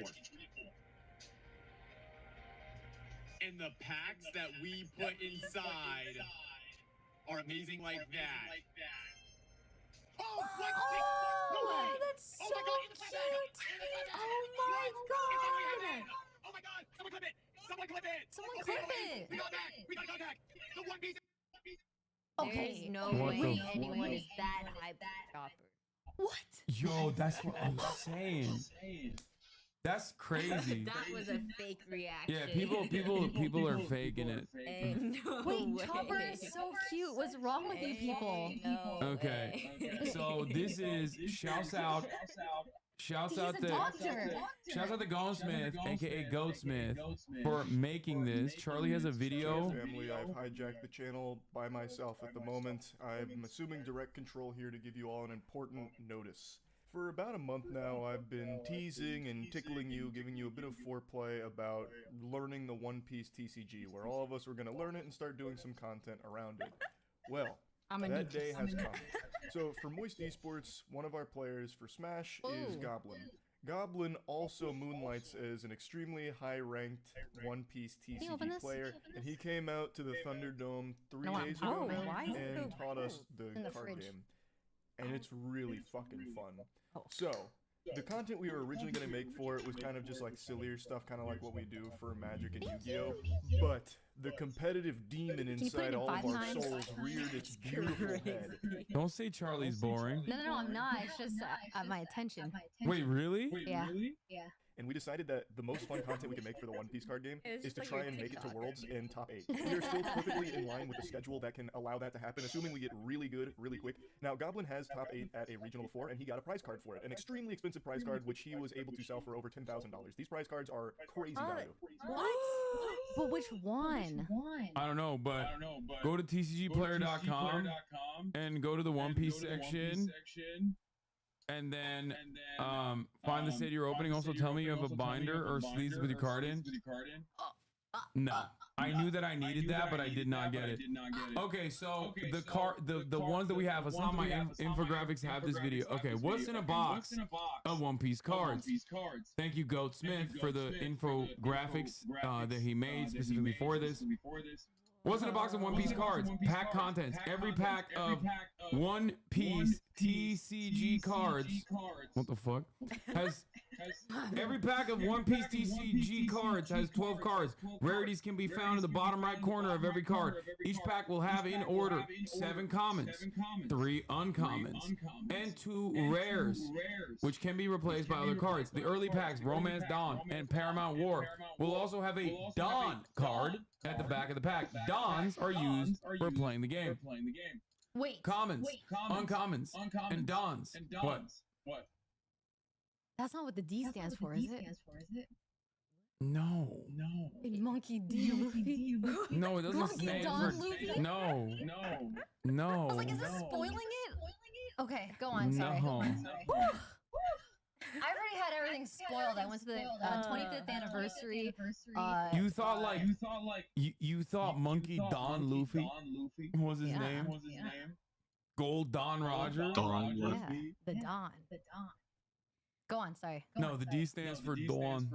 Hassan Dawn Piquet. Okay. TCG trading card game. Best TCG is Magic the Gathering, FYI. Okay. Commons, uncommons, and Dawns are needed to play the game, but aren't necessarily exciting. So basically, only the last 2 cards in every pack will be the cards to look out for once you see all the other cards. But normal rares are also not the exciting cards on the set. The cards you want to look out for are the ones that replace the rares. All my rares gone, says the second in the second tab. The 2 rares in every pack can be replaced by a few other cards from the set. This is not sponsored, even though it sounds like it. What? Yeah, no, we're doing this for funsies. The 2 rares, and we can't see. Yes, because I'm reading it out. Like it's just.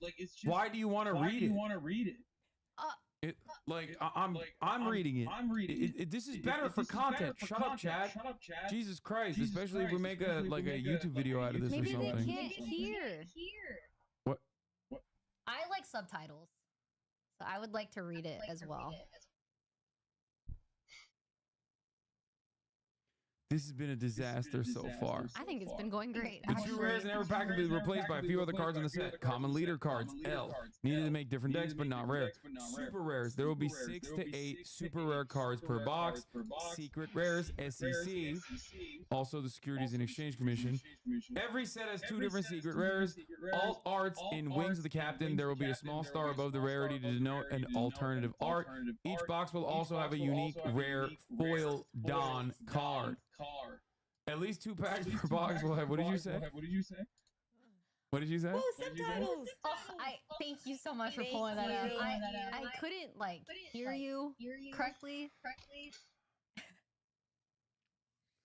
I am ESL as well, so I need subtitles too. But it's just better content if we. What if we make a TikTok or something out of this? You know what I mean? It's better to just have it full screen. It's better to have it full screen if you were to make a TikTok. You can't even see Nabi in this situation otherwise. Wait, you know before what I mean? we do this, What? I will only do.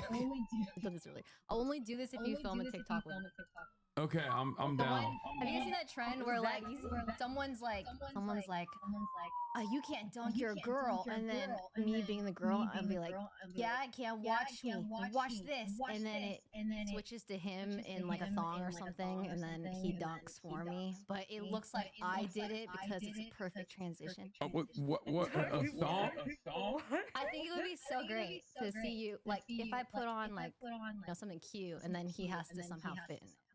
I'll be like, I can dunk. Watch this. I'll only do this.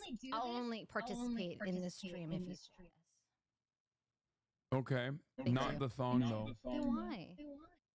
Well, the thong is weird. I don't want to wear a thong. What about booty shorts? Sure. The thing is, it has to be a booty short that fits you and it fits me as well. No, it's funny and I when feel it like doesn't I got a fit whole you. lot of ass. You know what I mean? There's no way a booty short is gonna fit both of us at the same time. You know? I don't even think there's a booty short that's big enough for my booty in general. Get one to fit up one cheek. Oh my God, he's panting! Look at him! Navi looks like an animatronic right now. What? Yeah, straight up. He's so cute. He's more than that. Not that he is one. Not one. That's my goat. All right. At least 2 packs per box will have hits. Every box of OPT trading OPTCG has 2 guaranteed hits in it. These will either be a secret rare or an alternative art card. Alternative art cards will either be an alternative art leader or one of the other cards in the set. Some boxes may have a 3rd hit. These cards have the texture on the face of the card and take up the whole card space with their art. This is what that looks like. Right here. Every OPTCG has 1 extremely rare card in it. The manga rare card. On average, there's 1 manga rare in every 3 cases. 864 packs. Wait, what do you say? And then we get into the top pulls. I missed it. What'd you say? Every OPTCG has 1 extremely rare card in it. The manga rare card. On average, there's 1 manga rare card in every 3 cases. Whoa. Yeah. That's awesome. So. I was looking for Mika. I thought Kaya. Good reaction. Yeah. Whoa. Yeah. And we can check out. And we get the trend Ray wants to do.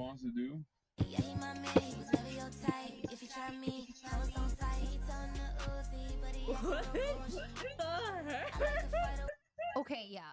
I won't be bending over like that. Yeah, no, well, that's me bending over in that situation. That wouldn't be you bending over. Well, no, I would have to transition into you bending over. There is one infographic for the 3 boxes you have at the top pull, so chatters will shut the fuck up about checking prices. That's funny that you think that chatters will shut the fuck up about checking prices going. I don't think they will, but yeah, these are the top pulls. Romance Dawn, English price from TCG player, lowest verified seller price.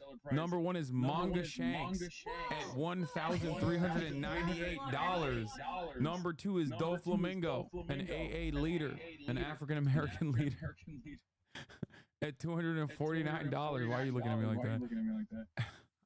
I forgot what AA was. Oh, it was. I don't think it's that. It was. What the fuck was it? Oh, it was alternative art leader. Alternative art. Yeah. Law AA leader. Alternate art, not alternative art. Sorry. Zorro AA leader, $194. Nami AA. Hustle. 175. Other notable pulls. Top pulls from Paramount War. Okay, I think we should. I'm getting excited. I want to do it. I want to get into it. I want to get into it. Is that the end? Wait, go through it. No, I want to just start. I want to get started. Yeah, that's right.